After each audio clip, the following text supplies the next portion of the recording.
This is Seth, currently flying through the air to introduce his knee to a local bully's chin at terminal velocity. The guy's head gets flattened against a brick wall, but the fight is far from over. Another trash-tier mob rushes Seth from behind, landing a cheap shot. Seth hits the dirt, and this idiot actually thinks he won, but Seth doesn't call for backup. He just grabs a loose concrete brick and smashes it directly into the guy's face like he's trying to tenderize a steak. Now the guy is leaking red juice, and his friends are suddenly regretting all their life choices.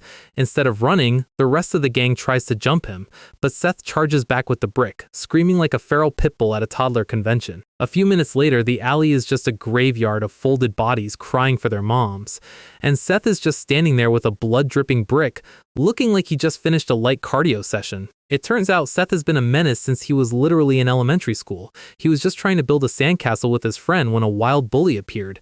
This absolute unit of a child stomps the sandcastle, calling them sissies. Normally, a kid would cry, but Seth just stands there, hands clenched, letting his inner demon cook. He tells the bully to get his foot off. The bully is visibly confused, so Seth repeats himself, looking like he's about to initiate a boss fight.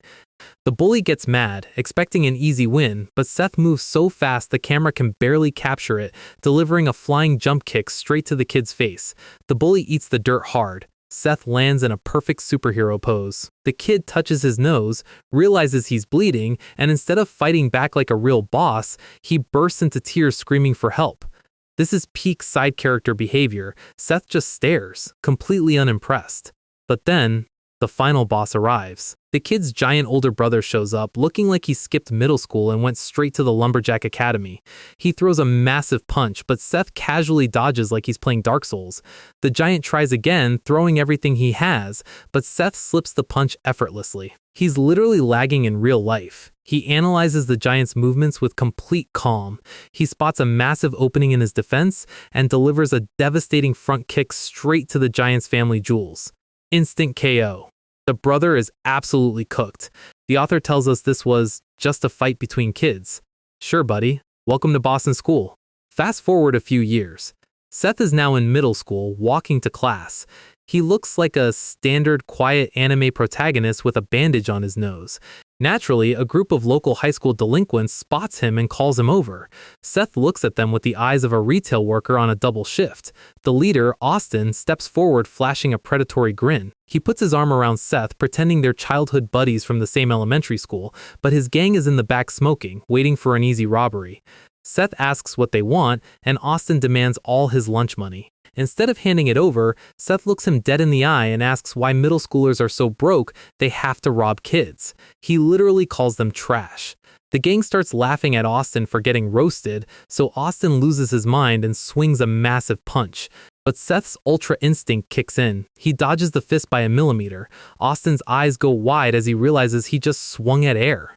Seth steps in, prepares his jump, and before the gang can even process what is happening, Seth flies up and knee strikes Austin's head straight into the brick wall. The impact is so brutal it feels like his skull is about to turn into powder.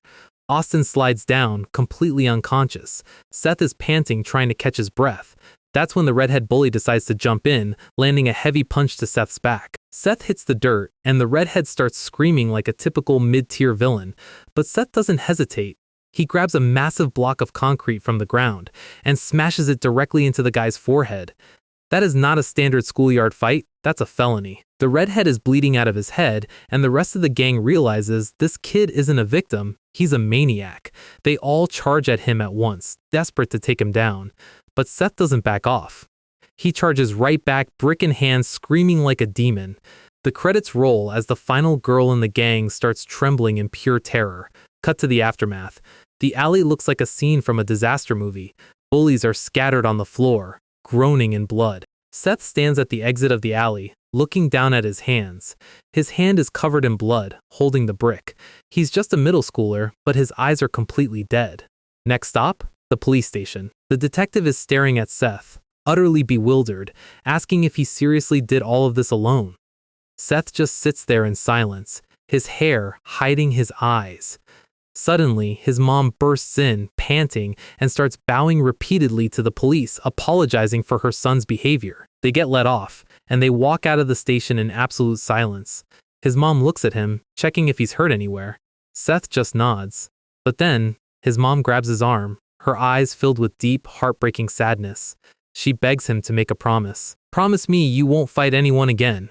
Seth nods. He can handle the beatings, but he can't handle seeing his mother cry. He makes the promise, sealing away his monstrous power. But keeping that promise in a school full of predators is basically playing life on legendary difficulty. Now in high school, a massive bully kicks the classroom door open, screaming Seth's name.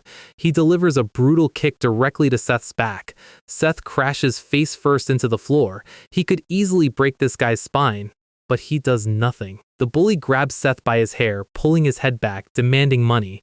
And instead of throwing a brick, Seth just says, "I'm sorry," while the bully slams his head into the floor. The bullies laugh and walk away, warning him that his life will be hell if he doesn't comply.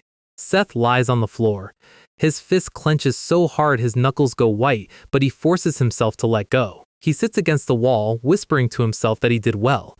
He is literally nerfing himself to protect his mother's smile. Later that evening, Seth walks into his mother's small restaurant. She asks how school was, and Seth puts on a fake smile, pretending everything is perfect. They share a warm moment, but Seth's eyes are filled with hidden pain. He looks at his mom, realizing she is the only reason he hasn't turned the school into a crime scene. Suddenly, the loud screech of tires echoes outside. Seth looks through the window. A massive fleet of luxury black Mercedes cars pulls up, and dozens of men in dark suits step out, bowing in unison. Seth's eyes widen. A man in a suit steps through the blinds, holding something wrapped in black funeral ribbons.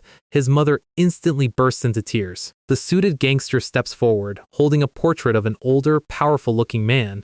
"I'm sorry, ma'am. He passed away." Seth runs to his crying mother, staring at the portrait in utter shock. His father, the man his mother tried so hard to protect him from, is dead. And Seth is about to realize that the violent legacy he tried so hard to bury is finally coming to claim him. First day at a new school is always a lottery. You either end up in a normal class, or you get the classroom where the teacher has clearly given up on life before the first bell even rings. Our guy Seth walks into class 1-3 looking like he just wants to find a corner and sleep for the next 3 semesters. The girls think he's cute. The teacher is already shouting for everyone to shut up, and Seth is just trying to blend into the background. But the universe has a very specific way of ruining his plans. In the back row, we have the local delinquent committee, and the leader, Nathan, looks like he just saw his favorite punching bag return from the dead. Seth delivers the most generic introduction possible, hoping nobody notices the massive main character energy radiating off him. The teacher points him to the only open seat in the back, which happens to be next to a guy with hair that could double as a defensive weapon. Seth slides in quietly, trying not to disturb the sleeping spikeball next to him. Nathan and his buddy are already giggling like schoolgirls, planning exactly how they're going to extort the new kid. Seth just smiles back. He's genuinely happy to see them. It's like finding your old gaming buddies, except these buddies used to collect a physical lunch money tax. Nathan doesn't waste any time. He struts over to Seth's desk to establish the food chain. He puts a heavy hand on Seth's shoulder, acting all friendly while his sidekick giggles in the background. Seth just looks up and smirks. It's the kind of smile that usually precedes a hospital visit, and Nathan's survival instincts briefly try to warn him. Nathan's buddy tries to act tough, but Seth's absolute lack of fear is making them both incredibly uncomfortable. Suddenly, the spiky-haired sleeping giant next to them slams his head up. Victor is awake, and he looks like he's ready to commit a felony if anyone makes another sound. Nathan's entire tough guy persona evaporates in a microsecond. He is suddenly apologizing like a toddler who got caught drawing on the walls. Victor goes back to sleep, and Nathan has to walk away with whatever tiny shred of dignity he has left, whispering the classic, "This isn't over" delinquent line. Seth just watches him leave, completely unfazed. He's actually more interested in his sleeping neighbor. Then, the classroom door slides open for the next period. Enter the teacher. Honestly, I'm not sure if this man is a licensed educator or a historical artifact that wandered out of a museum. He is trembling so hard I think his bones are rattling. Nathan doesn't care about the fossil at the board. He's staring a hole into Seth's head, actively planning a murder. Meanwhile, our guy is completely ignoring him, admiring the nice weather outside the window. But he's not the only one watching. The class rep is staring at him from across the room. She looks at his face, and a memory from years ago starts to click. She remembers the quiet kid from the playground sandbox who casually deleted a giant bully with a single kick. Seth catches her staring, gets confused, and turns away. He decides school is actually going to be pretty cozy. He puts his head down on the desk and immediately drifts off to sleep. Victor jolts awake, stretches his arms, and realizes he has slept through half the day. Seth is still out cold next to him. Victor gives him a brief, respectful nod of fellow sleeper recognition and decides to head out. He yawns his way out the door, and the moment his terrifying presence leaves the room, Nathan and his goons realize their obstacle is gone. Nathan clenches his jaw, gathers his squad, and decides it's finally time to teach the transfer student a lesson. But before they can even reach Seth's desk, a hand blocks their path. It's the class rep. She stands directly in front of 3 armed delinquents with absolutely zero fear. Nathan gets right in her face, threatening to add her to the beating list, but she doesn't back down an inch. She tells them she's the class rep and she won't let them cause trouble. Suddenly, a hand gently grabs her shoulder. She turns around, shocked. Seth is awake. He smiles warmly and tells her it's fine, claiming these guys are just his old buddies from middle school. He looks at Nathan and asks if they missed him, because he definitely missed them. The class rep is confused, but Nathan's gang feels a sudden ice-cold chill.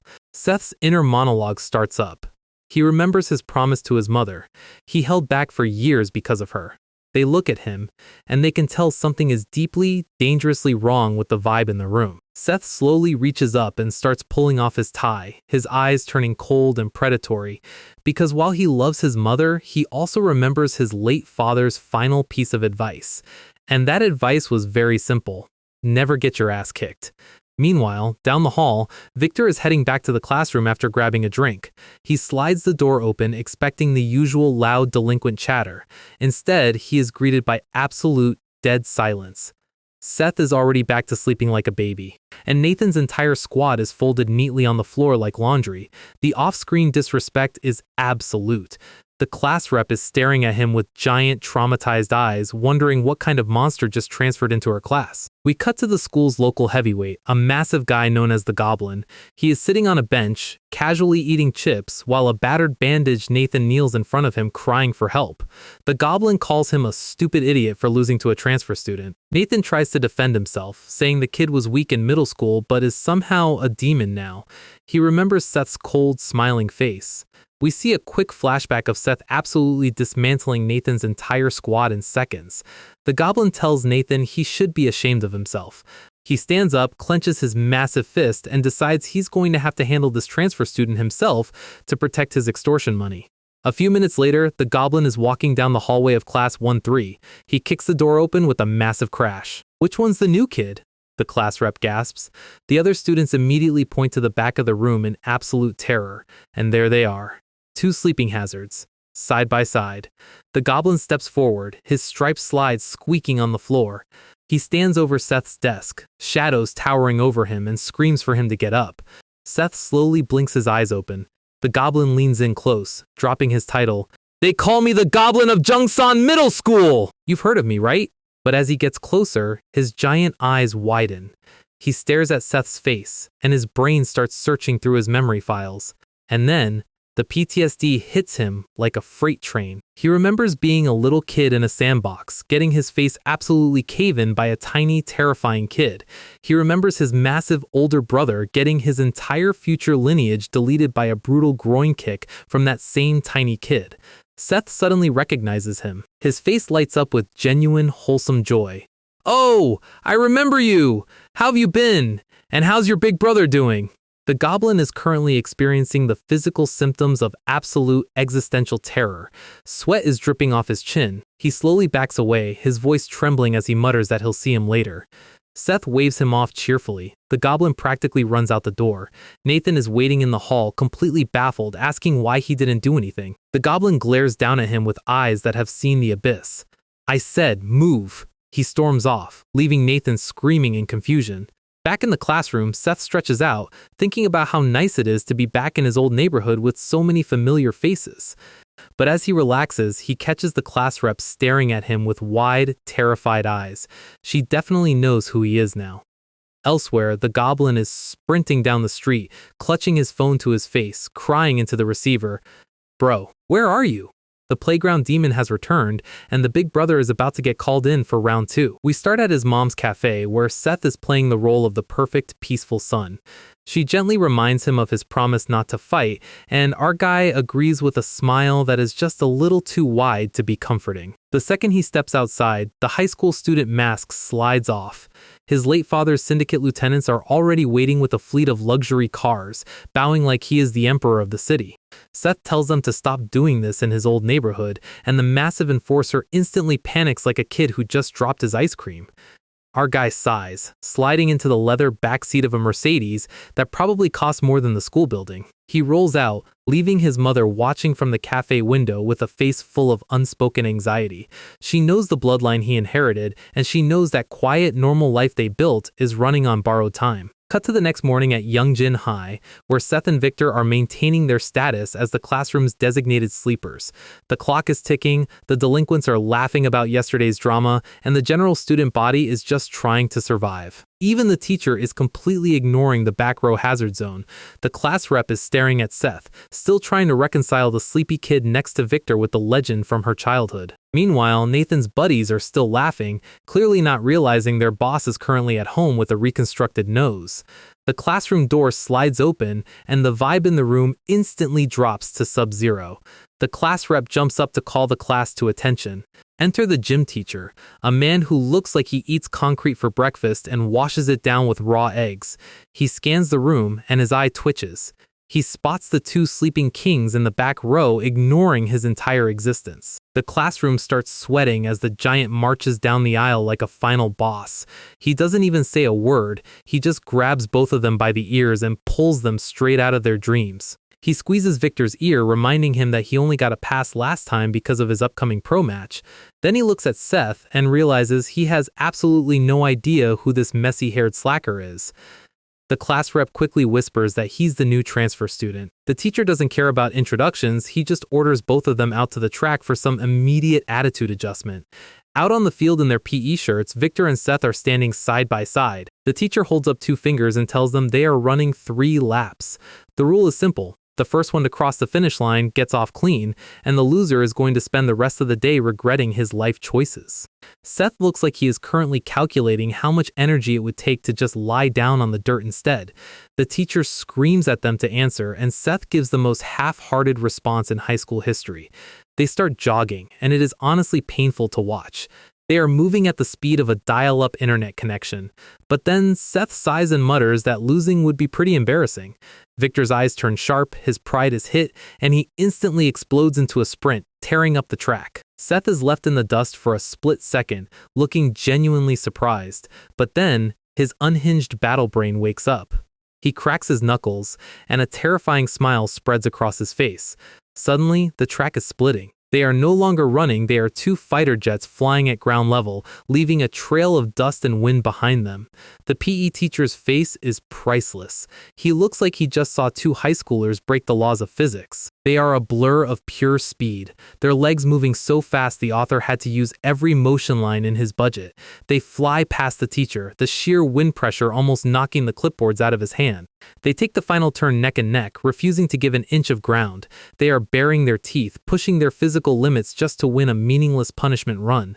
They cross the line and collapse into a heavy pant, their muscles steaming in the morning air. Seth is gasping for air, but he has a massive grin on his face. He's realized his classmate is actually a monster. The gym teacher is left standing there, his brain completely flatlined as he wonders why these 2 aren't on the national track team. We cut to a massive wrestling arena, where the national team selection is currently underway.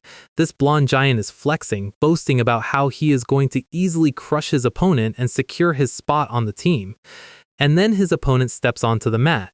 The crowd goes quiet. The sheer muscle mass of this teenager is actually terrifying.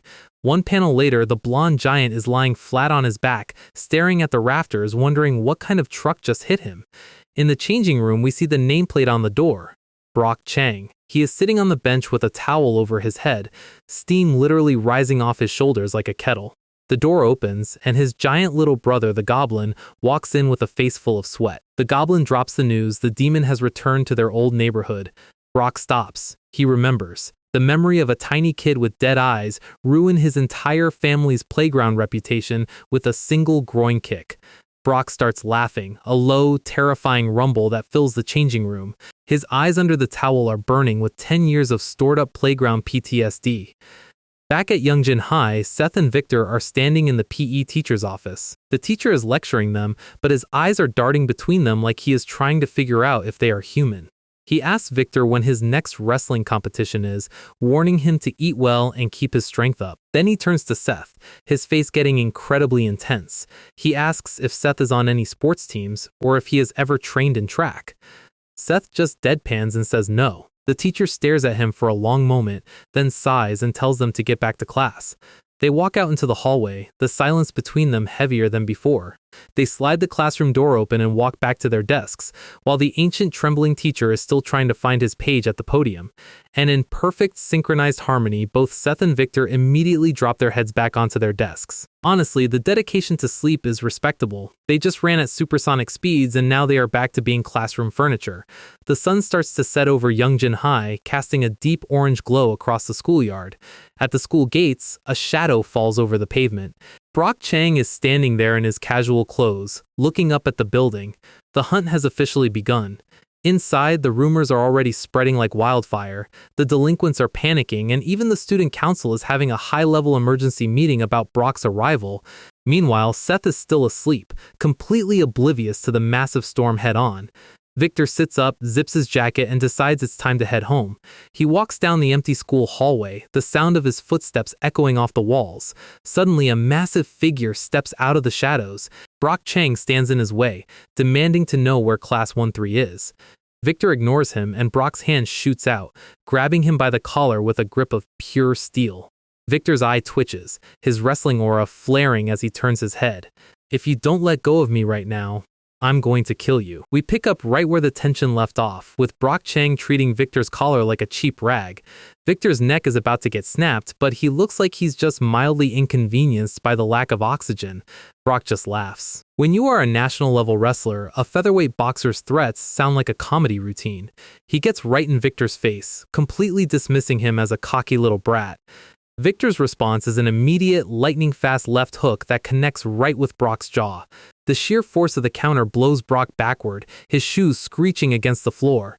Victor doesn't let him breathe. He launches a machine gun barrage of fists, a storm of leather raining down on Brock's guard.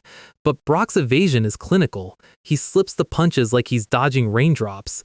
Before Victor can reset his stance, Brock's massive hand cuts through the air. He grabs Victor by the throat again, lifting him completely off his feet like a trophy. He smiles, reminding Victor that his national title doesn't mean a thing in a street fight. He prepares to end the match permanently when a booming voice echoes down the hallway. Brock stops, his fingers still locked around Victor's neck. The gym teacher is standing there with his heavy wooden stick, looking ready to hand out some physical education by force. Meanwhile, Seth is just watching from the locker room, eating his bread, wondering why this school has zero chill. The author literally had to point out he is the cause of all of this. Cut to the student council room where Jason Shin has called an emergency meeting. He adjusts his gold glasses, looking like an anime antagonist who has already calculated your next moves. He tells the council that Brock Chang has officially returned to school grounds. The matchup is legendary. National Wrestling Representative versus National Boxing Champion. Jason notes that their little hallway scrap was immediately shut down by the gym teacher. The other council members are baffled. Brock should be training for the Nationals, not running around a high school corridor. We meet Gabe Yu, the taekwondo captain, who is looking entirely too cool to care about delinquents. He laughs it off, pointing out that Brock can visit his old territory whenever he wants. Sam Choi, the judo captain, is just sitting there with a massive neck and a blank stare, looking like a brick wall in a school blazer. Jason asks Sam for information, noting that he and Brock have known each other since childhood. Sam drops the bomb. Brock is not here to cause trouble. He is only here to find the new transfer student. Jason processes the news, his face turning serious. Outside, Seth is walking home under a burning orange sunset, completely oblivious to his new stalker. He walks past the school gates and spots his designated ride. His chauffeur is fast asleep, drooling against the driver's side window.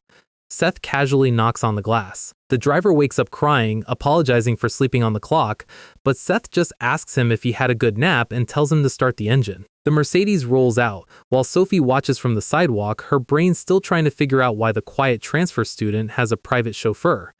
Inside the car, Seth is looking over some high-level syndicate documents. They pass by his mom's cafe, the neon sign glowing in the dark. He watches her washing dishes through the window. He smiles softly, his face showing a brief moment of warmth. He decides not to go in, telling the driver to keep moving so he doesn't bring his father's shadow near her quiet life. The car pulls up to the massive Sunshine Group skyscraper, the multi-million-won headquarters of his father's criminal empire. He walks into the lobby, and a double line of suited mobsters bow so low their heads almost touch the floor. Seth gets immediately annoyed, telling them to stop giving him the Godfather treatment while he is still wearing his high school uniform. Next morning, rain is pouring over a somber graveyard. Seth stands in front of his father's silver-bordered portrait, the rain mixing with the quiet silence of the cemetery. His bodyguard holds the black umbrella over him. Seth's face is wet, his eyes filled with a deep, quiet sorrow. He never really got to know the man in the picture. He asks his bodyguard what kind of person his father actually was. The bodyguard says his father conquered the entire country's underworld with nothing but his bare fists. Seth asks why his father kept his distance and let him and his mother live in poverty. The bodyguard tells him his father was always watching over them. Sometimes the legendary patriarch would just stand on a street corner for hours, just to catch a glimpse of his son. And then, the bodyguard reveals his father's final words to his syndicate. "Tell my kid to stop getting his ass kicked. It's embarrassing." A quick flashback to a young Seth getting beat up by local bullies while his dad watched from a Mercedes, smoking a cigarette, refusing to help because he wanted his son to learn to clench his teeth. The car rolled away back then, leaving Seth to figure out that in their family, you either fight or you get folded. Cut to the next day at Youngjin High, Class 1-3. The student council president arrives at the door, his elite entourage behind him. He slides the door open, his presence immediately sucking all the air out of the room. The normal students instantly flinch, turning their heads away. Sophie is shocked to see him in their classroom. Jason greets her politely, but says he has some business to handle with the new transfer student. Right on cue, Seth wakes up stretching, yawning about how great his nap was. Jason locks his eyes onto him and tells him they need to have a little chat in the council room. Seth points at his desk and asks if they can just talk here. Jason's face turns completely black with an intimidating shadow. "Follow me." He demands Victor come along too, stepping out of the classroom. Sophie warns Seth to be careful, but Seth just leans over and pokes Victor in the back to wake him up. Victor sits up, furious, demanding to know who this president guy thinks he is. He kicks his chair over with a massive crash, his temper instantly hitting redline. Victor storms out of the room, and Seth quickly follows, trying to keep up. Seth turns back to Sophie, flashing her a bright smile and a thumbs up to let her know everything is fine. In the student council boardroom, Jason Shin is waiting at the head of the table. Victor drags a chair over and sits backward on it like he owns the place. He asks what this meeting is about. Jason adjusts his glasses and asks if they know who Brock Chang is. Victor looks annoyed. Seth just has a massive question mark over his head. We see a flashback of the monster who almost ended Victor's subscription to breathing yesterday. Jason explains that up until 2 years ago, Youngjin High was an elite government school for national athletes. They gathered the absolute best young fighters from all over the country. Taekwondo, judo, boxing, wrestling, a literal gladiatorial arena for teenagers. But the athletic program got completely shut down because of one man, Brock Chang. Jason points his finger directly at Seth's face. "And he came back to the school just to find you." He asks Seth what his relationship is with the monster of Youngjin High. Seth tilts his head, looks completely blank, and says, "Brock Chang, who is that?" Victor and Jason's brains are currently experiencing a system crash. We start inside the PE counseling room, where Teacher Jang is looking over Brock's official national team papers. Brock looks completely hollow. The teacher asks him why he looks like he just read his own obituary instead of celebrating his dream. Without saying a word, the giant wrestler turns and starts walking toward the door. The teacher screams after him, begging him never to give up on sports, no matter how heavy his past feels. Brock stops at the door, his eyes turning sad under his messy hair. He knows he can't run from the playground demon forever. Meanwhile, back in the student council room, Jason Shin continues detailing the incident that ruined the school's future. It was a complete massacre. 9 elite athletes were left broken and bleeding on the pavement. 2 national reps, 7 U18 team members, most of their pro-athletic careers were permanently ended that afternoon. Brock was sent to juvenile detention and faced total expulsion, but someone stood in the way of his ruin. The government pulled all funding, Corporations canceled their sponsorships, and Youngjin High became a regular school. The only reason Brock didn't spend his youth behind bars was teacher Jang, who saved him and put him on a wrestling team. And after this massive, dramatic exposition dump, Seth is just yawning like he's listening to a lecture on tax law. Jason looks at him, demanding to know why a monster like Brock would return just to hunt down a sleeping high schooler. Seth just tilts his head with a blank look. He's playing dumb so well, I'm starting to think he actually forgot his own backstory. The sunset paints the schoolyard in deep shades of crimson.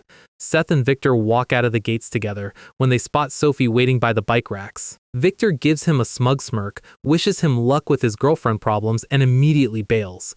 Seth watches him walk away, completely confused by Victor's sudden exit.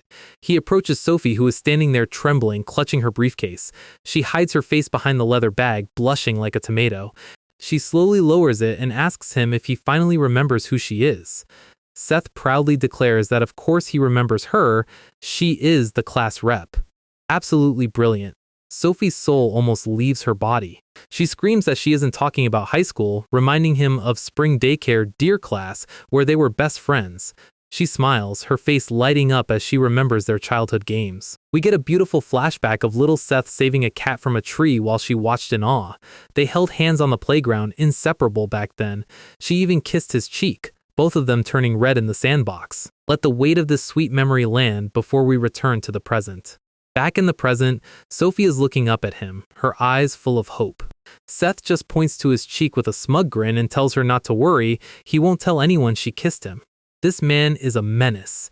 Sophie's shoulders instantly slump. He completely obliterated the romantic tension in 5 words. She screams in absolute embarrassment as Jason Shin and the student council walk past them. She runs away, calling for Jason and leaving Seth standing there looking incredibly confused.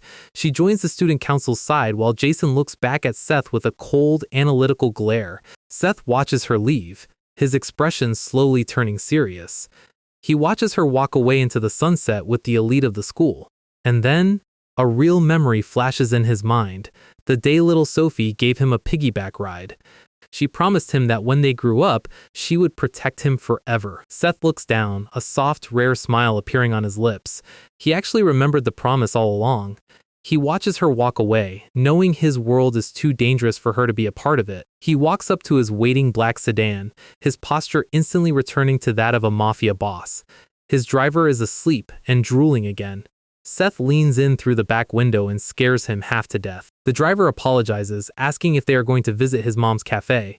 Seth's eyes turn cold. He tells him to head straight to corporate headquarters. The car screeches to a halt outside the massive neon-lit Sunshine Group tower. We pass through the high-end executive halls, quiet and spotless. Seth enters the chairman's office, where his bodyguard is waiting by the window. Seth is buried behind a desk covered in stacks of corporate documents. The bodyguard tells him to sit straight and speak professionally. Close up on the bodyguard's scarred, stern face behind his sunglasses. Seth complains, pointing out that he hasn't even officially taken his father's seat yet.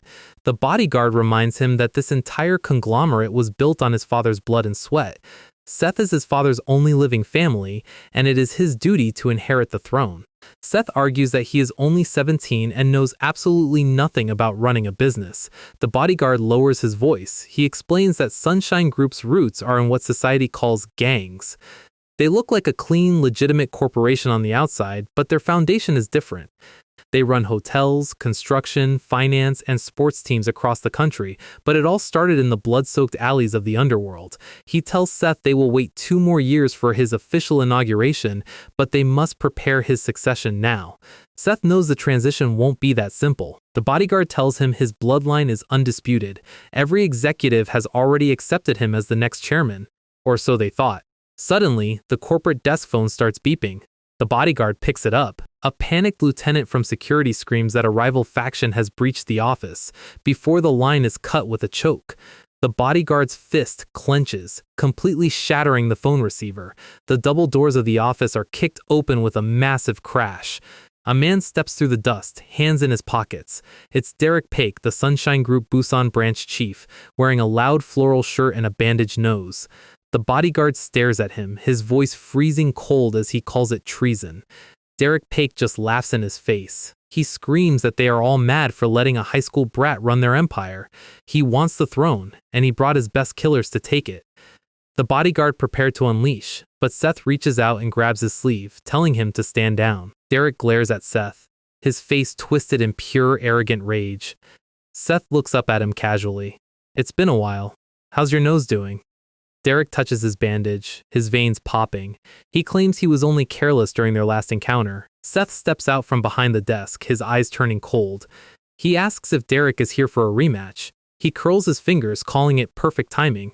He stomps his foot down, the impact shattering the wood of his desk. Seth launches a gravity-defying flying spin kick. His heel splits the air, crashing into the goon's jaws, sending them flying. Derek's jaw drops as his entire security detail is cleared in less than a second. Seth descends from the ceiling like an anvil, his fist driving Derek Paik straight into the marble floor, crushing his rebellion instantly. Another peaceful morning at Yunjin High School. Our guy Seth is getting dropped off in a luxury Mercedes like a micro-celebrity arriving at a red carpet, while the student council president Jason Shin watches from the gate, wondering why a transfer student has a professional chauffeur. Meanwhile, in the shadows, Chang is giving his giant brother, the Goblin, very simple instructions. He wants the new kid brought to him immediately. The Goblin looks like he is about to throw up his breakfast, and honestly, can you blame him? Inside the school, Jason Shin calls an emergency meeting of the athletic captains. He warns them to stay away from Chang, which goes down about as well as you would expect. Taekwondo Captain Gabe Yu is absolutely furious. He is not trying to hear any of Jason's diplomatic speeches about keeping the peace. For these guys, this is personal. They all came to this school for the elite athletic program, and they lost their futures because Brock decided to go on a rampage. Gabe kicks a chair across the room because anger management is clearly not in the curriculum here. He wants revenge. Every single bit of it. Jason just stares back, realizing his student council paperwork is about to get a lot more complicated. Back in class 1-3, Seth is doing his favorite hobby, sleeping. The Goblin creeps in and taps his shoulder like he is trying to wake up a sleeping dragon with a toothpick.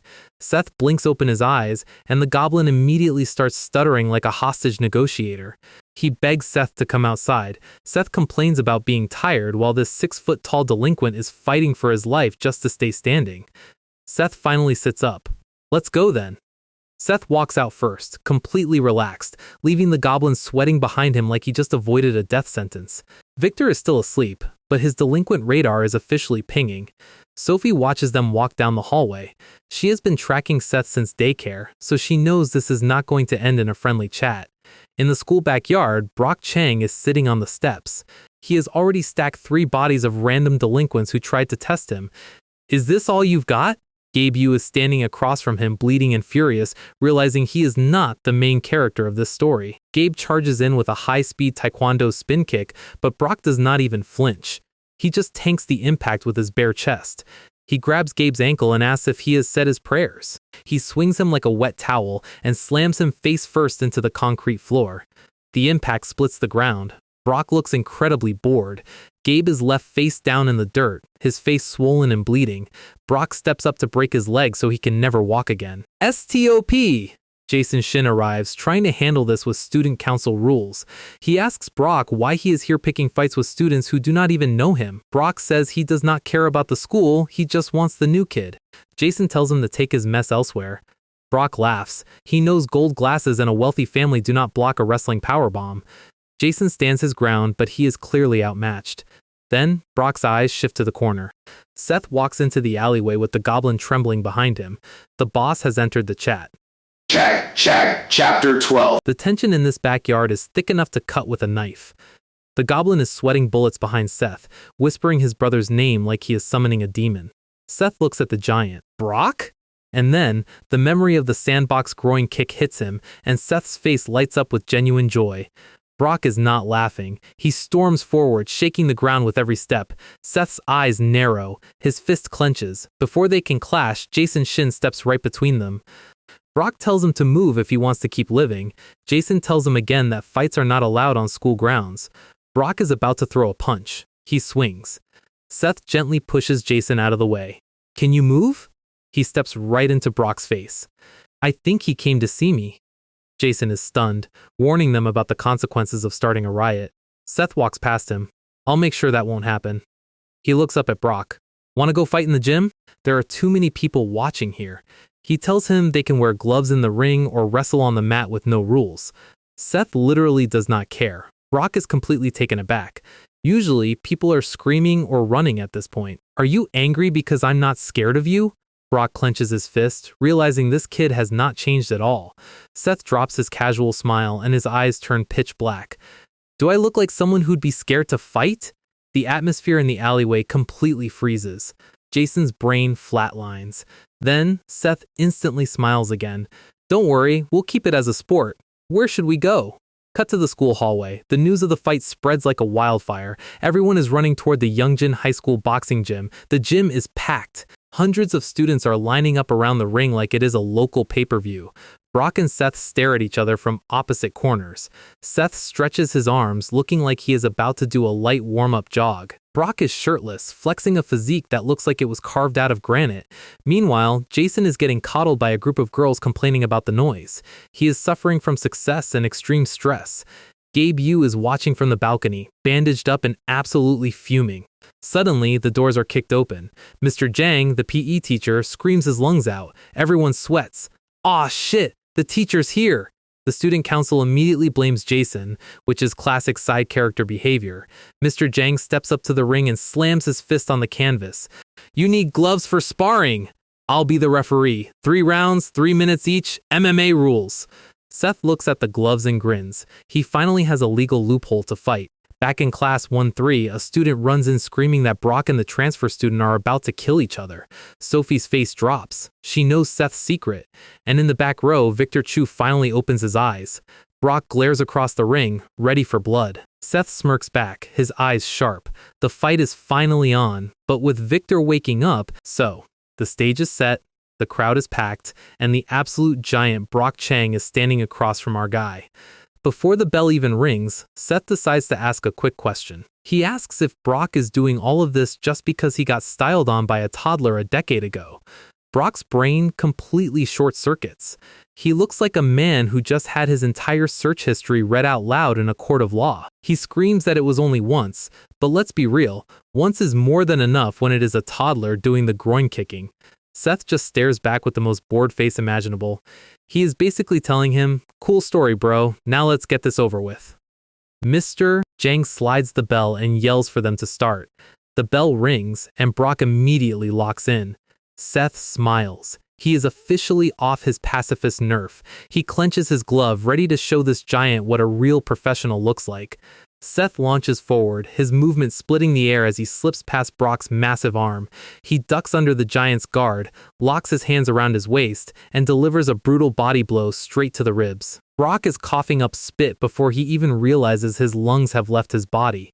Seth follows up instantly, driving a heavy fist into his chin and slamming the giant flat onto the canvas. The entire student council looks like they just saw a ghost. The crowd is dead silent as Brock lies there, completely folded in the center of the ring. Even Seth is a bit surprised by how fast that went. He asks Mr. Jang if he is going to start counting, but the teacher knows this monster is not done yet. And right on cue, the giant starts to rise. He stands back up, panting heavily, his muscles shaking from the shock. Seth's eye widens slightly. This guy's health bar is ridiculous. The gym absolutely erupts. The crowd is getting their money's worth. At the entrance, Sophie finally arrives, catching her breath. She looks up and realizes she is too late to stop the carnage. Brock crouches down, his face twisted in pure, unadulterated rage. He is playing on raw adrenaline now. Seth stands silent, watching him. Brock charges like a steam train. Seth takes a deep breath. You should have stayed on the ground. Brock dives for a tackle, but Seth slips the attempt like he is dodging a slow-moving vehicle. He grabs Brock by the hair mid-air, completely stopping his momentum, and slams his head straight into the canvas with the force of a falling meteor. Brock clutches his face, groaning in agony. He looks up, and for the first time in his life, he is actually feeling fear. Seth stands over him, looking down with eyes that belong to a seasoned mafia don, not a high school student. Seth mounts him and starts a relentless ground and pound, each strike landing with a heavy, sickening thud. The captains, the president, and Victor Chu watch in absolute terrified silence. Sophie covers her mouth, unable to watch the sheer brutality of it. Mr. Jang finally yells for him to stop. Seth delivers one final, crushing punch that paints the floor red. Brock lies unconscious, his face completely covered in blood. It is a total, undisputed slaughter. Seth stands up, panting, and looks down at the broken giant. The aftermath. We cut to Sunshine Hospital, which is highly convenient because Seth's family literally owns the entire building. Brock is lying in a bed looking like a premium mummy, completely covered in bandages and a neck brace. Mr. Jang is sitting right next to him, waiting for him to wake up. He tells him the doctor's prognosis: he is out of commission for at least 2 months. A ruptured skull, a broken nose, and cracked ribs. Seth basically dismantled him like a Lego set. Brock sits up anyway, because apparently wrestlers do not believe in medical science. Mr. Jang explains he told his team it was a training injury so they would cover the bills, but his spot in the national competition is officially gone. He calls him a complete idiot for getting involved in a high school playground dispute, but Brock doesn't care about the championship anymore. He looks at his hand, completely obsessed. He has finally found a monster stronger than him, and he is loving every second of it. This guy is not okay. Back at Youngjin High, the rumor mill is spinning at supersonic speeds. The students are whispering, looking around like there is an active serial killer in the building. Seth walks through the classroom, his head down, trying to ignore the absolute chaos he just caused. The delinquents who used to treat him like a punching bag are now sweating just by looking at the back of his head. Seth stands up and walks out of the room. The moment he steps into the hallway, the entire student body literally presses themselves against the walls like they are trying to blend into the paint. He has officially become the school's grim reaper. He decides to head to the bathroom for some peace and quiet. Inside, some random delinquents are smoking and gossiping about how Brock got folded by the new transfer student. Seth walks up behind them like a ghost. "Can you move?" They flush their cigarettes and run out of the bathroom so fast they leave skid marks on the tile floor. Then, Victor Chu steps up to the urinal right next to him. Without even looking at him, Victor asks if he is free after school. Seth looks confused. Victor turns, his face serious. "Brock was my prey!" He tells Seth to meet him at the boxing ring at 800 p.m., alone, and walks out. Seth just stares after him. It seems Youngjin High has a never-ending supply of people who want to get hospitalized. Fast forward to 800 p.m. The school is dark and quiet. Victor enters the dark boxing gym and flips the light switch. He walks up to the ring, carrying his gear bag over his shoulder. He drops his bag onto the canvas with a heavy thud. He pulls out his professional boxing gloves, sliding his hands inside. As he tightens his laces, his mind flashes back to the fight. He remembers the sheer, inhuman speed of Seth's strikes and the absolute bloody brutality of that ground and pound. Victor grips his glove tightly, his hand visibly shaking. He is trying to convince himself he isn't terrified, but his body is telling a completely different story. The gym clock ticks past 800. Victor is standing in the ring, shirtless and ready to go, but there is one major problem. Where the fuck is he? Cut to the Sunshine Group skyscraper. Seth is currently sitting behind a massive desk, sweating bullets under a literal mountain of corporate paperwork. The next morning, Seth finally walks up to Victor in the classroom with a very casual smile. Victor is stunned, then lets out a manic laugh because he can't believe this kid's audacity. Victor's hand clenches, and he throws a lightning-fast left hook straight at Seth's face. The punch lands right on Seth's cheek, the impact shaking the entire air around them. Victor thinks he got him, but Seth's eyes go wide, and he immediately grabs Victor's fist. He praises Victor's punching power like a proud father grading a school project. Then, Seth squeezes. The hand bones start to groan under the sheer pressure. Victor winces in pain. Seth grins. "You want to keep going?" Victor breaks free and launches a rapid-fire boxing combo, but Seth slips every single punch like he is dodging raindrops. Victor slides into a low stance, thinking he has trapped him. "Gotcha!" He drives a heavy straight punch forward, but Seth effortlessly taps him on the forehead, completely disrupting his center of gravity. Victor wobbles, his eyes wide in absolute disbelief. Seth is about to counter, but suddenly the door slides open and a teacher walks in yawning. The teacher halts, sensing the heavy, murderous aura in the room. The teacher is sweating bullets, while Seth and Victor are completely frozen, pretending they are just standing close. Seth grins, whispering that they will continue this later. Class begins. The entire room is whispering because these two are sitting side by side emitting a dark rumbling aura. The clock shows 11:39. They are still glaring. The clock shows 12,003. Lunchtime. Still staring, Sophie walks up, trying to break the ice. Aren't you going to eat, Seth? Seth's stomach lets out a massive growl. He cracks, yeah, I should. Seth walks out, completely ignoring Victor. Victor is fuming, his veins popping. We'll see who wins. He slumps onto his desk in total defeat. School ends. Seth walks back to grab his things, sliding into his seat. Sophie watches them from the side, sweating. The sun starts setting over the city. Victor stands up, slamming his desk. Follow me, asshole! Seth gives him the most classic "Are you serious?" look. They walk out of the school gate together. Victor is still trying to lead him. A low engine sound echoes. Seth's massive black Mercedes pulls up right in front of them. Victor is trying to act cool. Just follow me. Seth walks past him and opens the car door. Are we there yet? Victor is completely speechless. Hop in. I don't have all day. Victor stares at the luxury interior, completely losing his mind. The scarred driver Suman asks, Where to, boss? Victor has officially been kidnapped by Mafia Comfort. Suman is outside taking a quick smoke break when a suspicious black van suddenly screeches to a halt. Out slide a bunch of low-tier thugs carrying metal pipes. They step onto the pavement looking like they played way too much yakuza on the easiest difficulty. Suman just sighs. This is an absolute Tuesday for him. Meanwhile, up the stairs of the quiet boxing gym, Victor is waiting in the ring. Get up here! Seth looks up, completely unbothered by the dramatic anime setup. He spots a framed photo on the wall, Victor as a kid with his champion dad. Victor tells him to get it over with, assuming Seth is just a normal kid who got lucky. Seth drops a truth bomb. I had my eye on you, but you were always sleeping. Classic Sleeping Beauty beef. Victor's eye twitches, his pride officially damaged. Seth asks for sparring gloves, but Victor says they're going raw. No gloves, just vibes. The staring contest intensifies. Seth shrugs and starts taking off his tie. If you're going to fight a high schooler, you have to look the part. He slips off his shirt and Victor's soul instantly leaves his body. This 17-year-old kid has more bullet holes and blade scars than a Call of Duty lobby. Seth, scared, punk? Victor yells, he's not scared, but his sweat glands are working overtime. Seth grins. Finally, a decent after-school workout. Victor swings a lightning-fast punch, but Seth slips it like he's lag switching. Another swing, another dodge. This isn't even a fight, it's a tutorial. Suddenly, the gym door flies open. The coach is screaming like he left the stove on. The entire momentum of the duel immediately halts. There's a mob outside! We're done for! The coach is panicking. Seth sighs. His work life is constantly interfering with his high school rivalries. They step outside to see the damage. Seth walks out, and there's Suman, looking like he just did a light warm-up stretch.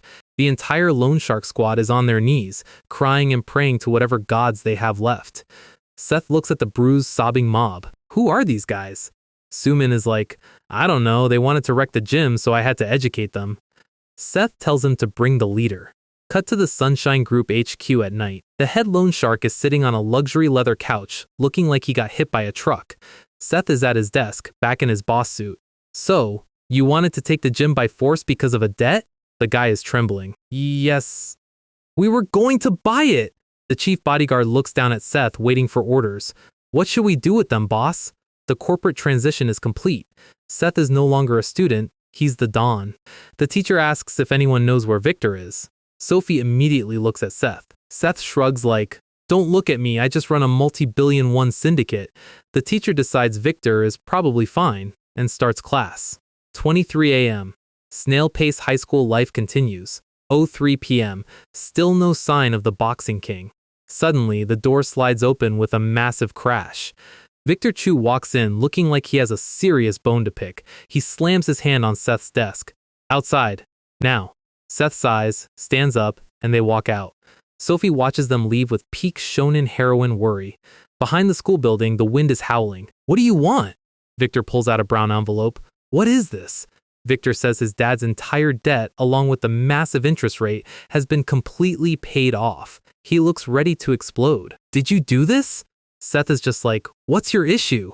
Victor yells about his family's pride. You think I need your charity, you bastard? Seth shrugs off his blazer. If you don't like it, go give it back. Victor screams that the loan shark office is gone. They packed up and vanished. Seth leans in, taps his arm, and tells him to just focus on boxing. Didn't you promise your dad to be champion? Victor freezes in shock. How does this random transfer student know about his secret promise? Seth turns to walk away. He stops and looks back with absolute boss energy. If you ever want to fight, I'm ready. Victor is left there, sweating bullets. The shadow of the true boss is simply too massive to climb. Title card drop. The vibe is immaculate. Sophie is peeking from around the corner. Seth walks right into her, scaring the absolute daylight out of her. She tries to play it cool, twirling her hair. I was just checking if you were fighting. Seth smiles. Were you worried about me? Sophie turns into a literal tomato. She stammers about class rep responsibilities, and Seth promises he won't fight his classmates. He steps past her. You haven't changed, still worrying about everyone. See you later. Seth walks away, leaving her staring. Sophie smiles softly. She realizes the kind boy from the sandbox is still in there, but the peace doesn't last. Someone is watching them from the school gates. It's the student council president, Jason Shin. He glares through his glasses. He needs to learn his place. The next storm is officially brewing. We start things off far away from the high school drama, and look who decided to show up. It's Derek Paik, the same guy who tried to pull a coup on Seth and got his face rearranged by a shoe. He didn't just go home to lick his wounds. He ran straight to Japan to beg his yakuza backers, the three-headed ghost gang, led by this absolute fossil of a boss, Miduki Ryushin. And let's just say the old man is not handing out participation trophies today. Derek is sweating bullets, looking like a kid explaining how he broke a window. He begs for one more chance to steal the Sunshine Group, but the boss is completely unimpressed. Honestly, wearing a loud floral shirt to a Yakuza performance review is a bold choice. Ryushin reminds him that even if the new heir is young, he's still the official boss. Derek is just sitting there taking the verbal beating. But then the old man drops some classic mob strategy. He tells Derek to stop trying to fight him head-on and find a weakness. Since Seth is still a teenager, he has to have one, and Derek immediately starts plotting. We see a quick flashback to the funeral of Seth's father. The old man warns Derek to take it slow, do it right, and make sure he actually succeeds this time. The corporate war is officially getting messy. But back at Youngjin High, Seth has much more immediate, annoying problems. Gabe, the taekwondo captain, kicks open the classroom door, demanding to see the new kid. He's furious that some freshman folded Brock Chang. Seth just looks at him with the most exhausted expression on earth. Gabe barks at him to get outside right now, and Seth delivers the coldest response possible. You think I'm some dog who will come if I'm told to? Gabe looks like his brain just short-circuited, but before he can start a fight, someone else stomps into the classroom. It's Victor Chu, looking like he hasn't slept since the middle school era. The entire room starts whispering because the school's legendary boxer has entered the chat. Gabe is ready to swing at everyone in the room, but the door slams open again. It's Sam Choi, the judo captain, and he didn't come to fight. He came to recruit. He wants Seth for his judo club. Gabe is losing his mind. Seth is just standing there wondering why his life has turned into a sports anime. The captains start arguing over who gets him, while Seth's face completely deflates into a chibi drawing. And of course, the comedy routine isn't over yet. Down the hallway, more challengers are approaching. It's Damien, the head of the wrestling club, looking like an angry thumb. And Scott, the head of kendo, rocking the classic polite guy with closed eyes who is definitely a serial killer look. The entire hallway is now packed with hundreds of athletes. Our guy looks at the absolute circus outside his door, runs his hand through his hair, and just smirks. Yeah, that smirk is pure main character energy. Seth is low-key loving how chaotic this school is. But then Sophie, our stressed-out class rep, steps in. She is quite literally the only sane person in this building. She looks at these massive, muscular giants and politely asks them to stop terrorizing her classroom. When they ignore her, she physically starts shoving them out the door. She slams it shut, sighs, and smiles at Seth like she just saved his life. But this is a horror movie, and these guys just walk right through the other front door. They start pitching their clubs like desperate MLM recruiters. Girls love kendo is a wild selling point. Seth is completely trapped in a meathead sandwich while Sophie screams at them to leave. And then, the boss music plays. Mr. Jang, the PE tyrant, roars from the doorway. Everyone freezes. You do not mess with the red tracksuit. He tells everyone to get back to their classes before he starts handing out physical education. Gabe gives Seth one last look, promising they'll finish this later. The crowd disperses, leaving Seth temporarily safe. But Mr. Jang isn't letting him off the hook. He orders Seth to the counseling room. Seth follows, keeping his usual poker face. Inside the office, Jang slams his hand down and calls his name. He reminds Seth that this school used to be an elite academy for national athletes, and he wants Seth to officially join a sports team. Seth is confused, but then Jang brings up Brock Chang.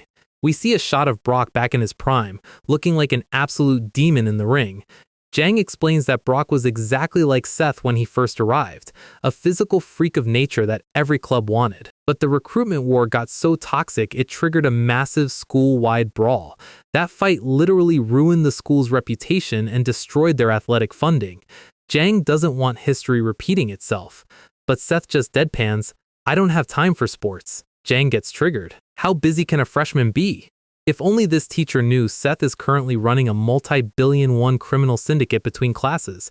Seth tells him to make the other students back off, but he leaves Jang with one final bone-chilling line, "I don't run from fights." And guess who was listening through the window the entire time? Jason Shin, the student council president. He is absolutely seething at Seth's arrogance. He walks down the hallway radiating a dark, villainous aura. He has officially decided that school rules aren't going to cut it. Later that evening, Jason walks up to a sketchy, ruined warehouse on the edge of town. He steps inside where a bunch of delinquents are smoking and hanging out. Jason pulls out a handkerchief to cover his nose because the vibes are immaculate but very dusty, and sitting on the stairs is a familiar face, the red-haired delinquent from Seth's middle school alleyway fight. Jason looks him dead in the eye and says, "I need you to take care of someone for me." Oh, this is going to go horribly wrong. At sunset, our guy is just trying to walk home, completely unaware that a total side character is sneaking up behind him with a wooden post. And, yep, direct hit. The wood literally shatters over Seth's skull. Seth's vision goes dark for a second. He blinks his eyes open, looking up from the concrete floor of a dirty warehouse, and sitting on the steps is Leo, the red-haired brawler from his middle school alleyway days. Seth groans, and the guy who hit him immediately kicks him in the ribs, screaming at him to get up. Bad move. Seth looks up with a bloody glare that instantly makes the thug's soul leave his body. Leo is just chilling on the stairs, laughing about how this kid looks too weak to have beaten Brock Chang, but look at Seth's face. He is literally smiling. He cracks his neck. This absolute menace let himself get hit with a wooden pipe just to satisfy the terms of service of his promise to his mother. Think about it. Since they struck first, the pacifist seal is broken. The lag is over, the cheat codes are on, and the thug swings again, only to hit thin air. Seth moves so fast the wooden club flies out of the guy's hand and lands right at Leo's feet. Leo's smile vanishes. The thug starts screaming, because Seth has his wrist in an absolute death grip. Our guy looks up, complaining about how noisy these side characters are, and winds up a punch. The thug tries to dodge, but Seth's movement is frame perfect. He connects a brutal right hook directly to the jaw, folding the guy onto the concrete. Seth casually wipes the blood off his face and asks, "Who are you guys?" Look at Leo's face. His eyes are wide. He is sweating. The crimson hair, the red eyes, the psychotic smile. Leo's middle school PTSD is hitting him like a truck. He tries to play it cool, masking his absolute terror, and commands his entire crew to crush him. At least a dozen armed thugs surround Seth in a tight circle. This is usually where a normal high schooler would start praying. Leo screams for them to rip him apart, trying to drown out his own fear. They lunge forward with iron chains and clubs. Seth just sighs. His eyes go sharp. He is in his element now. He slips the first punch effortlessly, sliding under the guard like a ghost. He drives a palm strike straight into the next guy's face, completely shattering his nose. Suddenly, a heavy steel chain wraps around Seth's neck. The giant thug behind him yanks it hard, trying to choke him out. The guy is smiling like he just won the lottery, but Seth doesn't even flinch. He just grabs the chain with his bare hand. He pulls the giant forward, using his own momentum to deliver a brutal counterpunch. Then he grabs the next thug with the excess chain and slams them both together. They hit the floor like sacks of concrete. Seth swings the loose steel chain around his shoulder. The remaining thugs back away, visibly shaking, while our guy laughs, "This is fun!" Yeah, the freshman they were hired to beat up is currently using their own weapons as a skipping rope. Leo is completely panicking, screaming at his men to grab the baseball bats. They pull out heavy wooden and metal bats, charging Seth all at once. Seth just smirks. He slips the first swing, steps on the bat, and locks the guy in place. He launches a high-speed kick, sending another thug flying across the room. It's an absolute slaughter. He is clearing the room like a raid boss in a low-level dungeon. One of the larger thugs manages to grab Seth from behind in a full Nelson. Another guy takes a full power swing with a baseball bat straight at Seth's head. Seth just smiles, drops his weight, and lets the bat strike the guy holding him instead. Friendly fire is officially enabled in this lobby. Seth breaks free with a backward headbutt, completely flattening the attacker's face. But then, a hooded thug sneaks up from the blind spot, landing a heavy bat strike directly to Seth's shoulder. The metal rings out, and Seth's foot stomps hard into the concrete. He stands completely still for a second. He wipes the blood from his shoulder, looks at his fingers, and says, The hooded thug realized he just unlocked Seth's final boss phase. Outside the warehouse, the night is completely silent. Inside, Leo's eye is trembling in pure, unadulterated horror. The fight is over. An entire gang of professional street fighters is littered across the floor, completely unconscious. Seth stands in the middle of the carnage, looking exactly like the middle school demon who ruined Leo's life years ago. Seth takes a step forward. Leo flinches, scrambling backward up the stairs like a terrified child. Seth grabs him by the collar, dragging him down. With blood dripping down his face and a manic grin, Seth whispers, "Why don't you tell me who ordered this?" Cut to Seth walking out of the warehouse, casually adjusting his school tie like he just finished a light jog. He walks alone down the dark, empty streets heading back toward Youngjin High. Meanwhile, inside the quiet student council room, President Jason Shin is waiting. His phone is sitting on the desk. He is resting his chin on his hands, wondering why his hired mercenaries haven't called. He hears footsteps down the hall. The door handle clicks. The door slides open. Seth stands in the doorway, covered in dry blood, smiling like a sleep paralysis demon. Jason's gold glasses practically slide off his nose. He stammers, "How are you here?" Seth doesn't answer. He lunges across the room, grabs Jason by the face, and slams him straight into the mahogany desk. He looks down at him, his eyes completely hollow, and asks, "Why?" Jason groans in pain as Seth slams him again, cracking the expensive wood. Suddenly, the door slides open. It's Sophie, the class rep. She stops dead in her tracks, her eyes wide with shock. She sees her childhood friend holding the student council president by his hair, looking like a literal monster. Seth looks at her, his expression instantly cooling down. He releases Jason, letting him slump to the floor. He walks past her into the hallway without saying a single word. Sophie can only watch him go, completely torn between the gentle boy she remembers and the terrifying shadow walking away from her. The next morning at school, the atmosphere is incredibly heavy. Sophie walks into class 1-3, completely lost in her own head. She is still processing what she saw in the student council room last night. She remembers Seth standing over Jason's shin, covered in blood, looking like an absolute demon. That image of him, so cold and violent, runs completely counter to the sweet childhood friend she thought she knew. She sits at her desk in silence, unable to even look at him. Meanwhile, outside the school gates, a black Mercedes sedan pulls up. Seth is sitting in the back seat with his chief bodyguard, his face covered in fresh bandages. The chief is not happy. He wants to assign Seth a permanent security detail. Seth rubs his temples, insisting it was just a minor schoolyard brawl. He asks how a normal high school student is supposed to show up to class with a fleet of armed mobsters. He raises his voice, trying to shut down the conversation. But the chief drops some actual serious news. The regional syndicate leaders of Busan and Pohang are starting to move. The succession crisis is getting hot, and Seth needs to be prepared.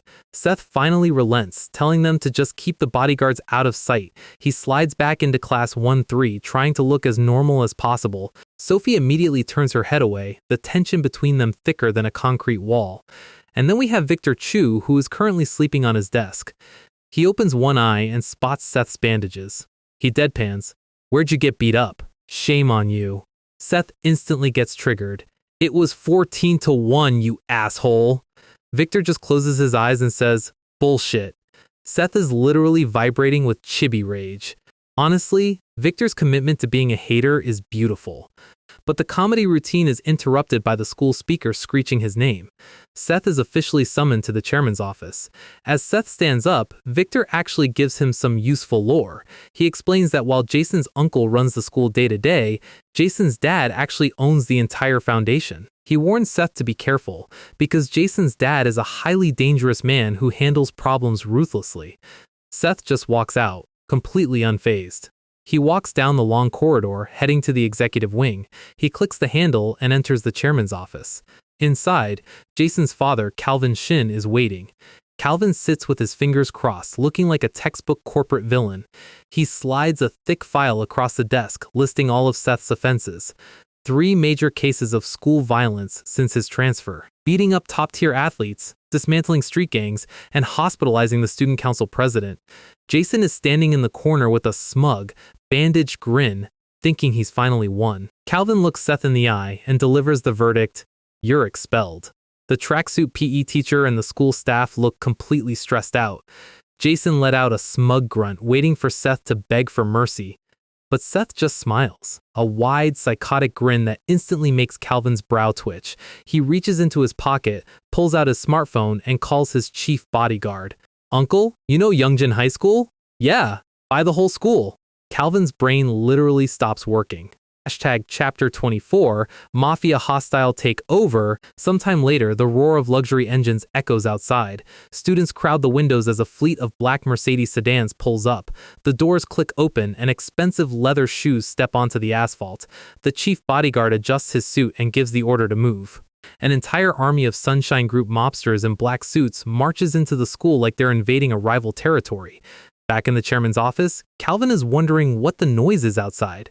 Seth just smiles. Who knows? Suddenly, the door clicks open and the chief bodyguard walks in.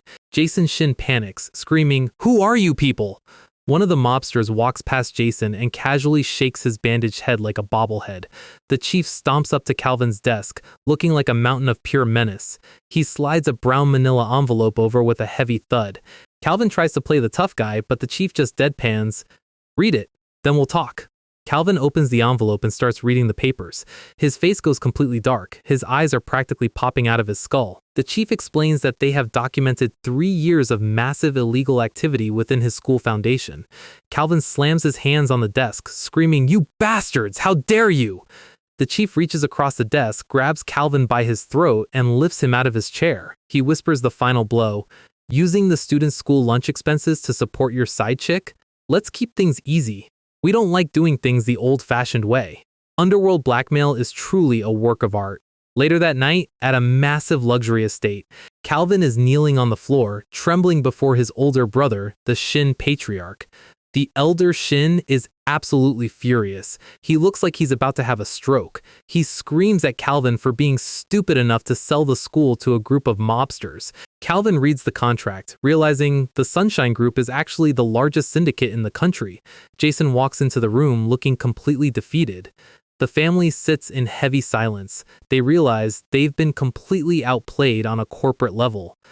But the elder Shin isn't done. He picks up a vintage rotary phone. He calls his high-tier political allies, asking them to investigate the Sunshine Group.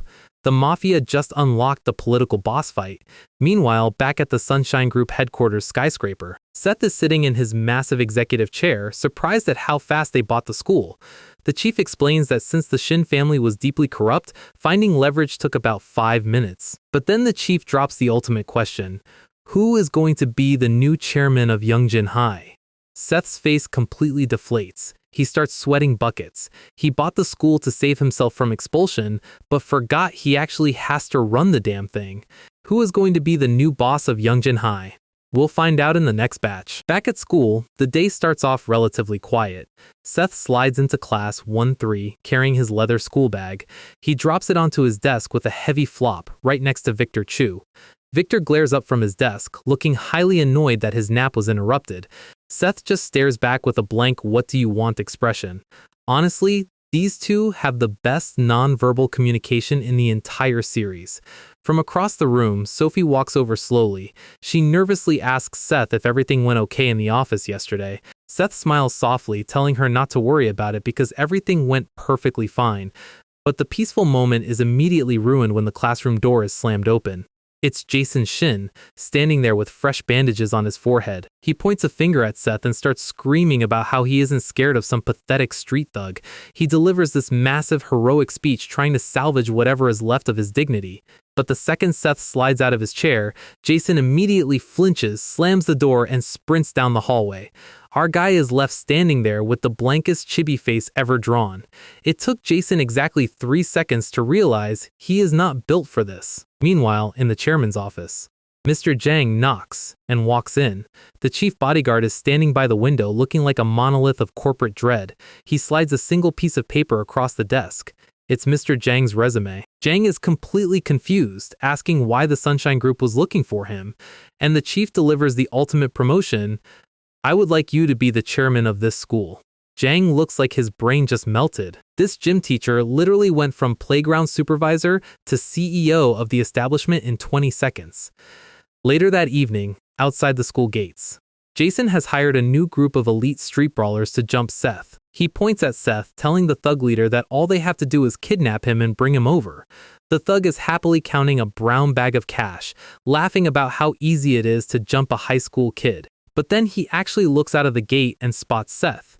Seth is currently stepping into a luxury black Mercedes sedan, surrounded by a dozen armed mob bodyguards in custom suits. The thug's eyes go wide, snot starts dripping from his nose, and he lets out a high-pitched scream. He immediately shoves the bag of money back into Jason's white jacket. "Are you trying to get us killed?" He and his crew sprint away at Mach 5, leaving Jason completely flabbergasted. The thugs realize they are delinquents, not a suicide squad. The Mercedes fleet drives off, leaving Jason standing in the dust, wondering what kind of demon he actually brought to this school. Later that night, Seth is sitting at a cafe counter. His mother is serving him coffee, smiling about how much fun he seems to be having at school. Seth looks down, asking a question he has probably wanted to ask for years. "Mom, why didn't you live with Dad?" His mother's smile fades. She gently tells him that she'll explain it some other time. Seth doesn't press. He just smiles, finishes his drink, and says he's heading out. But as he walks away, his mother watches him with a look of pure sorrow. We see a brief, heartbreaking flashback from her perspective. Years ago, Seth's father stood with his back to her, telling her they needed to separate. She wept, begging him to let her stay, but the legendary patriarch knew the truth. He couldn't keep his wife and baby son safe if they were living inside the crosshairs of the Sunshine Group gang wars. The flashback ends as the cafe door slides open. It's Derek Paik wearing his ugly floral shirt. His mother's eyes go wide with pure terror. Derek grins. The yakuza found Seth's weakness. Meanwhile, Seth is riding in the back of the Mercedes. The chief bodyguard reports that Mr. Chang has officially been installed as the new chairman. Seth smiles, thanking him for the favor. The chief explains that since the school stopped its athletic program, it has been drowning in debt. They need to invest $3 million more to convert Youngjin back into an athletic school. Seth is surprised, but the chief explains that in Korea, money is power, and the Sunshine Group has plenty of it. Seth sits back, crossing his fingers like a true mafia boss. The next morning, Class 1-3 is back in session. The old zombie teacher is trembling at the podium. Victor and Seth are both fast asleep. Suddenly, Seth's phone starts vibrating on his desk. He answers it groggily. It's Derek, screaming through the speaker. Seth literally looks at the caller ID, deadpans, "I'm in class," and hangs up on him. The classroom returns to a peaceful silence. The phone rings again. The old teacher starts trembling even harder. Seth hangs up a second time, but we cut to Derek at a construction site, completely losing his mind, and behind him, tied to a chair, is Seth's mother. Derek tells his thugs that they are going to finish Seth once and for all. He has a psychotic grin, confident that his trap is perfect. But we end with a quick chibi epilogue. Seth is stretching, looking at Victor's spiky golden hair. He wonders what it feels like to touch it. He reaches out his hand to poke the spikes. In his mind, his hand is instantly sliced and bleeding. He wakes up in a cold sweat, muttering about evil hair. Well, enjoy the comedy while you can, because Derek just crossed the one line he can never walk back from. The demon is about to wake up. and we'll see the aftermath in the next batch. The sun is setting over the city, and our guy is just trying to walk home from another exhausting day of school when a silver van screeches to a halt right in front of him. Before he can even sigh, two identical giant units in suits step out of the car, looking like the author accidentally pressed copy and paste on the character design. Seth gives them the ultimate side-eye. He is really not in the mood for random encounters today. The budget goons tell him to come with them, acting like they actually have a choice in how this conversation ends. Seth asks them where they think they are going, but before the goons can deliver their rehearsed dialogue, a shadow looms behind them. Suddenly, the atmosphere changes and the goons freeze. They turn around, their eyes widening in pure terror as they recognize the absolute unit standing right behind them. It is Sumin, our favorite scarred chauffeur, and he is furious that these low-level NPCs are trying to order his boss around. Sumin ignores the trembling goons, turns around, and slides his phone over to Seth with a deadly serious expression. He tells Seth that the phone has a message from Derek Paik. Seth's lazy demeanor instantly vanishes as he snatches the phone out of Sumin's hand. His eyes go wide, and the veins on his face start popping as he looks at the screen. On the display is his mother, tied to a chair in a cold brick room with a countdown timer ticking away. This is the exact moment Derek Paik signed his own death warrant. Seth's face contorts into a level of rage we have never seen before. The first goon tries to move, but Seth's fist is already buried in his face, sending spit and teeth flying across the pavement. The second goon screams in panic as Seth casually tosses the phone into the air to free up his hands. The phone hits the peak of its arc while Seth's focus shifts entirely to the next target. He slips under a wild counterpunch with frame-perfect precision. Then, he unleashes an uppercut that practically lifts the giant goon off his feet, shattering the concrete beneath them. Seth follows up with a brutal downward smash, turning the goon's face into a temporary abstract painting. He grabs the bleeding man by his hair, lifting him up like a rag doll, demanding to know where his mother is before he loses his mind. Cut to a black Mercedes tearing through the highway at illegal speeds, leaving a trail of absolute panic in its wake. Seth is in the back seat, clutching his head, trying to process the absolute chaos on a call with the chief bodyguard. He is completely losing his composure, his hands shaking as the adrenaline pumps through his veins. He screams into the phone that he is going to slaughter every single one of them, but then a voice cuts through the static. It is his mother. She is on the other end of the line, telling him to stay calm and that nothing is going to happen to her. Her voice is so impossibly serene that Seth instantly freezes, his murderous aura resetting to absolute zero. Even the chief bodyguard looks tense, knowing that the calm before the storm is about to end. Meanwhile, back at the hideout, Derek Paik is losing his mind, screaming at his phone because his highway capture squad isn't picking up. He is sitting on a wooden crate in a dark stone basement, trying to look like a criminal mastermind but failing miserably due to his terrible floral shirt. He looks at Seth's mother, telling her he has no personal grudge, but a high school kid running a multi-billion-dollar syndicate is just bad business. Seth's mother doesn't even flinch. She just looks at him with a gentle, pitying smile and says Seth will do a much better job than him. Derek's eye twitches, completely triggered by a middle-aged barista insulting his leadership skills. He yells a slur and steps forward, but suddenly the sound of metal sliding echoes through the room. Wait, she just stood up. The ropes are completely gone, and she is casually towering over him like she just finished her shift. Derek's smug confidence evaporates in a microsecond as she looks down at him with a cold, piercing gaze. This is not a helpless hostage. This is a predator who has been minorly inconvenienced by some loud-mouthed amateurs. She tells him not to worry, because the real danger isn't her son coming to save her, it's what she is about to do to them. A fleet of black Mercedes sedans screeches to a halt outside an abandoned concrete construction site. Seth sits in the back, his head down, radiating an aura so dark it could probably power a small city. The building is a massive skeletal maze of steel and concrete, the perfect place for a dramatic final showdown. The chief bodyguard is already waiting outside, looking like he is about to oversee a corporate merger rather than a rescue mission. Seth kicks the door open, his eyes scanning the area for any sign of a struggle. He runs forward, tearing his tie off, desperately asking the chief where his mother is. The chief doesn't say a word. He just gives Seth a highly suspicious, deadpan look. He slowly points toward the stairs, and Seth blurs past him, moving so fast he kicks up a literal cloud of dust. Seth charges down the dark concrete stairwell, ready to tear down the walls with his bare hands. He reaches the heavy double doors at the bottom and kicks them open with a force that nearly takes them off their hinges. He slides into the room screaming for his mother, but the words instantly die in his throat as his brain completely short-circuits. The entire room is a graveyard of unconscious mobsters, and standing in the center is his mother, casually holding Derek Paik by his collar like a bag of laundry. Seth stands there, utterly speechless, trying to reconcile his gentle, coffee-making mom with the absolute demon currently lifting a mob boss with one arm. He stammers out her name, but she slowly turns her head, her face covered in a shadow of sheer, unadulterated menace. The chief bodyguard steps into the room, looks at the carnage, and immediately bows, apologizing for arriving late. She drops Derek Paik onto the cold stone floor and politely tells the chief she will leave the rest of the cleanup to them. Derek is curled into a tight fetal position, sobbing hysterically, begging anyone, including his captors, to save him from her. She casually steps over the weeping broken man and walks toward the exit without a single scratch on her uniform. She tells Seth they need to hurry up and go because she still needs to open the cafe for the evening rush. Seth can only stare in silent disbelief as she walks away. It turns out the boss in school got his genetics from the absolute boss of the underworld.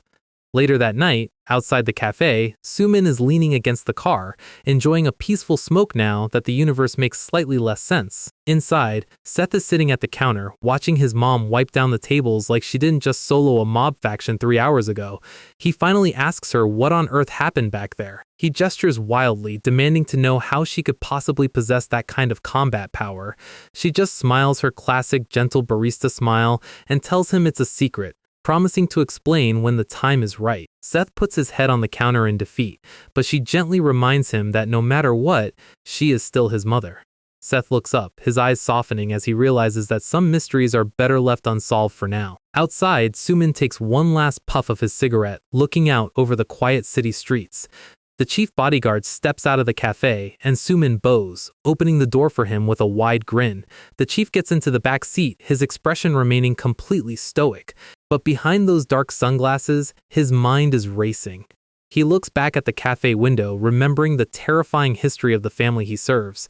He watches the mother and son through the glass, and a memory from 17 years ago flashes in his mind. We see a tiny baby Seth wobbling around on a living room carpet in nothing but a diaper.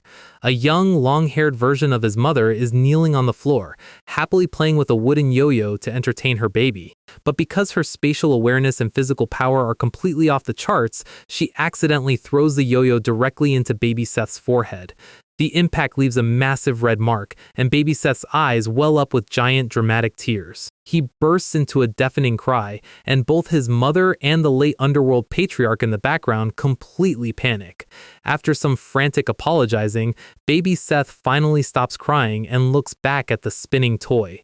He tries to reach out for it, but his toddler coordination completely betrays him. He falls face first onto the floor with a heavy thud, and his father looks like he is about to have a literal heart attack from the stress of parenting. But then, his mother picks him up, cradling him gently against her cheek with a warm, loving smile. In the present, the chief bodyguard adjusts his sunglasses, remembering how even the legendary head of the Sunshine Group used to sweat in absolute terror of his own wife. The storm has cleared, but the clouds over the city are still looking incredibly ominous. Outside the cafe, a fleet of black luxury sedans is parked, looking like a high-end dealership decided to set up shop in a residential zone. The chief bodyguard stands tall, calling over Rodney, who is currently looking like a side character who wandered in from a different comic. The chief's face is dead serious. He reveals that the Japanese yakuza were the ones funding that pathetic Busan rebellion. Rodney's eyes go completely cold. Even the funny guy in a mob group knows when it is time to stop laughing. The chief orders him to take better care of their young boss from now on. Rodney immediately bows, cracking a massive, confident smile. Because in this genre, the chubby, lighthearted guys are always secretly the most dangerous. Cut to the city skyline at night. The chief explains that since the yakuza leader, Miduki Ryushin, is actively targeting Seth, they need someone on the inside. He tells Rodney to find 2 top-tier fighters who can successfully pass as high school transfer students. Meanwhile, at a massive, sterile dining table, we find Sophie eating dinner with her father. She is quietly playing with her rice, looking completely drained. Her dad is watching her, his sharp eyes picking up on every single micro-expression. He asks her what is wrong and tells her that since he is a high-ranking prosecutor, he can make anyone bothering her completely disappear from society. Sophie insists nothing is wrong, but her voice is trembling. She quickly stuffs her mouth with food to avoid answering. It turns out witnessing your childhood crush turn a classroom into a high-impact demolition site really ruins your appetite. Later that night, we see the exterior of their high-rise apartment. Her dad is standing on the balcony looking out over the city lights. He pulls out his phone and makes a call. And of course, the person on the other end is Jason Shin, who is currently bandaged up and ready to snitch to the highest legal authority he can find. The prosecutor's grip tightens on the railing as Jason starts detailing everything about the troublesome new student. Meanwhile, back at the cafe, the metal shutter creaks as it is pulled shut. The chief bodyguard is waiting outside, watching Seth's mother crouch down to lock up. She asks if Seth made it home safely, and the chief confirms he is already in bed. The chief bows deeply, apologizing for letting the situation get so out of hand earlier. She stands up, completely dismissing the apology. She tells him they need to keep their distance for Seth's sake. She flashes a sharp, knowing smile, telling the chief to just focus on keeping her son safe. The chief stares in silence. Even after all these years, the absolute authority of the late boss's wife is unmatched. Meanwhile, back in his room, Seth is sitting straight up in bed looking like he just saw a ghost. He slowly shifts, his body covered in battle scars, but none of those wounds compare to his current psychological trauma. He slowly pulls the covers over his face, trying to block out reality. He starts rolling around, kicking the blankets in a complete panic. He sits up, sweating profusely, his heart hammering against his ribs. He screams into the empty room, wondering what on earth is going on with his mom. Honestly, finding out your sweet coffee-brewing mother can solo an entire armed syndicate is a lot to process before homeroom. Now, let's take a quick detour for some essential backstory on Rodney. It turns out this man was born to drift, actively racing high-speed rally cars sponsored by the Sunshine Group. He stands before the chief, looking remarkably serious for once. The chief tells him his sole mission is to protect their young boss. But first, the chief demands he hand over his weapons. Rodney looks slightly offended, but he knows better than to argue with a man who wears sunglasses at night. He reaches into his jacket and pulls out a sleek black metal cylinder. He grips it, presses a button on the side, and the metal instantly snaps out into a heavy, 3-tiered expandable steel baton. Rodney gulps as the chief inspects the weapon. We get a flashback of Rodney absolutely clearing a warehouse filled with armed thugs, swinging that steel rod like a complete demon. The author literally named this guy Rodney just so he could be a specialist with a metal rod. I respect the dedication to the bit. Over in Japan, we see the traditional wooden gates of a massive yakuza estate. The supreme leader of the Santo Onikai, Miduki Ryushin, sits quietly on the tatami mats, taking a slow puff from his golden pipe. He exhales a cloud of smoke, muttering about how he can never trust local contractors to get the job done right. He asks what their next move is regarding the Sunshine Group. His subordinate sweat drops, confirming that the new leader of the syndicate is currently a high school student. The boss doesn't even blink. He simply orders them to send in Akira. He takes another long drag from his pipe, his eyes narrowing. If they are going to take over the Korean underworld, they might as well use their absolute best asset. Cut to the exterior of Youngjin High the next morning. The students are gathered outside, completely unaware of the storm brewing. Inside the massive chairman's office, Mr. Jang is standing awkwardly, pulling at his tight collar. He slumps into his giant leather chair, looking at the towering stacks of paperwork on his desk. He laments the fact that he went from blowing whistles on a sports field to managing a corporate mafia foundation overnight. He groans, wondering what his life has officially come to. Suddenly, his office phone rings, shattering his existential crisis.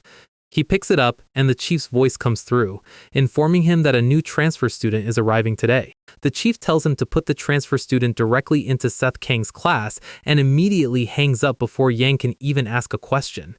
Jorg sits there in shock as a sudden knock echoes from his office door. The door creaks open, and Yang's eyes widen in pure disbelief. It is Brock Chang, standing in the doorway with his head bandaged and his left arm wrapped in a massive, heavy white cast. Jang asks what he is doing here since he usually treats school like a suggestion. Brock looks down, murmuring that he actually wants to graduate. Honestly, getting your skull cracked by the main character and immediately deciding to prioritize your high school diploma is an incredible arc. Jang is completely speechless. Meanwhile, in Class 1-3, the homeroom teacher is standing at the podium. She sighs, rubbing her temple, and announces that they have a new student joining them today. She tells the student to enter, and the sliding door moves back. The entire classroom instantly freezes, their faces turning pale with terror. The teacher nervously asks the giant in the doorway to introduce himself. It is Brock, towering over the front row, his presence completely suffocating the room. But before the panic can peak, the teacher quickly adds that they have one more transfer student. Another set of footsteps approaches the door. Step forward Jun Kim, who is actually just Rodney with his hair slicked back into a sleek ponytail. The girls in the class instantly sprout literal hard eyes, while the guys look like they want to file a formal complaint. The teacher is sweating, looking at these two massive units and wondering if the school's age verification system is completely broken. She tells them both to take the empty seats at the very back of the room. They start walking down the aisle, and Seth slowly raises his eyes, watching them approach. Victor Chu glares from his desk, his spiky hair practically standing on end. Rodney sits down calmly, but Brock keeps walking. Brock stops, standing directly over Seth's desk like a human eclipse. Seth sits back, looking up at the giant who spent his entire childhood training just to get revenge on him. And then Seth just smiles. Oh, this seating arrangement is going to be absolutely spectacular. Meanwhile, outside the school gates, a sleek vintage luxury car screeches to a halt. The passenger door opens, and Akira steps out, adjusting her school uniform with a cold, terrifying gaze. She smiles to herself, whispering that she can't wait to finally meet him. The board is officially set. We have got the yakuza, the school athletes, the mafia bodyguards, and an overprotective prosecutor dad all converging on one single high school classroom. Another beautiful morning at Youngjin High, where the students are currently trying to survive the daily grind. Inside Class 1-3, Seth and Victor are doing what they do best, sleeping like they have got a combined GPA of 12. Honestly, these two treat school desks like 5-star hotel mattresses. But right behind them are the two most conspicuous high schoolers in human history. The teacher is at the podium, casually asking the class if everyone is excited for the upcoming graduation trip. She pauses, turning her gaze directly toward the back of the room to ask if the giant new transfer students are joining them. Rodney, currently rocking his K-pop Jun Kim visual upgrade, flashes a blindingly polite smile and says yes, while Brock just sits there looking like a depressed gargoyle. Brock is glaring intensely at the back of Seth's head, probably wondering how a guy who sleeps this much has such a devastating right hook. The teacher nervously smiles, completely terrified of her own classroom's average bone density. She tells everyone to make sure they get along with the new kids before quickly exiting the room. The bell rings, and the classroom instantly dissolves into chaotic chattering while our main duo finally wakes up. Brock doesn't waste a single second. He stands up, his massive frame completely paralyzing the nearby students. He walks straight past Rodney and stops right in front of Victor Chu. Victor gives him a sideways glare, his spiky blonde hair practically radiating do not disturb energy. Brock stares down at him, his face completely unreadable. Rodney watches the tension build, while Victor casually steps out into the hallway, telling Brock to follow him if he wants to talk. Brock follows, but as he steps through the door, he deliberately shoulders past Victor like a massive human bulldozer. Victor's eye twitches, his hand wraps practically itching for a fight. He smirks, realizing Brock hasn't learned his lesson about picking fights with people who actually know how to throw a punch. They head out to the school courtyard, the wind kicking up as they stand face to face. Victor asks him if he's seriously looking for another round of dental reconstruction after what Seth did to him. Brock just looks at him, completely unbothered by the trash talk. Victor drops his school bag to the concrete, his fist clenching tight. Without warning, he launches a lightning-fast left hook straight into Brock's jaw.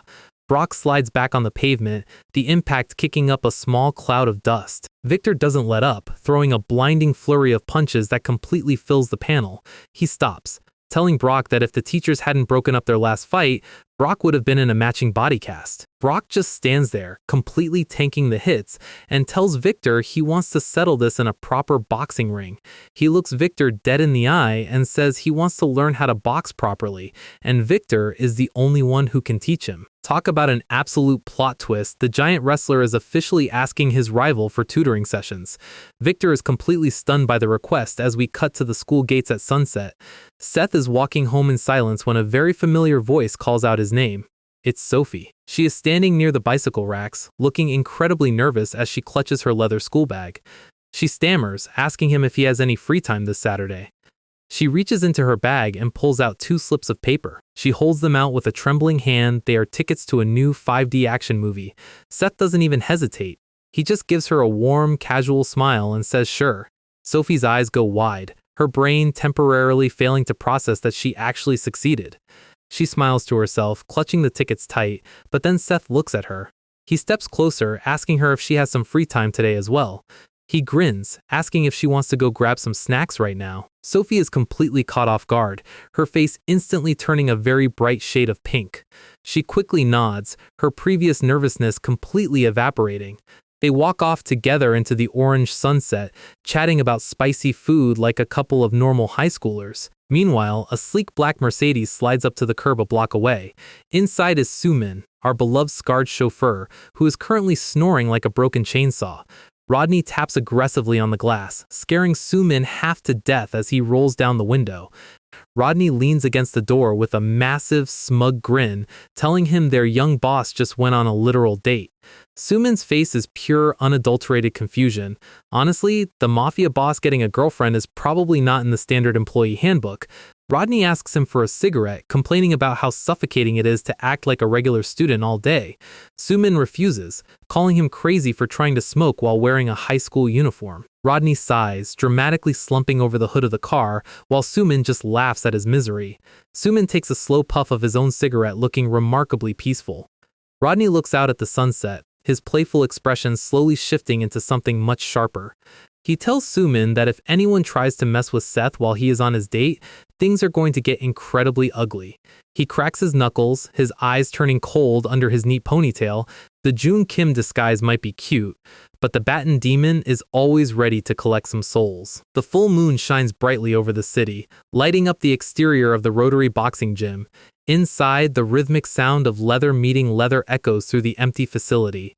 Victor Chu is in the ring, unleashing a relentless barrage of high-speed boxing combos. But standing across from him is Brock, who is blocking every single strike with his massive arms locked in a tight guard. Victor slips left, throwing a heavy hook, but Brock's defense is surprisingly solid for a guy who used to rely entirely on raw power. Victor explodes forward, launching a spectacular, vertical straight punch right down the middle.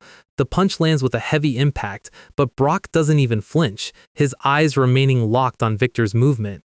Brock takes a heavy step forward, his giant foot shaking the canvas of the ring.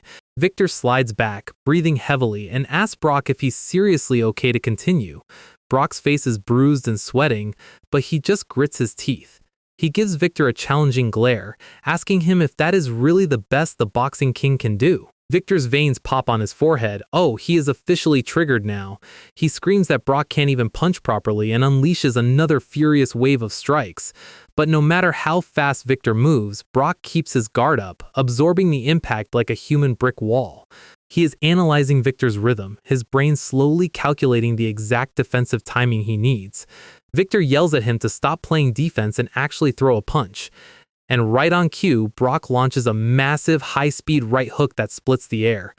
Victor barely manages to slip the strike, Brock's heavy leather glove stopping just millimeters from his cheek.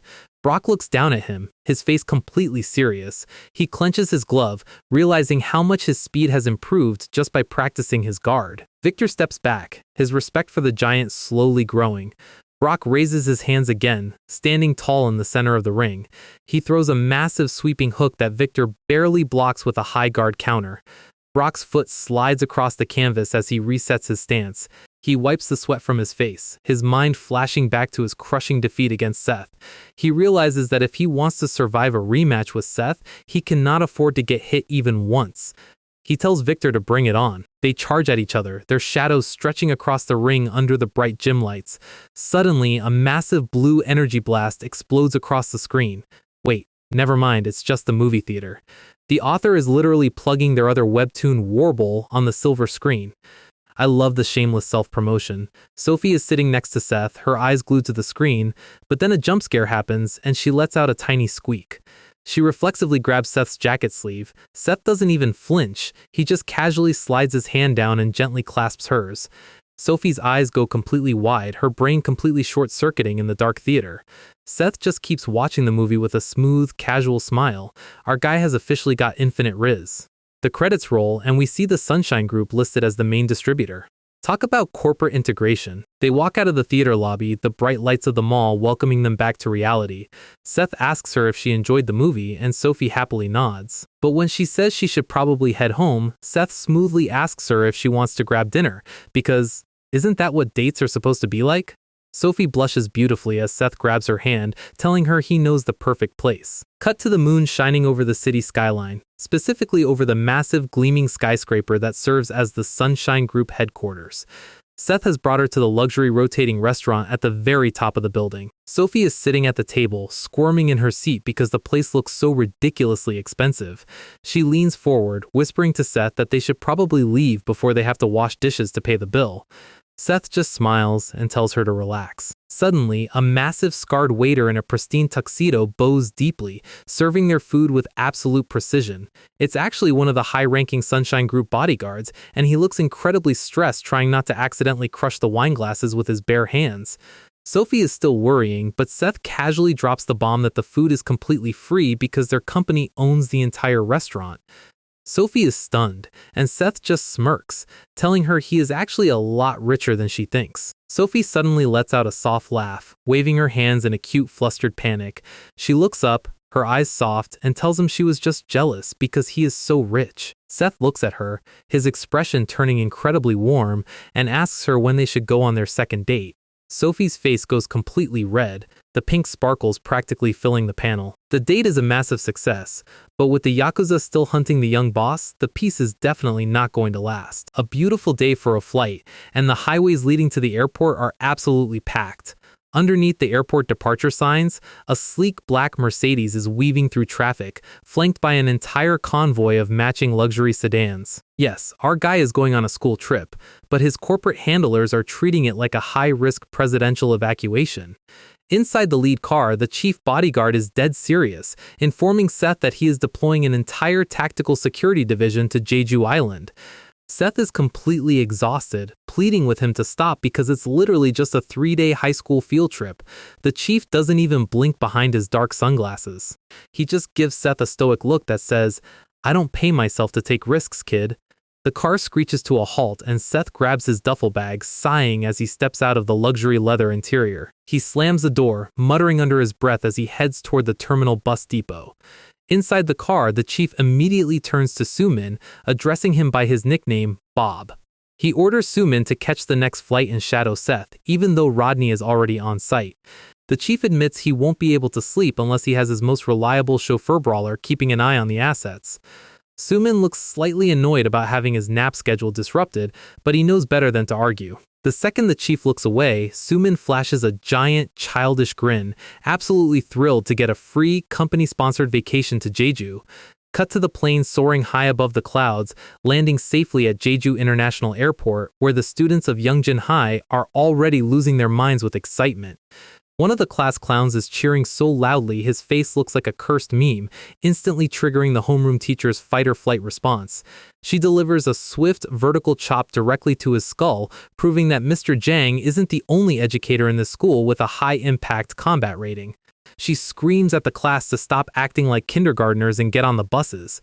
The class quickly falls into a quiet line, filing onto the bus marked Class 1-3. She double-checks her clipboard, making sure every single chaotic variable is accounted for. The doors slide shut, and the bus rolls out onto the scenic coastal highway. They pull up to the Jeju Tourism Hotel, a massive concrete high-rise overlooking the ocean. Sophie steps off the bus with a bright, excited smile, followed closely by Brock, who is looking remarkably menacing for a guy on a field trip. Victor steps off next, his eyes closed in a lazy squint, while Rodney trails behind them like a stylish bodyguard in a K-pop video. Seth is the last to exit, looking around the crowded lobby as the teacher tries to gather everyone's attention. She holds up a giant piece of paper, announcing that class 1 to 3 is assigned to the 8th floor, starting from room 802. Cut to an aerial view of the resort roundabout as the students grab their luggage. The boys head down the long, carpeted hallway of the 8th floor, checking the names on the doors. And of course, we see our main trio walking in a neat, single-file line. Seth stops outside room 816, pointing at the white paper taped to the dark wood. The paper reads, Seth Kang, Victor Chu, Brock Chang. Honestly, putting these three in the same hotel room is a level of administrative negligence that should probably be investigated by a federal court. Rodney walks up behind them with a smug grin, informing them that he is staying in the room right next door to keep things cozy. They step inside the room, which features 3 single beds and a nice ocean view. Seth grins, immediately diving onto the middle bed to claim it as his personal territory. Victor's eye twitches as he drops his duffel bag onto the floor. He storms over to Seth, demanding to know why the guy who spends 90% of class sleeping gets the prime real estate. Before Seth can answer, Brock slowly turns around from the balcony, his face covered in a shadow of pure, terrifying menace. He asks Victor if he has a problem with the arrangement.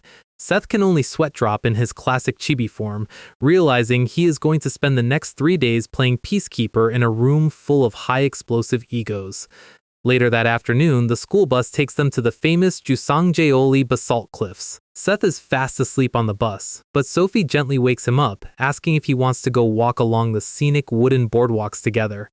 Seth rubs his eyes and smiles, agreeing to go with her, which makes Sophie's face light up with pure happiness. Meanwhile, out on the grassy lawn, Victor is lying on his back with his hands behind his head, trying to get some quality nap time. But the peaceful atmosphere is shattered by a loud, obnoxious chatter coming from a nearby group of foreign exchange students. Victor's eye pops open in absolute irritation, muttering about how some people have absolutely no volume control in public spaces. A few yards away, Brock is walking past the crowds, looking completely bored, while down by the cliffside, Rodney is sneaking a quick smoke. Suddenly, a hand taps Rodney on the shoulder, and he turns around to see Sumin grinning at him like a proud parent who tracked their kid down at a mall. Rodney rolls his eyes, but they both quickly turn their attention toward the wooden boardwalk. Seth and Sophie are walking down the stairs, enjoying the ocean breeze, but Seth's expression suddenly shifts as a shadow falls over the steps. 3 athletic guys in matching purple tracksuits are blocking the stairs, looking down at them with smug, arrogant grins. The lead thug looks at Sophie, delivering a highly inappropriate comment in Mandarin about how cute Korean girls are and asking her to come hang out with them. The second thug snickers, pointing at Seth and telling her she should leave the skinny, weak-looking kid behind. Oh, these boys are playing a very dangerous game of poke the sleeping tiger. Seth stands there, completely blank-faced, muttering to himself that he has absolutely no idea what these guys are saying, but he already hates their faces. Seth looks up, his eyes narrowing as the 3 track-suited thugs continue to smirk at him. Their smug expressions are practically begging for a high-impact lesson in basic manners. Seth steps in front of Sophie, his voice dropping into a cold deadpan as he asks them what they want. But before things can escalate, Sophie steps forward and unloads a fluent, grammatically perfect sentence in Mandarin, telling them to stop making their country look bad while traveling abroad. Talk about an absolute language flex. The thugs are taken aback, but their leader quickly recovers, laughing off the insult and asking if the skinny kid is really her boyfriend. Sophie doesn't answer. She turns around, grabbing Seth's jacket sleeve. She quietly tells Seth that they should just walk away and not waste their time on trash like this. Seth looks at her, then glances back over his shoulder at the thugs. The thugs are snicker laughing, and the middle one decides to flip Seth off. Seth's face instantly goes pitch black. The loophole has not been officially activated yet, but the countdown has definitely started.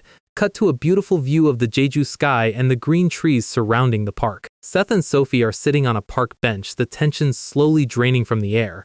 Seth looks at her, genuinely impressed, and asks her where she learned to speak Chinese. Sophie smiles gently, explaining that her father's prosecutor job forced their family to relocate to China for a few years when she was a kid. Seth praises her, but then asks what those guys were actually saying back on the stairs. Sophie nervously chuckles, telling him it was nothing important. Seth doesn't push the issue. He stands up, stretching his arms, and tells her he needs to find a restroom. He tells her he'll be right back, his face covered in a shadow as he turns around. Seth's casual stride instantly turns into a deadly rhythmic march as he heads straight back toward the wooden boardwalk. The three purple tracksuit thugs are still hanging out on the stairs, laughing about their encounter when they hear footsteps from above. They look up, and their smiles instantly freeze. Seth is standing at the top of the stairs, sporting a wide, vein-popping, psychotic grin that belongs in a horror movie. The wind splits as Seth launches forward, his silhouette blurring as he descends the stairs like a physical manifestation of wrath. Cut back to the park bench where Sophie is sitting quietly, swinging her legs as she waits for her date to return. Seth walks up, rubbing the back of his neck with a sheepish grin, apologizing for taking so long because the restroom was further than he thought. He suggests they go take some pictures by the cliffside, and Sophie happily stands up, completely unaware that her boyfriend just completed a high-speed cleaning service. Because back at the stairs, the three thugs are currently folded across the wooden deck like a pile of dirty laundry, completely unconscious. Suddenly, a massive, muscular guy in a matching purple tracksuit walks down the steps, stopping in shock. He slaps one of the bleeding thugs awake, demanding to know what happened, and the thug groans that a single Korean high schooler did this to them. The leader's face turns bright red with fury. He turns to his massive group of tracksuited athletes, screaming at them to spread out across the park and find the kid. A wave of purple tracksuits floods the scenic park, kicking random Korean tourists out of the way. One of the scouts points toward a quiet patch of grass near the trees. It's Victor Chu, who is still trying to get his nap. A thug walks up and aggressively kicks Victor in the ribs to wake him up. "Oh, congratulations, you just found the only guy in the park who is more violent than the main character." Victor sits up, his face covered in a shadow of absolute murderous rage. He unloads verbally, demanding to know what they want. The tracksuited leader steps forward, completely misreading the situation, and asks Victor if he is looking for a fight. Victor's face contorts into a terrifying, toothy grin. Victor stands up, and the leader tries to scream at him to sit back down. Before the leader can even finish his sentence, Victor's fist is already buried in his face, the impact sending a spray of spit and sweat across the grass. The leader and two of his sidekicks are instantly folded onto the turf, completely knocked out in a single motion. Victor stands over them, cracking his neck, muttering about how he has absolutely no idea what these bastards are saying, but they ruined his nap, so they had to go. Meanwhile, further down the cliff, Brock is sitting on the edge of the rock watching the ocean waves. Another squad of tracksuited thugs approaches him, demanding to know if he was the one who beat up their friends. The lead thug hesitates, looking at Brock's massive back and realizing this might be a bad matchup. Brock slowly turns his head, his eyes completely dead as he looks at them. The thug panics and throws a desperate right hook, but Brock's hand flashes forward, catching the fist with a sickening heavy slap. The impact shakes the thug's entire arm, his knuckles completely locked in Brock's iron grip.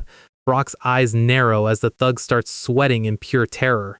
Brock grins, his voice dripping with menace as he tells them he was starting to get bored anyway, so he appreciates the distraction. The thug screams in panic, trying to swing his left fist to free himself, but Brock doesn't even bother to dodge.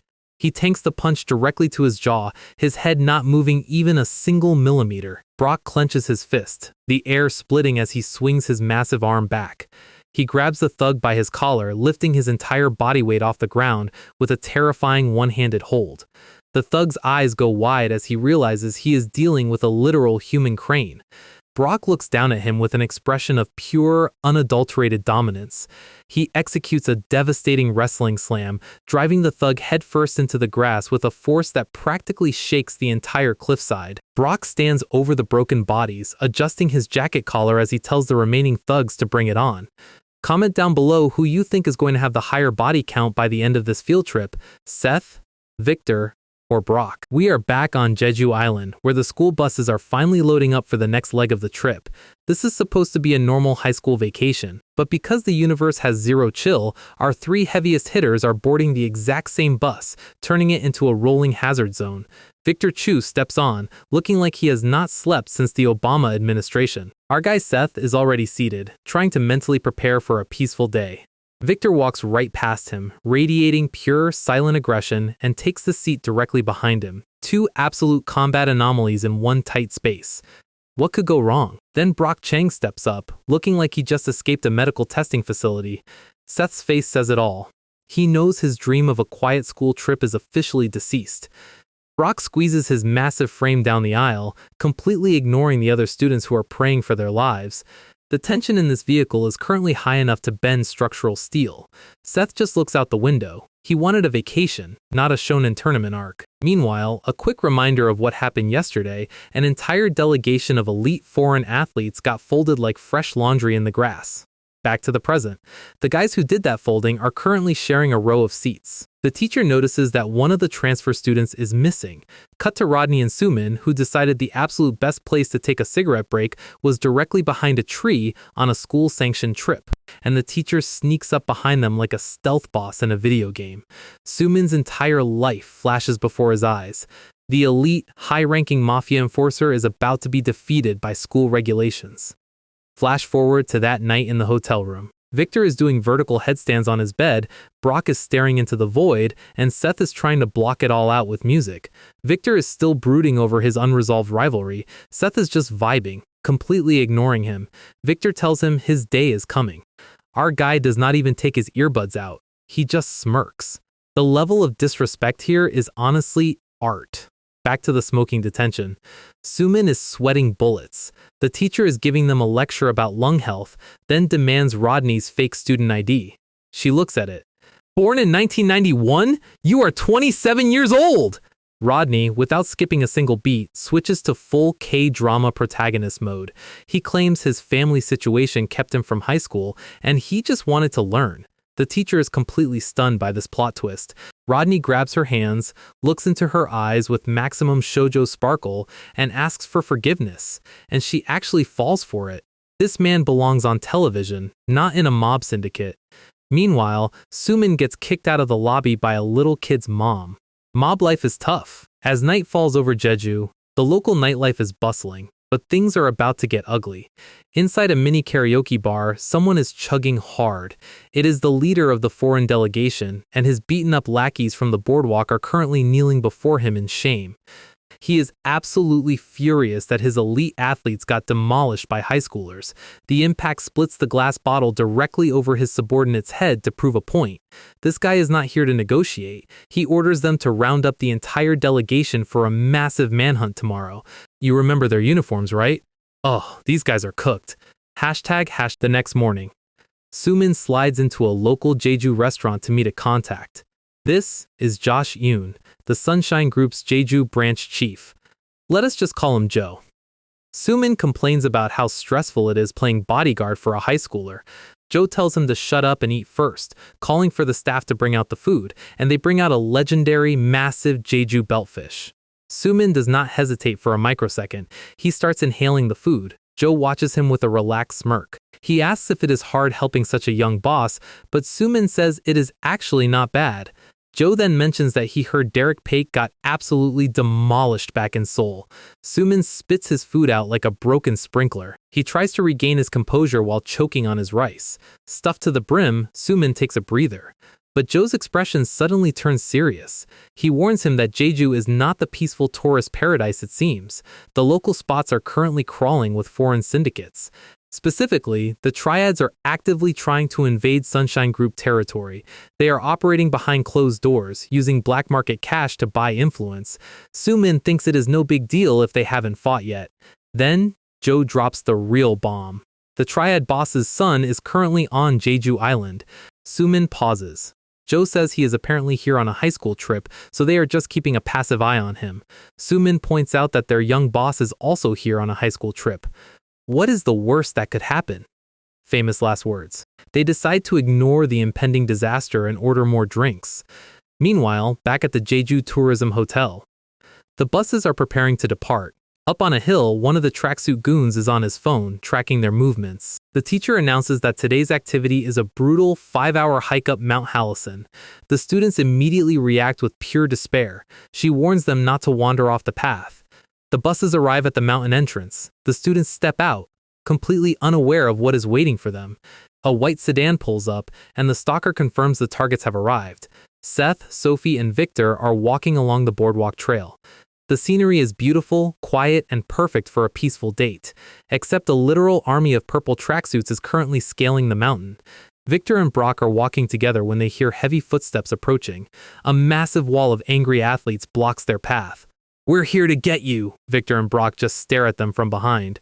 They look more annoyed about their walk being interrupted than anything else. Meanwhile, over on Seth's side, a lone thug corners him and Sophie. "Hey, Korean boy, follow us!" Suddenly, a whole platoon of tracksuits surrounds them. Sophie yells, "What do you want this time?" The guy tells her to shut up. Seth steps in, gently sliding Sophie behind him. And there it is. That terrifying, wide-eyed psychotic smirk. "Looks like they're here for me." Oh, these guys have absolutely no idea what they just unlocked. Sophie is looking at Seth with absolute dread in her eyes, but our guy is already walking past her. He has that psychotic smile on his face, which means he is actively calculating how many rules of his mother's promise he is about to break. He walks right into the center of the clearing, where Victor Chu is currently using a volcanic rock as a living room recliner, completely surrounded by a sea of purple tracksuits. Seth and Victor exchange a glance. It is that classic, silent high school communication that translates to, "Why are you here?" and "I don't know, but these guys are annoying." Then the big boss with the cornrows steps forward and unloads verbally in Mandarin. This is Peter, the triad heir, and he has brought enough backup to invade a small country.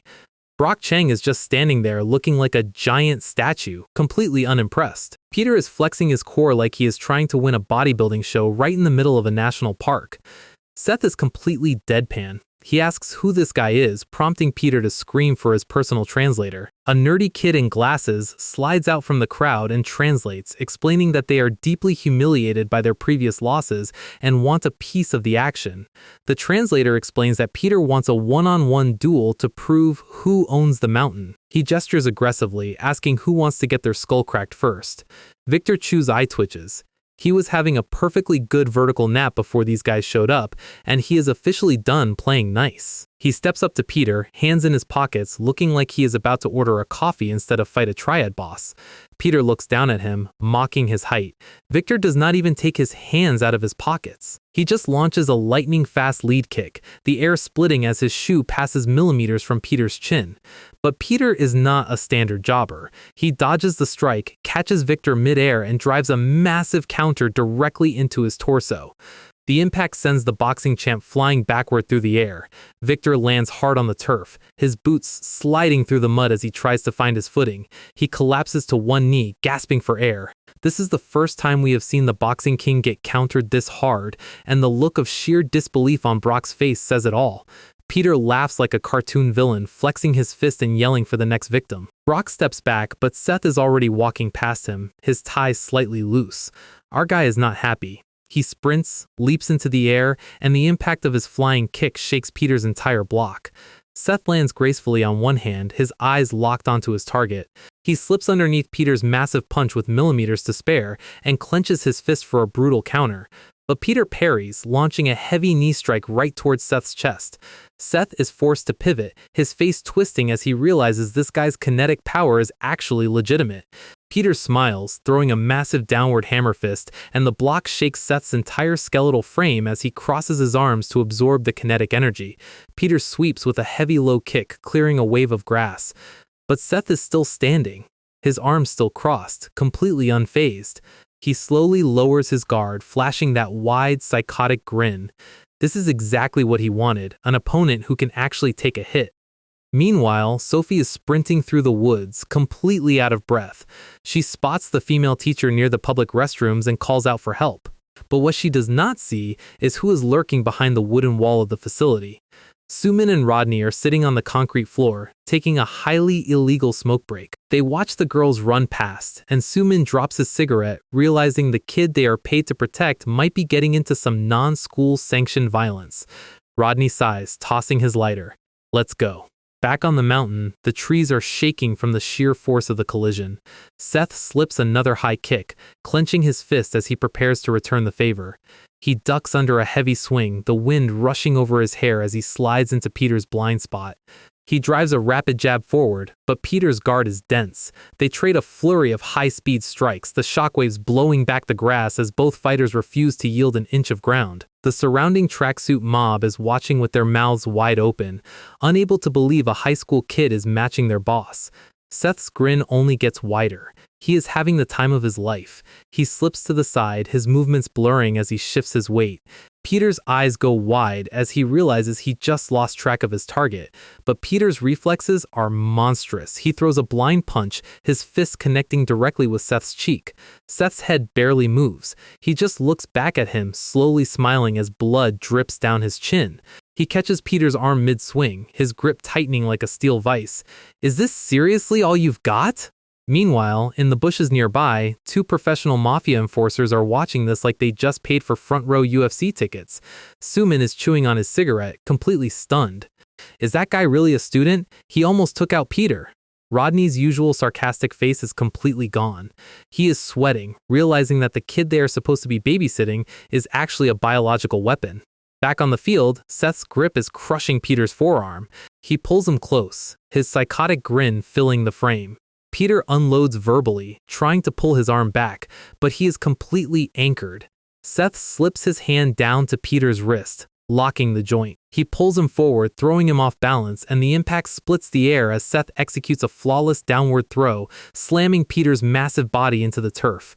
Peter groans, clutching his ribs as his breath is forced out of his lungs. But our guy is not done. He grabs Peter by his collar, lifting him off the ground. Something breaks, and from the sound of it, it is Peter's forehead as Seth delivers a brutal, skull-shattering headbutt. Peter staggers backward, his face covered in blood as he clutches his nose in pure agony. Seth slides forward to finish the job, his fist cocked back. But suddenly, a blur of black silk cuts through the clearing, a foot passing millimeters from Seth's nose as a mysterious figure executes a high-speed spin kick. Seth is forced to leap backward, landing in a defensive crouch as he glares at the newcomer. Who are you?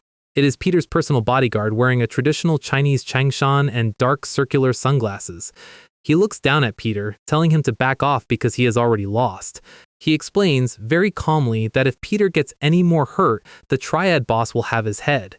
Peter screams at him to get out of the way, refusing to accept defeat from a Korean high schooler. Seth does not care about their family drama. He launches forward like a missile, aiming a heavy strike at the bodyguard, but the bodyguard does not even move his feet. He casually sidetracks, letting Seth's fist pass through empty air. Seth attempts a rapid follow-up, aiming a brutal left hook, but the bodyguard catches Seth's wrist with a single hand, his movement so fast it looks like a glitch in the animation. They lock eyes. This guy is a professional assassin, and he is operating on a completely different level than the high school delinquents. He holds Seth's arm in place with absolute, effortless ease. Then, the bushes part. Sumin and Rodney slowly stroll out of the woods, their hands in their pockets, looking like they just finished a casual stroll in the park. The professional enforcers have officially entered the chat, so Rodney and Sumin just stepped out of the bushes, ready to handle this like professionals. They are wearing their matching boss suits, looking highly intimidating. The triad bodyguard looks at them, trying to gauge if these two are actually worth his time. Sumin does not even take his hands out of his pockets as Rodney reaches inside his jacket. He slides out his expandable steel baton with a smooth metallic click. Sumin casually wraps his knuckles, ready to turn this guy's ribs into dust. The bodyguard drops a cold question, asking who the hell they are. But before the adults can even start their cool guy dialogue, someone else's bloodlust completely hijacks the atmosphere. Our guy Seth is standing right behind them, and he is absolutely furious. He tells his bodyguards that their dramatic entrance is making it look like he actually needed saving. He glares past them, and the sheer intensity of his glare makes the professional assassin shiver. Seth does not wait. He blurs forward, bypassing his own security to blitz the bodyguard. The bodyguard manages to block the first sweep, but his arms are already throbbing from the kinetic impact.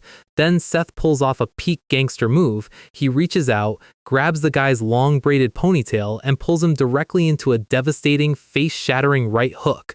The impact sends the bodyguard flying through the air, his sunglasses scattering into the grass. Done. One strike, and the professional close protection enforcer is snoring in the mud. Cut to the Sunshine Group headquarters back in Seoul. The chief bodyguard is standing by the window, looking like a disappointed father. I thought you said you wouldn't cause a fuss on this trip. Seth is sitting in his massive executive chair, looking completely bored out of his mind. The chief immediately pivots, yelling at Sumin and Rodney for failing their one simple job. The two massive, terrifying mob enforcers are currently bowing and stammering like middle schoolers caught skipping class. The chief sighs, pointing out that of all the people to hospitalize, they had to choose the triad heir. Seth looks up, his eyes cold. If someone swings at me, do you seriously expect me to run away? The chief just rubs his temples. There is no arguing with mafia genetics. He explains that because of their little mountain martial arts tournament, the local Jeju branch chief is currently in the deepest crap imaginable. Cut to the Jeju General Hospital. Jo Yoon is standing in the recovery room, sweating profusely while looking at two literal mummies. Peter is wrapped in bandages from head to toe, glaring with one eye and whispering promises of absolute slaughter. The bodyguard is also covered in medical tape, swearing that the Sunshine Group is going to pay for this in blood.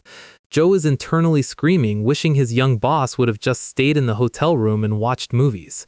The next morning, back in Seoul, at Yunjin High, Seth is resting his head on his hand, lazily spinning a pen at his desk. Back to the boring civilian life. But things are not quiet everywhere. Over at the Rotary Boxing Gym, the heavy bag is getting absolutely demolished by a series of high-impact strikes. Brock Chang is training like a demon, but in the background, Victor Chu is standing completely still. Victor is clenching his boxing glove, his eyes shadowed. He is replaying the exact moment Peter caught his kick and slammed him into the dirt. The memory of his first real defeat is actively burning a hole in his pride. He remembers landing in the mud, helpless. He remembers the absolute humiliation of getting looked down on. His teeth are grinding so hard the bones in his jaw groan. He launches forward, his fist splitting the air with a level of speed he has never shown before. The rematch is coming, and he is going to be ready. Back in class 1-3. The homeroom teacher slides open the door and announces they have another transfer student. A girl steps into the room, her long black hair catching the light, and the entire male population of the class immediately loses their collective minds, their eyes turning into literal cartoon hearts. She introduces herself with a sweet, delicate smile. "Hi, my name's Akira." But look at Seth's face. He does not see a pretty girl. He sees a threat. Akira stands at the front of the room, looking like a perfect, delicate doll. Meanwhile, far away in Japan, a phone slides across a tatami mat. The yakuza kaicho, Miduki Ryushin, takes a drag from his golden pipe. He hears the news of her successful infiltration and smiles. If that kid disappears, Korea is ours. Back in class 1-3, the regular high school routine continues. The class is buzzing about the beautiful new exchange student. Sophie is watching her from her desk, thinking she is impossibly pretty.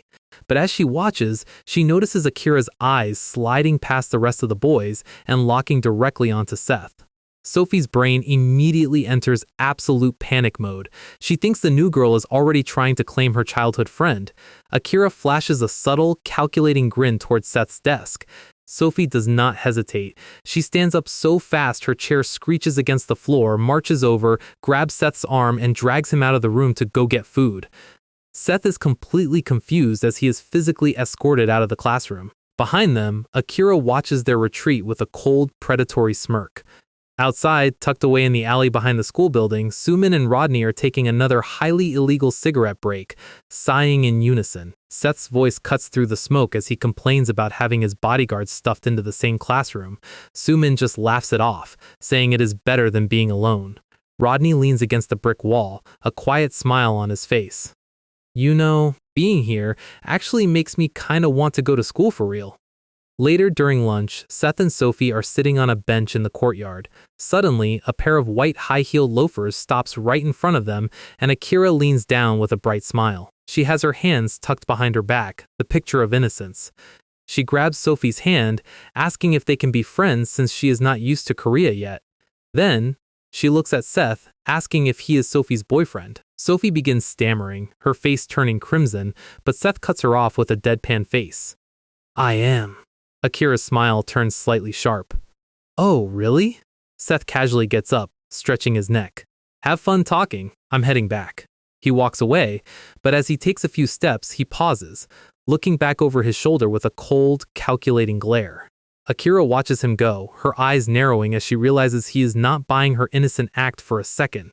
Meanwhile, Sophie is still sitting on the bench, her head practically steam cooking as she replays Seth's words over and over. That evening, Seth walks into his mother's quiet cafe, tossing his bag onto a stool.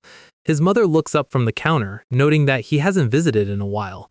Seth takes a sip of his drink, casually mentioning that a new transfer student from Japan arrived today. His mother immediately smiles, teasing him about finally bringing a girl up, but Seth's expression turns incredibly serious. It's not that. There's something off about her. She stops what she is doing, her smile fading. Seth leans forward, his voice dropping to a whisper. She has the exact same vibe as you. Instantly, his mother's face goes completely dark, her warm eyes turning into the cold, calculating pupils of an apex predator. Seth rubs his chin, trying to play it cool. Maybe it's just my imagination? It is definitely not his imagination, and from the look in his mother's eyes, the quiet life in this cafe is officially on borrowed time. Who is Akira really? And what happens when the mother decides to protect her nest? We find out next. Up on the rooftop of Yongjin High, the heavy padlock on the door has been completely bypassed. Akira is standing on the ledge, looking down at the courtyard like a gargoyle in a school uniform. She locks her eyes onto the crowd below, searching for her target. Seth walks into the courtyard, suddenly stopping as his physical danger sense triggers. He glances up toward the roof. Akira stares back down, mentally preparing her assassination plan. But before she can even take a step, Seth has already looked away, completely dismissing her presence. Annoyed, Akira dashes back onto the rooftop deck, landing in a low stance. She smirks, realizing our guy is not completely useless if he can detect her presence from that distance. She reaches down and pulls up the hem of her school skirt, revealing a highly illegal tactical garter packed with dozens of custom-made throwing needles. She slides one out, planning to finish the job quickly so she can enjoy some local sightseeing. Suddenly, a voice cuts through the rooftop breeze. Seth's mother is standing right at the doorway. Mom looks incredibly relaxed, politely suggesting that if Akira packs up and goes home right now, she will pretend none of this happened. Akira does not do negotiations. She whips her arm forward, launching a needle directly at Mom's face. And Mom casually catches the steel tip with her bare fingers like she is swatting a slow fly, sighing in disappointment. She steps forward, her face turning incredibly cold. "You look young. Why are you doing this kind of work?" Akira's entire reality is currently crumbling. She realizes this woman is not a civilian. She attempts to turn and flee, but a needle cuts through the air, grazing Akira's cheek and drawing a thin line of blood. Before Akira can even process the pain, Mom is already in the air, executing a high-impact downward heel stamp. The impact shakes the concrete roof as Akira is driven face first into the deck. Mom lands gracefully, pinning the assassin to the floor with her foot. She leans down, her eyes completely devoid of warmth. She grabs Akira by her throat, squeezing until the assassin is physically crying in terror. "You aren't a very good listener, are you?" Meanwhile, back in class 1-3, the teacher is taking attendance and complaining about the high rate of truancy. The door slides open and Rodney casually strolls in, throwing out a lazy apology for being late. The teacher's face turns instantly pink as she tells him to take his seat. Handsome privilege is real, guys. Rodney sits down right in front of Seth, turning around to bow deeply to him. After class, Seth corners him in the hallway. He points out that he explicitly told his uncle he did not want to see Rodney's face again. Rodney looks up, his usual sarcastic, cool guy attitude completely gone. He admits that he begged the chief to let him return to school. He drops to one knee, bowing his head in front of his young boss. Seth looks down at him, his face deadpan. "Just make sure you stay out of my way." Rodney flinches, expecting to be kicked out of the building, but Seth reaches down, grabs Rodney by his shoulder, and pulls him up. "I told you, I don't want a bodyguard, I want a friend." He shakes Rodney's collar, looking irritated. "If you are going to keep bowing and acting formal, then get the hell out of my sight. So, just relax." Seth turns and walks away, hands back in his pockets. Rodney stands in the empty corridor, a genuine soft smile on his face. He officially has a reason to stay. Back on the rooftop, Akira is sitting on the floor, a medical bandage slapped over her cheek. Mom is standing over her, her face completely shadowed. "Don't even think about running." She adjusts her tie, her eyes burning with pure god-tier menace. "Now, take me to your leader." It is late afternoon at Yongjin High, and the teacher's voice is slowly putting the class to sleep. Seth is resting his head on his desk, his eyes half closed. He sighs, looking completely exhausted by the sheer weight of his civilian routine. The school clock ticks away during the quiet, independent study period. Outside, the sun is beginning to set over the city. Seth sits up, adjusting his uniform. He decides he has had enough of school for one day and slides out of his seat. Sophie watches him walk out of the classroom, her expression filled with quiet worry. Seth walks down to the street where his black Mercedes is waiting, Sumin greeting him warmly. Sumin asks where they are heading, and Seth tells him to take him straight to his mother's cafe. The car pulls up to the familiar street, and Seth steps out. He walks up to the entrance, but his eyes instantly go wide. Taped to the closed wooden door is a handwritten sign, closed, due to personal reasons. Our guy immediately pulls out his phone, dialing his mother's number with trembling fingers, but the automated operator's voice tells him the customer cannot be reached. Seth lowers the phone, his face darkening. Something is definitely not right. Meanwhile, on the other side of town, Akira is walking down a quiet traditional street, looking back in absolute terror. Mom is walking right behind her, her eyes locked onto the back of Akira's head like an assassin's handler. They stop outside the massive wooden gates of the Santo Onikai's Korean branch headquarters. Mom tells Akira to stay right there and not to make any sudden movements, and the broken assassin quickly nods in submission. Mom pushes open the heavy gates, the wood creaking loudly as she steps into the estate. Standing in the stone courtyard are two massive yakuza enforcers currently smoking and talking. They turn around, their eyes wide with confusion at the sight of a middle-aged woman in a school uniform tie. The tattooed guard steps forward, demanding to know what gang she belongs to. Mom calmly replies that she is just here to see their boss. The guard reaches out, intending to physically throw her out of the courtyard. Mom sighs. I guess talking is off the table. The air splits as Mom unleashes a simultaneous double open palm slap to both of their faces. The two massive guards crash onto the cobblestones, knocked out cold in a single motion. The fallen guard groans, desperately pressing a security panic button in his pocket. Mom ignores him, stepping onto the wooden porch and sliding open the traditional paper doors.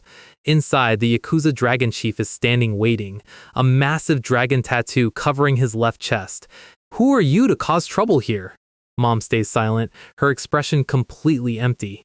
The chief snaps his fingers, and sliding doors open all around the room, revealing dozens of yakuza enforcers armed with steel pipes, katanas, and handguns.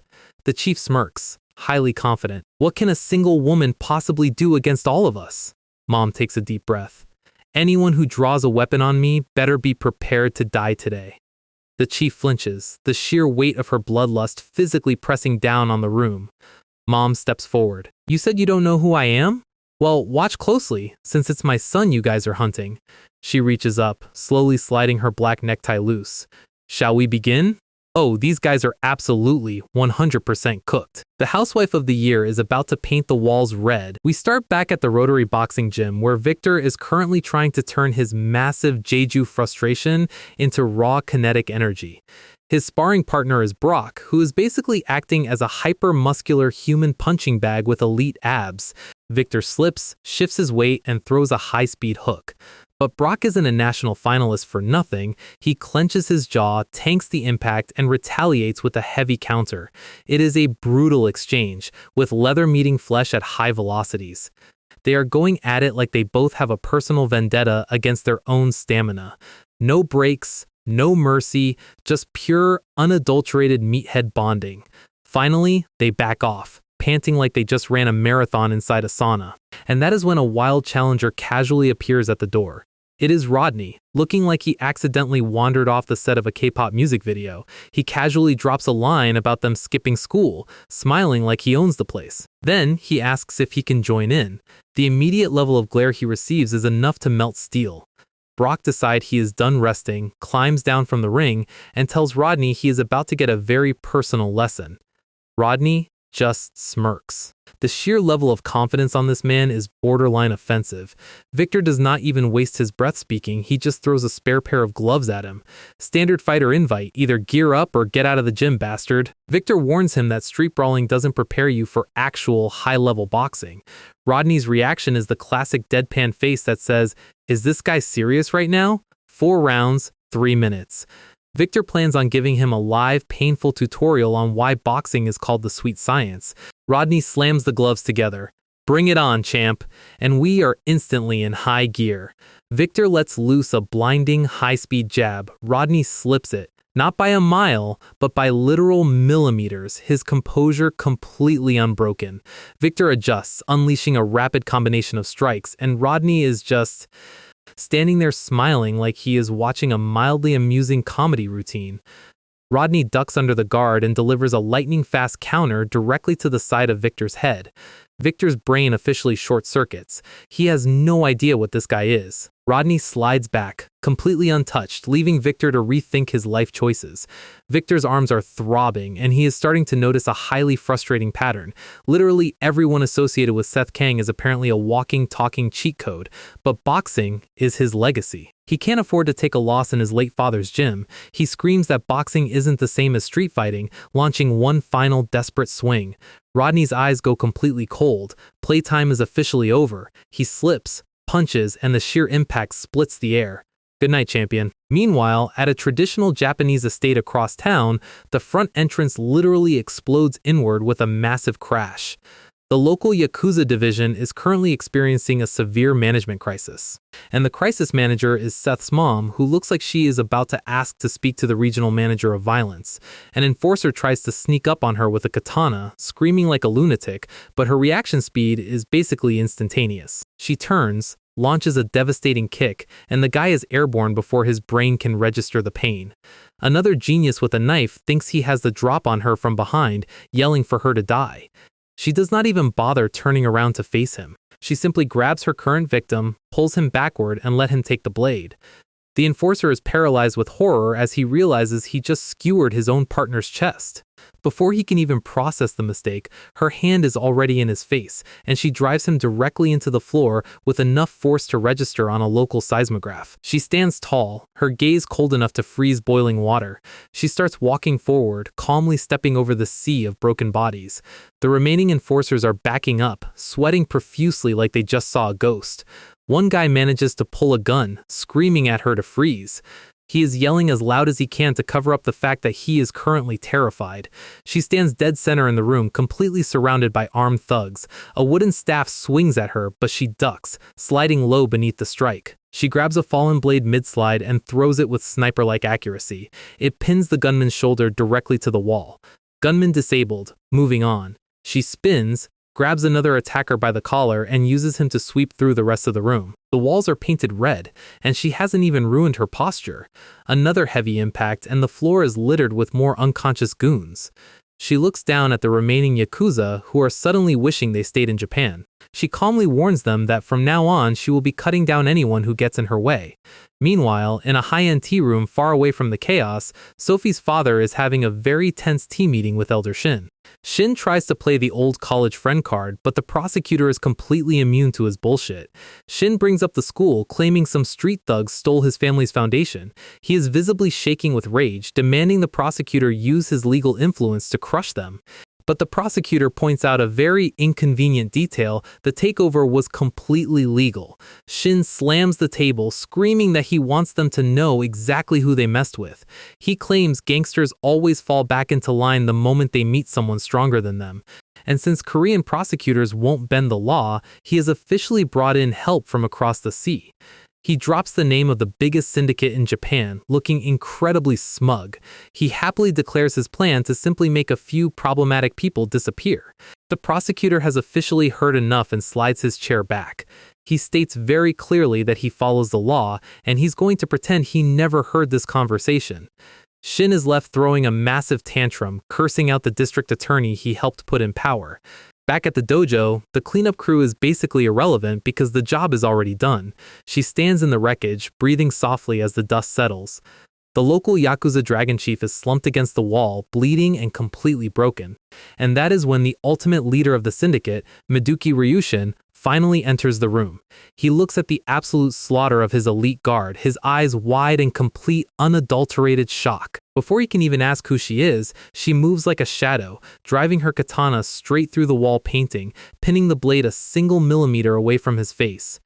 Ryushin's entire life flashes before his eyes. He cannot even breathe. She leans in, her eyes cold enough to freeze his soul, and delivers a very simple warning. Touch her son again, and he won't live to see tomorrow. The mother of the century has officially left the building. So, Seth is back in class, and Sophie is staring at him like she is trying to read a textbook written in an alien language. She has been watching him all morning, probably trying to reconcile the quiet classmate with the guy who regularly folds concrete desks. The school bell rings, cutting through the silence and saving everyone from another 10 minutes of heavy, unspoken tension. Sophie shoots her shot, asking him if he wants to grab food since she is free from cram school today, but our guy displays some classic dense protagonist energy. He declines, claiming he has errands to run, but promises to buy her something expensive next time to make up for it. Sophie is left standing there, her disappointment immeasurable and her day officially ruined. Seth heads straight out to the parking lot, walking past his luxury black transport. He climbs in and tells his scarred driver, Sumin, to make a quick detour to his mom's cafe before they head to head office. He slides open the glass door of the coffee shop, expecting a peaceful afternoon, and his brain immediately short-circuits. His mother is standing behind the counter, smiling warmly as if she did not just personally dismantle a foreign syndicate yesterday. Seth demands to know where she went and why her phone was off, and she casually brushes it off as some minor errands while Seth vents his frustration. But then Seth notices the absolute ocean of sweat pouring down the neck of the girl standing behind her. Mom proudly introduces their new part-time barista, Akira, the deadly yakuza assassin, who is currently trembling in a custom brown apron. Mom asks her if she is ready to head back to school tomorrow, and Akira frantically nods like her life depends on the customer service quality. Seth is left standing there, completely speechless at the absolute power move his mother just pulled. Meanwhile, over at a massive high-rise corporate office in Japan, we meet Miduki Ryunosuke, the highly rugged, scarred branch boss of the three-headed ghost gang. He is currently meeting with Calvin Shin's representative, who slides a massive briefcase full of yen across the table. Ryunosuke stares at the cash, his scarred face completely unreadable. He notes that launching an assault on the Sunshine Group is going to be incredibly difficult because they are already actively planning another operation. The representative looks nervous, but Ryunosuke laughs, claiming they have rules since they are all technically on the same side. He looks down at the rep, asking what exactly the Shin family can offer the Yakuza in exchange for this bloody hit. The representative promises that their boss will help the Yakuza easily launch their corporate businesses into Korea. Ryunosuke shrugs, stating that opening a few front businesses is child's play for a syndicate of their scale. He wants something much more profitable, direct help smuggling goods across the borders, promising they will handle the rest of the dirty work.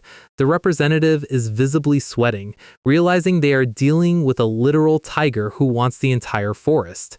Ryunosuke smirks, telling him to take his time deciding, suggesting he go enjoy the local hot springs while they prepare the logistics.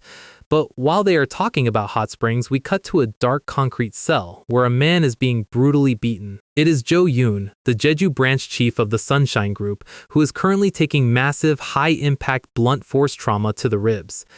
He is gasping for air, blood dripping onto the dirty floor. And the man delivering the punishment is Joan Lee, the elite leader of the Chinese black group Mando, accompanied by two massive enforcers. He steps forward, his vertical red and black split shirt making him look like a character select screen from a fighting game. Jo Yoon spits out some blood, asking him if the legendary black group is really this incredibly boring. Joan Lee looks down at him, his face completely devoid of any human warmth. He grabs him, roaring that he does not care about the syndicate. He wants the name of the bastard who put his brother Peter in a hospital bed. Meanwhile, back in Seoul, high above the city lights at the Sunshine Group headquarters, the massive chief bodyguard is standing by his glass window, looking out over his territory. The silence of the executive suite is broken by the sharp ring of his desk phone. He slides open the receiver, his stoic expression unchanged, but the voice on the other end is weak, heavily battered, and struggling to speak. The chief's eyes narrow behind his glasses as he recognizes Jo Yoon's voice. On the other side of the line, Jo Yoon is being held up by his hair like a broken doll. Joan Lee snatches the phone, his voice dripping with pure, concentrated malice. He demands that the Sunshine Group deliver the high schooler who beat up his brother, threatening to completely erase the entire syndicate from the map if they refuse. The chief bodyguard grinds his teeth, demanding to know who exactly has the audacity to call his office with these threats. Joan Lee proudly identifies himself as the leader of Mando, completely unfazed by the chief's aura. He warns them that if they dare lay a single finger on their hostage, none of them will leave Korea alive. The line goes dead, leaving a heavy silence in the room as morning finally breaks over the city. A single bird chirps outside the classroom window, completely oblivious to the war that is currently brewing. Seth is sitting at his desk, and that is when the classroom door slides open. Akira steps inside, and the second her eyes meet Seth's, she experiences a physical reaction to his terrifying boss energy.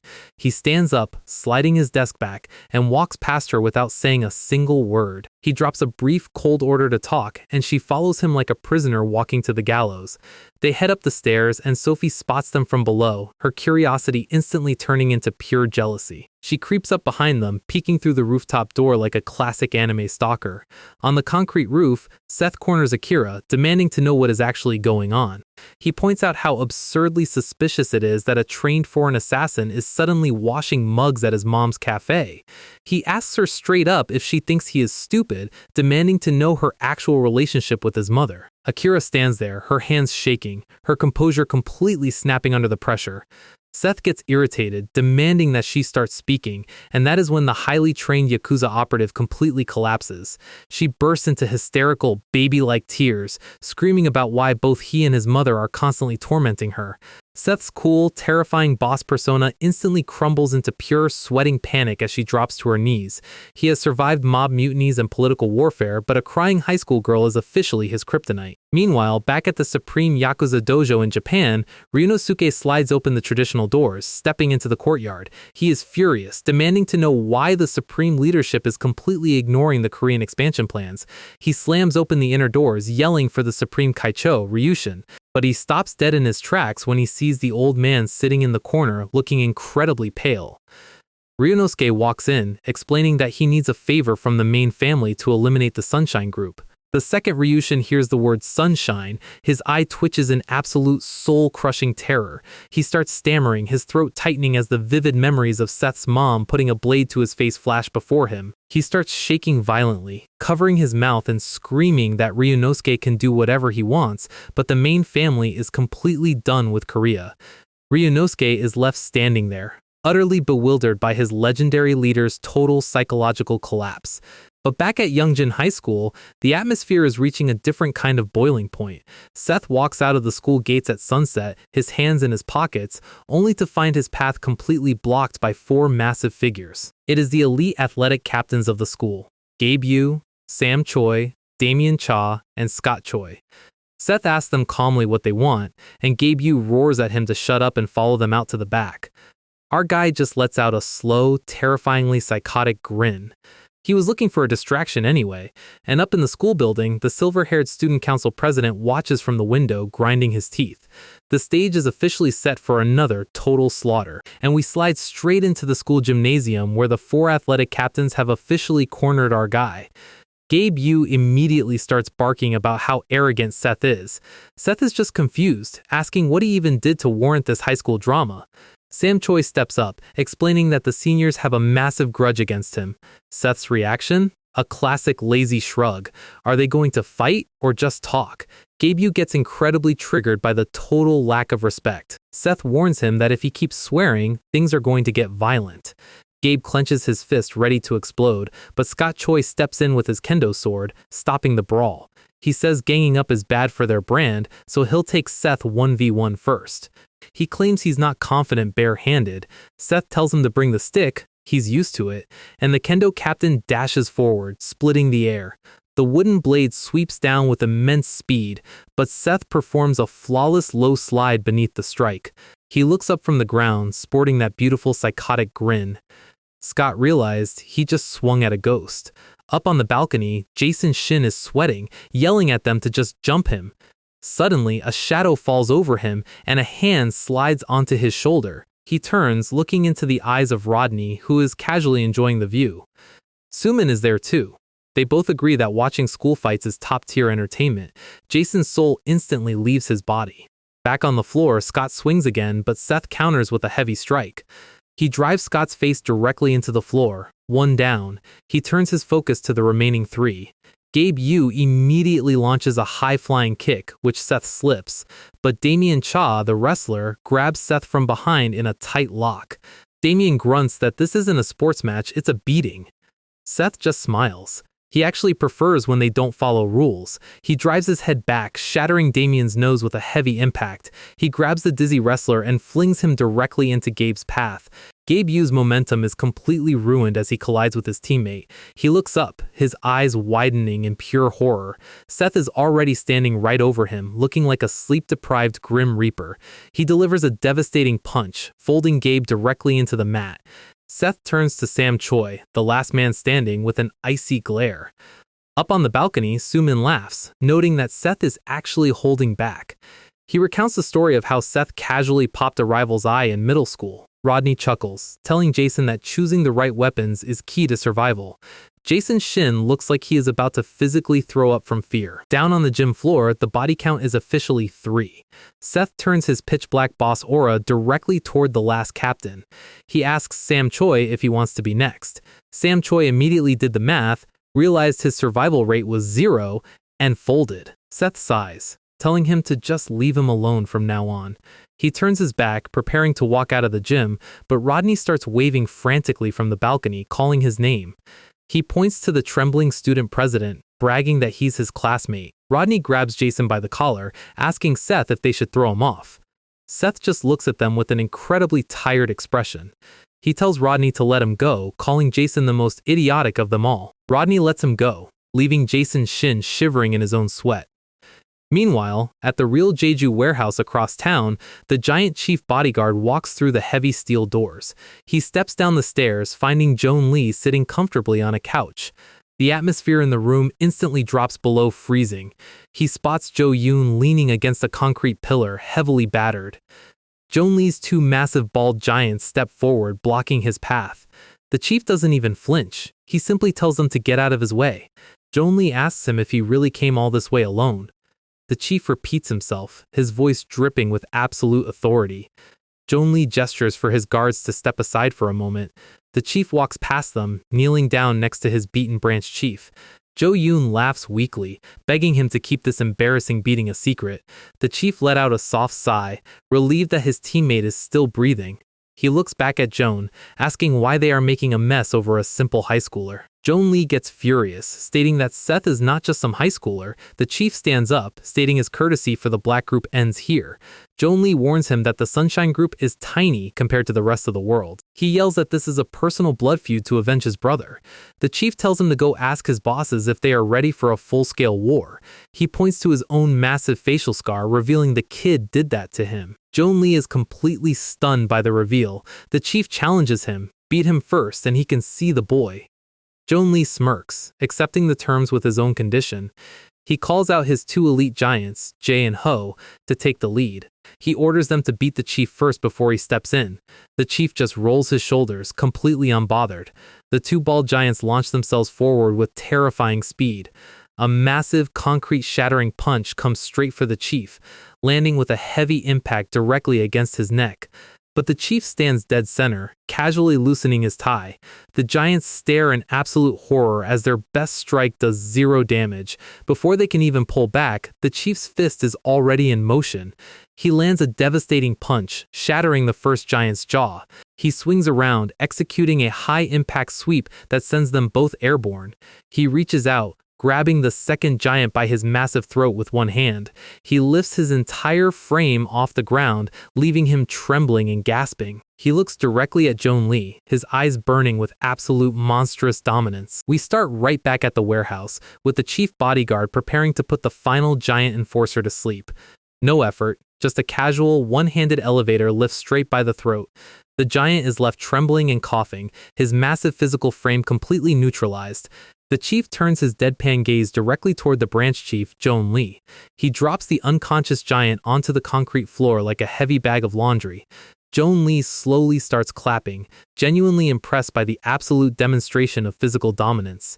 He stands up from his couch, asking if this is the same power that humbled his younger brother on Jeju. They stand face to face, 2 monsters of the criminal underworld preparing for a direct collision. Joan Lee drops a classic Chinese proverb about how there is always a bigger fish in the sea. He stomps the concrete floor, cracking the stone with raw, concentrated kinetic energy, and launches a high-speed strike, slamming directly into the chief's torso. The sheer impact slides the chief across the entire length of the warehouse. Joan Lee grins, thinking he just registered a solid hit, but his smile quickly freezes. The chief stands back up, calmly adjusting his necktie as if he just got sneezed on. He looks at Joan, calling him a literal frog sitting at the bottom of a very small well. Before he can end him, a sharp voice echoes through the rafters, ordering them to halt immediately. Both fighters pause, the tension in the room resetting as they look toward the door. An elegant man wearing traditional round sunglasses and an embroidered silk shirt steps forward. He performs a perfect martial arts salute, delivering his supreme boss's direct regards. Joan Lee is furious, demanding to know why the main headquarters envoy is interrupting his blood feud. The envoy leans in, whispering a private executive order directly into his ear. Joan grinds his teeth but has no choice but to immediately bow out of the fight. The envoy politely apologizes for the mess, promising full financial compensation for the warehouse damage. Joan Lee promises to return next time, but the chief warns him he will be leaving in a casket if he does. The Chinese delegation officially retreats, leaving the chief alone with his rescued teammate. The next morning, we get a rare, wholesome look at Seth's Saturday morning routine. His phone buzzes, and it is Sophie, nervously shooting her shot for a movie date. He sits up, his back covered in battle scars, and readily agrees to meet her. He displays that rare, genuine smile he only reserves for peaceful high school moments. Meanwhile, a yellow transport bus is navigating a steep, winding mountain pass. Seth's mother steps off, dressed like a corporate executive instead of a barista. Behind her is Akira, struggling to haul a massive suitcase while wearing an I Love Bosses shirt. They are hiking deep into the mountain woods, completely away from modern civil logistics. A wild snake pops out of a tree branch, sending the highly trained assassin into absolute screaming hysterics.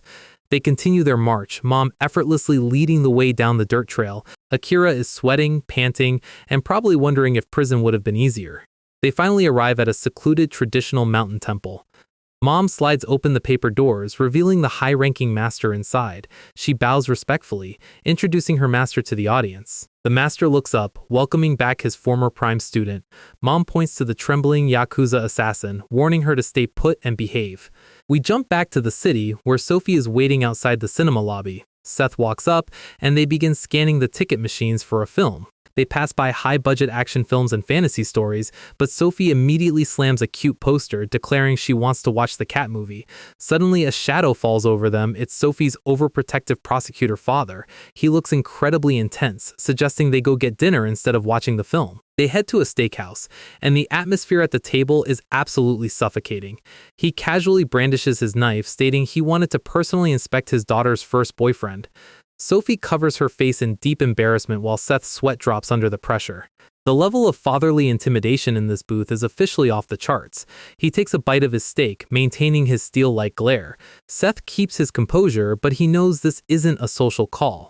Back at the temple, the local kid is staring at the depressed Akira. She sits against the wooden post, utterly defeated by the turn of events.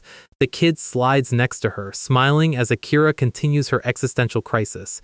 Inside, the master notes that Akira has a long history of violence, but she also carries the rare anomaly-like gift of spiritual restoration. Mom asks if she can leave her here for rehabilitation under his guidance. The master gets furious, calling her out for giving up her position as temple heir for a man. Mom bows down, deeply apologizing for her past personal decisions. The master sighs, agreeing that she was always better suited for training anyway. He promises to keep an eye on Akira for a few days to evaluate her. Mom performs a respectful martial arts bow before sliding open the door to exit. Back at the steakhouse, Sophie has been sent away, leaving the two men alone. The prosecutor looks at Seth, telling him his legal status isn't what matters here. He grinds his teeth, stating that who Seth actually is represents the real problem. He reveals he knows Seth is the young chairman of the multi-billion-won Sunshine Group.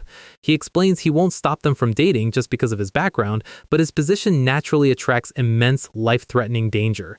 He slides a confidential surveillance photo across the table, taken at Incheon Airport. Seth looks down, staring at the rugged, scarred face of the yakuza branch boss. The prosecutor warns him that if Sophie is placed in harm's way, he will erase Sunshine without a trace. He walks out, leaving Seth sitting completely alone in the shaded booth. Seth stares at the yakuza photo, his eyes turning cold as a massive storm begins to gather. So, our boy Seth is currently wrapping up his date with Sophie, but he is completely locked in his own head, repeating the prosecutor's absolute threat over and over again. Before he can descend into a full-blown existential crisis, Sophie cuts right through the silence, noticing that he is practically crushing his napkin into dust. Seth immediately pivots, deploying his classic high schooler smile and throwing out a quick, harmless lie, which instantly coaxes Sophie into a cute puppy face as she drags him off to finally watch that movie. But the second her back is turned, the goofy high school persona completely evaporates, leaving behind the cold, calculating eyes of a mafia boss who has way too many international threats on his plate. Once the movie wraps up, they walk out into the evening air, and Sophie politely says she can head home from here, giving him a genuine thank you for the date. She waves a cheerful goodbye, completely oblivious to the shadow war brewing in his life, while Seth waves back, looking like a man who has to rearrange 5 different underworld hierarchies before homeroom tomorrow. He stands alone as she fades into the distance, and right on cue, a sleek black Mercedes screeches to a halt, prompting him to reach into his pocket. His phone is vibrating, and the caller ID is displaying a direct line from headquarters. We cut to a quiet hospital room, where Jo-yoon is still wrapped in heavy bandages, and our giant chief bodyguard is standing over him like an absolute unit, dialing Seth to deliver some critical intel. Moments later, Seth is meeting up with Rodney and Sumin, casually tossing a crumpled photo over. Sumin catches the paper, flattens it out, and his face instantly loses every single drop of color. Seth narrows his eyes, asking if he recognizes the face, and Sumin slowly nods, looking dead serious. He explains that this man is from the Santu Onikai, the notorious 3-headed ghost gang in Japan, and he is easily the most unstable, ruthless head of the entire syndicate, Miduki Ryunosuke. Meanwhile, far away in China, we are inside the luxurious headquarters of the Mando gang, where the Supreme Patriarch is listening to his hot-headed family complain about their recent failures. This silver-haired, scarred titan is Moon Lee, the absolute final boss of the Chinese triads. His son, Joan, is practically vibrating with rage, screaming that Peter was completely humiliated on Jeju Island, but Moon Lee is completely unfazed, coldly stating that a minor teenage dispute is no reason to launch a war against Sunshine. Joan tries to argue, but the old man loses his patience, letting out a roar that rattles the entire penthouse. He demands to know why Joan thinks the triads have carefully avoided touching South Korea for all these years. Joan is still on maximum copium, asking if the Sunshine Group is really that big of a deal. Moon Lee's glare intensifies as he delivers the cold truth. Sunshine isn't the problem, it's because Shish-E is there. A massive wave of physical PTSD hits the old man, sending him straight into a flashback from his younger days. Years ago, at a quiet shipyard, the Triad sent an entire army of container yard thugs to claim territory, only to find Seth's father standing there, looking incredibly smug as a massive shadow descended from the top of the containers with absolute, crushing force. It was Seth's mother, standing under the full moon like an absolute mythical raid boss. She looked down with glowing, merciless eyes, leaving a permanent mark on the Triad's history, and even now, the mere memory of her lethal power makes the old patriarch's facial scars throb. Moon Lee steps away, completely shutting down any further discussion of a Korean invasion. He pats Joan's shoulder, giving him a final absolute command to keep his feet out of Korea. The old man exits, leaving Joan seething in silence as the heavily bandaged Peter mutters a quiet apology. But Joan's eyes turn pitch black as he looks at his broken brother, vowing to his brother that he will bypass his father's orders and secure their bloody revenge. The next morning at school, Seth is back at his desk staring blankly, with the prosecutor's threat still echoing in his head, completely tuning out Sophie's morning gossip. He grits his teeth, hating the feeling of being backed into a corner by the state's legal system, while Rodney watches him from the doorway, instantly sensing that his young boss is in a terrible mood. Rodney slips away to meet Sumin in the quiet school warehouse, where Sumin warns him that foreign syndicates are actively hunting Seth, and since the chief bodyguard is currently unreachable, Rodney needs to act as a close protection shadow. Rodney adjusts his school tie, looking at his expandable baton, and flashes a confident smirk, deciding it is finally time to earn his keep as a genuine friend. Back in the classroom, Seth turns his head toward the door, feeling Rodney's silent gaze lingering in the hallway, and simply sighs, muttering about how the weather is way too nice for this level of stress. Meanwhile, outside on the school pavement, two massive sets of feet are marching with heavy rhythmic steps. It is Victor Chu and Brock Chang, with Victor casually asking if Brock is actually ready for this, while Brock, sporting fresh head bandages and a massive physical frame, looks completely locked in. They head straight to the office of Mr. Jang, who is currently drowning in chairman paperwork, and knock loudly. The door creaks open and Brock Chang steps inside, practically blocking out the entire light source. Jang's eyes widen in absolute panic as Brock calmly looks down, stating they are here to ask for a massive favor. Suddenly, the school speaker system crackles to life like a loud drive-thru menu, announcing Seth's name and ordering him to report to the gym immediately before the lunch period ends. Seth lets out a heavy sigh, pushing himself up from his desk, while Sophie watches him walk away with a highly worried expression, knowing that speaker summons usually end in broken bones. Seth walks down the empty corridor, his hands shoved deep into his pockets, passing right by Rodney, who is leaning against the wall, silently tracking his movement. Seth kicks open the double doors of the gym, finding a very nervous Mr. Jang waiting by the ring. Victor Chu is leaning against the wall, watching with cool, detached interest, while Brock Chang stands in the center, shirtless, flexing his scarred, mountain-like back. Brock looks down, casually inviting Seth to step up onto the canvas. Seth stands at the edge, asking what this is about, and Mr. Jang nervously explains that Brock has requested a formal, off-the-books rematch. Seth climbs the steps, his eyes narrowing as he asks if Brock really thinks he's the type of guy to run from a challenge. Victor lets out a rare smirk, and a slow, familiar smile begins to creep onto Seth's face. Seth shrugs, stating that the reason doesn't even matter, because at the end of the day, a fight is just a fight. Outside the glass doors, Rodney stands in the shadow of the hallway, keeping a vigilant watch on the surrounding area. Inside, Brock rolls his shoulders, showing off a back lined with battle scars, preparing his stance. Mr. Jang tries to slide some MMA sparring gloves over, but Seth casually waves them off, stating he doesn't need them because safety gear makes it feel too much like a regulated sport. Jang stammers about the school rules, but Seth cuts him off, telling him not to worry since he'll make sure there's no evidence left behind. Seth stands in the center of the ring, completely relaxed, asking what Brock is waiting for since lunch is almost over. With a sudden burst of speed, Brock launches a massive, wind-splitting punch straight at Seth's face, but Seth doesn't even flinch, his face stretching into a wide, terrifying, psychotic grin. In a seamless display of spatial evasion, the air splits as Brock's fist misses by millimeters, and Seth effortlessly slips beneath the strike like a ghost, leaving Brock swinging at empty air. But before the counterattack can land, we cut to a dark, high-end office, where an enforcer bows deeply to a scarred figure, announcing they have officially tracked Seth's location. The scarred yakuza boss, Miduki Ryunosuke, flashes a wide, menacing, toothy grin, declaring that it is time to go and not waste another second, unloading a massive punch that completely misses because our boy Seth has spatial evasion hacks enabled. Before Brock can even process why he's punching thin air, Seth ducks under his guard and counters with a swift strike, letting the physical impact send Brock sliding backward across the canvas. Brock clenches his teeth, realizing his basic boxing combinations aren't doing anything to Seth's reaction time, and swings again, launching a high kick that tears through the air. But Seth just casually slips the kinetic trajectory, looking completely bored by the effort. Down by the ropes, Mr. Jang is sweating through his tight executive suit, remembering when Brock was a freshman and single-handedly dismantled an entire crew of seniors like a local raid boss. But looking at the ring now, he's realizing that Seth isn't just a strong student, he's a completely different specimen. Brock thrusts his foot forward again, but Seth easily parries the momentum, stepping directly into his guard with a cold, terrifying smile on his face. Our guy clenches his fist and delivers a clean, skull-rattling strike right through Brock's defensive block.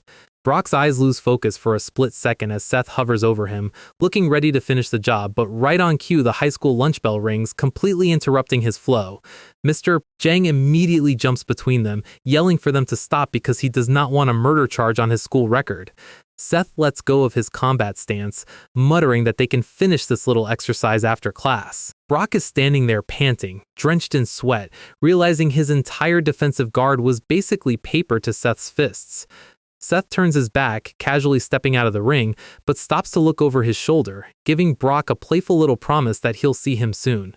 Victor Chu watches him leave, his spiky blonde crown hair looking a lot less proud as he processes the massive gap between them. Meanwhile, outside the school grounds, we see a scarred hand holding a vintage rotary phone, and it is our favorite grinning yakuza boss, Miduki Ryunosuke, confirming that his forces are in position. He is sitting in the back of a luxury sedan, surrounded by a convoy of dark window-tinted buses, asking his driver if they are ready to finally get to work. He lights a cigarette, looking like a discount anime villain who is about to get his entire squad wiped out in 2 chapters. At the very same time, we cut over to Incheon Airport where the automatic sliding doors open and the Chinese triad division has officially touched down, looking incredibly out of place in their silk robes. Joan Lee clenches a crumpled photo of Seth in his hand, asking his bodyguard where the target is currently hiding.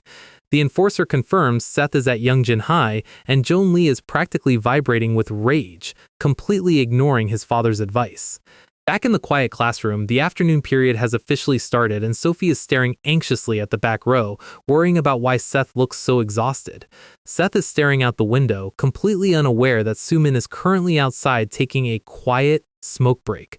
Sumin takes a deep inhale of his cigarette, leaning against the concrete wall, when suddenly the loud hum of multiple diesel engines shatters the silence. He blinks, looking over as a fleet of dark buses and cars rolls directly onto the school driveway, wondering what kind of field trip requires this many tinted windows. The leading car screeches to a halt, completely flattening the school's rolling security gate, and Sumin drops his cigarette, his eyes widening as he realizes his afternoon nap is officially cancelled. Dozens of yakuza enforcers step out of the vehicles, completely swarming the courtyard, and Miduki Ryunosuke slides out of his passenger seat with that signature wide, toothy grin. Sumin stands there, realizing that an entire foreign syndicate has just launched a full-scale invasion on a Tuesday. Sumin stands behind the wall, his scarred face looking incredibly tired of this mob lifestyle as one of the bald yakuza enforcers spots him and demands to know who he is. Sumin doesn't even bother answering, his eyes dropping to half-mast. The courtyard is crawling with black suits, and the bald thug commands him to open the gate barrier, while his buddy stands there wondering why the local school security is wearing high-end mob suits. Sumin decides he has had enough talking, dashing forward and grabbing the bald enforcer by his collar, and slams his head directly into the iron gate bars with enough force to rearrange his dental work. The bald guy collapses onto the pavement like a sack of concrete, and Sumin stands over him, looking completely unfazed. Our guy reaches into his jacket, sliding out a sleek steel baton, preparing to take on the entire squad, and leaps forward to clear the security gate in one clean, athletic motion. But because the universe has an amazing sense of humor, his foot clips the top rail of the metal fence, and he faceplants directly onto the concrete pavement, knocking himself completely out. He holds his bleeding nose, screaming curses into his phone as he frantically dials Rodney's number. Up in the classroom, Rodney's phone starts vibrating, and his eyes widen into dinner plates as he slides the screen open. The text from Sumin is short and sweet, "The ear here." Rodney jumps out of his chair so fast his desk practically flies across the room, startling the entire class, and gives the teacher the classic sweating bathroom excuse before stepping into the hallway. Seth watches him leave from the back row, instantly recognizing that specific underworld emergency walk. Meanwhile, back in the quiet boxing gym, Brock Chang is sitting on the ring edge looking completely drained while Victor Chu tells him straight up that he's losing this fight. Victor suggests he give up on the boxing sparring and practice his wrestling setups, but Brock grits his teeth, stating that his native style is wrestling and he hasn't tried everything yet. He stands up, his massive chest muscles tensing as he declares he is going to fight on the floor, his own way. But before they can start another round, the heavy double doors of the gym are slammed open, scattering wood splinters everywhere, and multiple pairs of heavy leather shoes step into the room. It's a group of yakuza thugs, holding baseball bats and checking a small photo paper. Brock looks over, his face falling into a deep, unimpressed frown. The leading thug yells across the gym, demanding to know if they recognize the kid in the picture. He points to Seth's photo, muttering to his partner that the target isn't here and they should go find the $10,000 bounty elsewhere.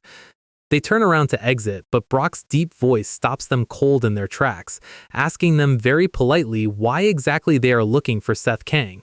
The thug looks back, his eyes narrowing as he realizes the giant high schooler is actually looking for a fight. Brock and Victor step off the ring apron, walking toward the exit like a pair of high school bouncers. Meanwhile, the rest of the yakuza convoy has swarmed the corridors, looking for any sign of Seth. A bald captain points down the hallway, ordering his men to split up and check the lockers. A group of 3 thugs starts climbing the concrete stairs, confident that they are about to secure the bounty, but they stop dead in their tracks when they find Rodney standing at the top of the landing. Rodney glares down at them, asking what the 3-headed ghost gang is doing on his school grounds. The bald leader looks up, demanding to know who this high schooler thinks he is, and Rodney simply adjusts his jacket, whispering the word sunshine. Before they can even draw their weapons, Rodney leaps down the entire flight of stairs, slamming directly into the center of their formation with absolute bone-crushing force. He smirks, looking at the bald leader, muttering that he's probably going to get kicked out of school for this. He drives his tactical weapon directly into the leader's chest and slides into a high-speed combat sequence, landing multiple deep, precise strikes until the enforcer collapses onto the stairs in a pool of blood. Rodney stands over the fallen body, his face covered in blood splinters, looking absolutely furious because these foreign thugs are about to ruin his perfect attendance record. We start back in class 1-3, where our teacher is casually explaining translations, completely unaware that the entire school is about to become an active war zone. Seth sits silently at his desk, his eyes narrowing as his combat senses pick up the chaos. Meanwhile, inside the chairman's office, Mr. Chang is trying to have a peaceful afternoon when his mahogany double doors are violently slammed open. It's our grinning yakuza boss, Miduki Ryunosuke, stepping in with a highly disrespectful smile, backed by a small army of suited enforcers who definitely did not sign the visitor log. Mr. Chang slams his desk, demanding to know who allowed these criminals on school grounds, but before he can even finish his sentence, a yakuza enforcer slides past him and violently slams Chang's head directly into his own desk. Another thug tosses a photo of Seth right onto the shattered wood as Ryunosuke points a massive finger down, demanding they bring the boy to him. The photo shows Seth on his cinema date with Sophie, meaning they've been tracking his movements. Chang grits his teeth, reading Seth's name, while Ryunosuke gives him an absolute ultimatum: find the kid or die. Chang tries to reach for his desk phone, threatening to call the police, but Ryunosuke just lights a cigarette, calmly telling him to go ahead and try. Meanwhile, down in the Youngjin boxing gym, the yakuza thugs are still trying to intimidate our local resident monsters.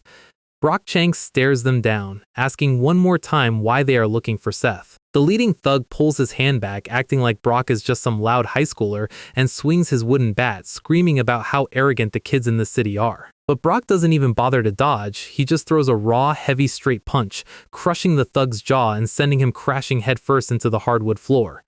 The remaining yakuza enforcers stand there in absolute shock, while Victor Chu sighs, realizing their peaceful sparring session is officially over. The thugs draw their weapons, charging forward with bats and pipes, deciding that they need to swarm the giant before he can throw another punch. But Brock just smiles, his eyes lighting up with pure, unadulterated combat joy, and lets out a massive battle cry that echoes through the rafters. He grabs the closest thug by his collar and uses him as a human battering ram, launching him straight into his friends.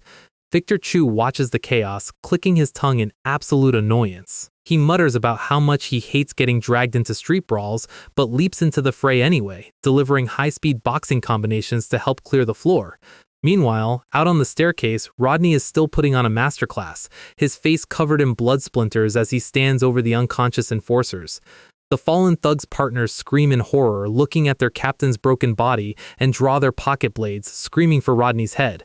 The first thug launches a downward sword slash, but Rodney easily slips the steel, his eyes tracking the movement in slow motion. He cuts through their guard, leaving another enforcer painting the corridor walls. He pauses, breathing heavily, wondering when the hell Sumin is going to arrive as backup. Down in the school courtyard, Sumin is also resting against a brick pillar, looking out at a literal pile of unconscious yakuza enforcers he just cleaned up. He sighs, hoping Rodney is doing fine, when another wave of suits turns the corner, armed with steel pipes. Sumin's expression shifts from absolute exhaustion to a terrifying wide smile, and he leaps back into the fray, realizing he actually loves this level of violence. Back in the classroom, a massive crash echoes from the corridor, shaking the light fixtures, and Seth slowly turns his head, realizing his quiet school day is officially over. Out in the hallway, the battle is reaching a boiling point as a thug charges Rodney, but Rodney slips under the swing, his blade finding a target in a split second. He spins, delivering a heavy elbow that sends another enforcer crashing into the lockers. A thug drops his sword, and Rodney immediately catches the weapon mid-air, using the hilt to execute a brutal close combat throw that shatters the plaster wall. He lands a heavy punch, coughing up a bit of spit, realizing the sheer numbers are starting to wear him down, and grits his teeth, looking at the endless wave of black suits still climbing the stairs. He glances up, realizing there is a school security camera recording this entire bloodbath, and steps back as a thug screams, charging with a heavy iron pipe. Rodney executes a high-speed flying kick, launching the thug straight through the hallway window. Meanwhile, back in class 1 to 3, Seth has heard enough. He quietly stands up from his desk, adjusting his tie as he walks toward the exit. The teacher with glasses stammers, asking where he thinks he's going in the middle of class. Sophie watches him with wide, anxious eyes, knowing that tone means business. Seth slides the classroom door open, stepping into the corridor, but stops to give them a final, freezing command: do not let anyone leave this room. He slides the door shut, his footsteps echoing down the concrete corridor, and stops at the top of the stairs, looking down at a trail of fresh blood. He walks down, completely calm, his hands deep in his pockets. At the bottom of the landing, Rodney is panting, heavily cornered by a massive wall of yakuza enforcers. Seth steps off the final stair, his shadow falling over the group, and Rodney blinks in absolute surprise. Our guy looks over, spotting a standard red fire extinguisher hanging on the wall. The yakuza are so focused on Rodney that they don't even hear Seth's quiet approach. Seth creeps up behind the nearest thug, casually holding the heavy steel cylinder, and smashes it directly into his skull with a sickening impact. He smiles his signature psychotic smile as the remaining thugs turn around, screaming for everyone to get him. But Seth just pulls the safety pin on the fire extinguisher and sprays a massive, blinding cloud of white chemical powder directly into their faces. The thugs choke on the powder, completely blinded, as Seth tosses the empty metal tank at them. He dashes straight into the smoke, his movement leaving twin jet streams in the dust, and the corridor shatters with the sounds of rapid, high-impact physical demolition. He weaves through the blinded thugs, targeting their jaws, temples, and ribs with surgical precision. He slips past a wild swing, executing a beautiful spinning counterkick, and slams the final thug headfirst into the concrete floor, leaving him completely folded. Rodney stands there, his mouth hanging open as he watches Seth clean up the entire corridor in seconds. Seth stands in the middle of the carnage, letting out a quiet breath as he straightens his school uniform. Meanwhile, inside the chairman's office, Mr. Chang is frantically shouting into his phone to 911. He screams that the school is under attack by organized gangsters while Ryunosuke watches him with a smirk. But the police dispatcher delivers some terrible news. Due to local election coverage, they are severely short-handed. The call goes dead, and Chang slowly lowers the phone, his face covered in cold sweat. He stands up, trembling, looking at Ryunosuke, who is currently enjoying his absolute despair. Ryunosuke lets out a wide mocking smirk, knowing the law is not coming to save them. Suddenly, the office door slides open, and a yakuza enforcer rushes inside, reporting that they have finally located the target. Ryunosuke's smirk turns incredibly wide and predatory as he realizes his hunt is finally about to begin. The boss smiles like he just found an unpatched infinite money glitch in his favorite RPG. Outside, a locker shatters as the battle violently spills into the open corridors. Seth and Rodney are standing back to back, surrounded by a fresh lawn of sleeping enforcers. Rodney asks if they should call the corporate office, but Seth's voicemail is currently full. Rodney looks like he's about to hyperventilate at the sheer lack of administrative backup. He points out that getting the boss killed on a Tuesday is terrible for his close protection resume. Seth decides this hallway is way too cramped for a proper school demolition, ordering them outside. The second they step out, a yakuza enforcer gets his face violently introduced to the pavement. Rodney swings his steel baton, turning the schoolyard into a high-speed home run derby. Steel meets skull, and the kinetic shock travels all the way up his shoulders. He actually yells "batter up," completely losing his professional high schooler persona. The next thug takes a high-speed baton slashed directly to the bridge of his nose. Rodney leaps from the brick landing, bringing down the absolute hammer on their formation. He lands perfectly in a pile of defeated black suits, looking like an absolute menace. Sumin finally drags his concussed body back to the scene, looking incredibly confused. He blinks, seeing his young boss casually standing over a minor natural disaster.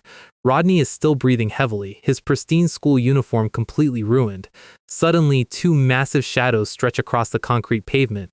Seth's eye twitches as he senses the new arrivals. Brock and Victor slide into the frame, looking like they got lost on their way to a gym convention.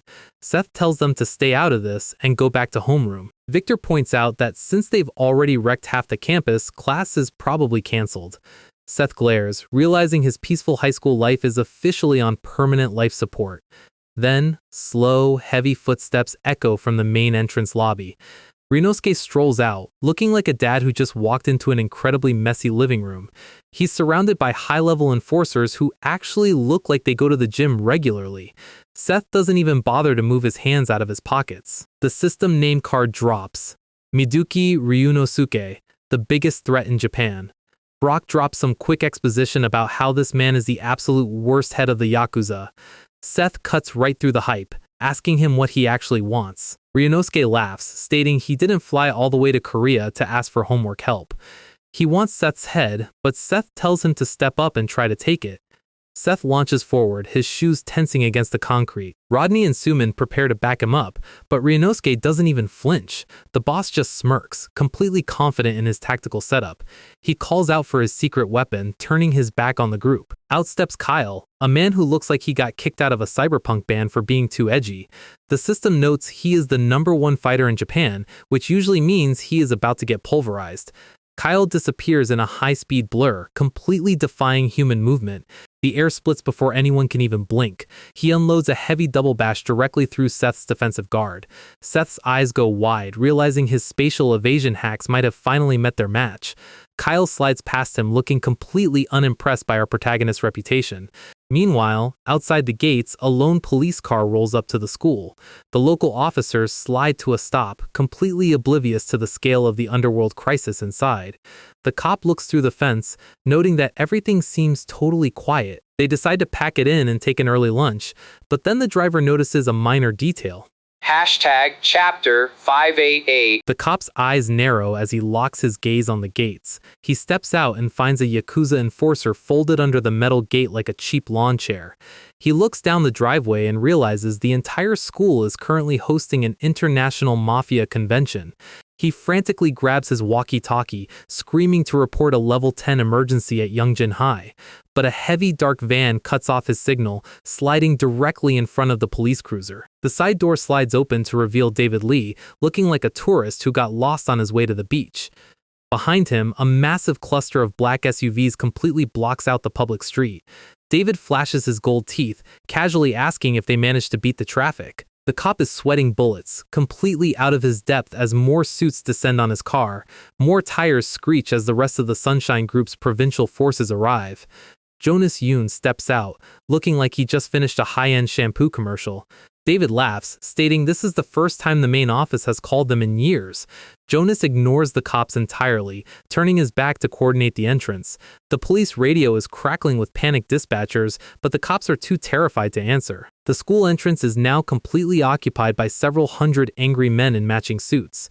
David asks if they should go in first, but Jonas wants to contact the main office. More sedans slide to a stop, packing the street bumper to bumper. Every single branch chief from across the country is currently double parking. David dials the head office to confirm they are ready. Suddenly, a massive helicopter shadows the sun, its rotors splitting the air. The chief bodyguard is flying in, looking like he's about to drop a tactical orbital strike. Back in the schoolyard, the real fight is finally kicking off. Kyle launches a blinding sequence, his fists tearing up the air. Seth is completely focused, his combat computer running at maximum capacity. Kyle steps in close, his shadow covering Seth's vision. He slides back, leaving a massive shockwave of dust on the pavement. He adjusts his sunglasses, looking completely unfazed by Seth's reflexes. The rest of the Yakuza thugs start yelling from the sidelines. They demand Kyle finish the job so they can finally leave. The enforcers start shouting at Rodney and Suman to back off, but Kyle tells his men to stay out of it, while Seth flashes that signature psychotic grin. Kyle grips his fist, and Seth tells him to come at him. Kyle punches so fast the wind pressure actually cuts Seth's cheek. The assassin doesn't even pause to celebrate. He unloads a rapid flurry of strikes, his fists moving in a blur. Seth's eyes go wide as he slips a punch by a single millimeter. Our guy is literally bending his spine backward, dancing through the kinetic vectors. Kyle's fist crashes into the concrete, shattering the ground where Seth was standing a microsecond ago. Victor is watching with his jaw on the floor, realizing these guys are playing a completely different game. Rodney looks deeply stressed, knowing his boss is actually starting to enjoy himself. Suman is just hoping nobody damages the luxury Mercedes parked outside. Inside the building, the teacher is desperately trying to restore order, but the entire class is glued to the windows. Sophie slides the classroom door open, begging the teacher to help her save Seth before the school gets demolished. Kyle is moving so fast the camera can barely keep track of his coordinates, but Seth manages to slip the primary trajectory and goes for a quick grab, only to realize Kyle's reflexes are basically operating on a cheat code. Kyle bends his spine backward like a human glitch to dodge Seth's counterhook, and both of them slide back across the pavement to reset their spatial coordinates. Kyle casually brushes the dust off his collar like he didn't just break 3 laws of gravity, while our guy is standing there with a fresh cut on his cheek, looking absolutely thrilled. No more lazy high schooler persona, they both dash forward again, with Kyle screaming at him to bring everything he has. They are literally moving so fast they are kicking up mini hurricanes in the middle of the school parking lot. Seth is smiling like an absolute psychopath, completely ignoring the blood dripping down his collar. Kyle throws a heavy right hand that cuts the air pressure in half, and Seth's internal combat computer barely processes the incoming trajectory in time. He ducks under the strike, his hair grazing Kyle's sleeve, and attempts a solid body blow to the liver, but Kyle parries it with his knee and immediately throws a high-speed counterkick to Seth's jaw. This is not a street brawl anymore. These two are fighting at a level that makes traditional martial arts look like a slow-motion tutorial. Seth is absolutely loving this. He hasn't had to think this hard during a fight since middle school. But right as they are about to clash again, a sudden wind pressure hits the courtyard. And by wind pressure, I mean a literal private military helicopter hovering directly over the classroom building. Because why call a cab when your family syndicate owns a private aviation division? The entire courtyard freezes. The yakuza, the provincial brawlers, and our sports captains are all looking up like they just walked into a Hollywood movie set. The helicopter door slides open, and out steps the giant chief bodyguard, looking like he is about to single-handedly audit the school's entire safety policy. He descends right into the middle of the chaos as hundreds of Sunshine Group mobsters block off every single exit. The yakuza enforcers are suddenly realizing that bringing a couple of tour buses to a country run by this man's family was a massive tactical error. The chief bodyguard walks straight up to Seth and bows deeply. And behind him, hundreds of high-ranking mobsters follow suit, completely ignoring the yakuza standing right next to them. The Sunshine guys immediately start folding the remaining yakuza brawlers into the pavement like cheap lawn chairs. The sheer corporate discipline here is terrifying. They are checking their watches while holding people in headlocks. Our guy Seth just looks annoyed because his high-speed duel was interrupted by his own staff. Up in the classroom, Sophie is watching this through the glass, probably wondering how she is going to explain this on the student council budget report. Meanwhile, up on a nearby rooftop, our favorite spectators are enjoying the show. Joan Lee is asking his brother Peter if he really thinks he can take Seth in a rematch. His advisor suggests they should probably pack up and head back to China because the Korean police are starting to mobilize. Joan just smiles. He says they should stay and watch how this ends because watching a rival syndicate get demolished is free entertainment.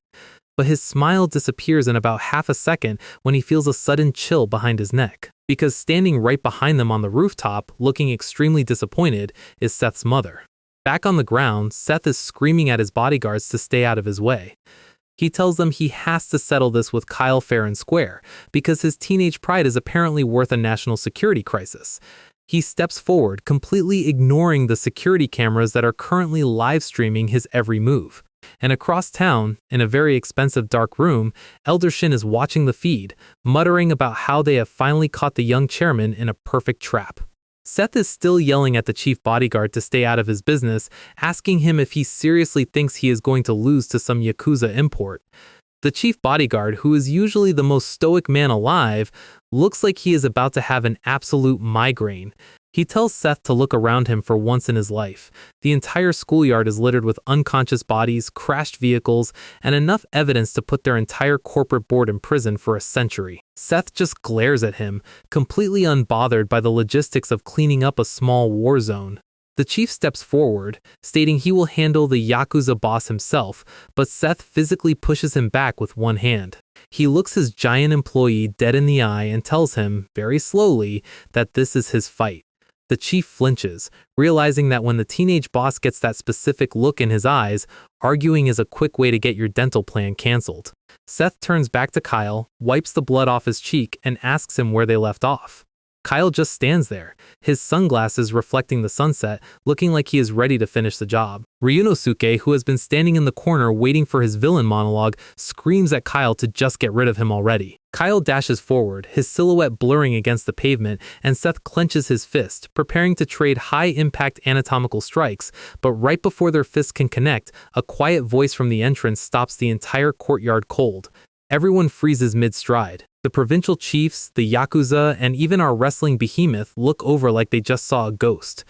Walking calmly through the crowd of heavily armed mobsters is a woman in a clean white shirt, looking like she just finished her shift at a quiet cafe. She strolls right into the center of the concrete courtyard, her heels clicking against the pavement.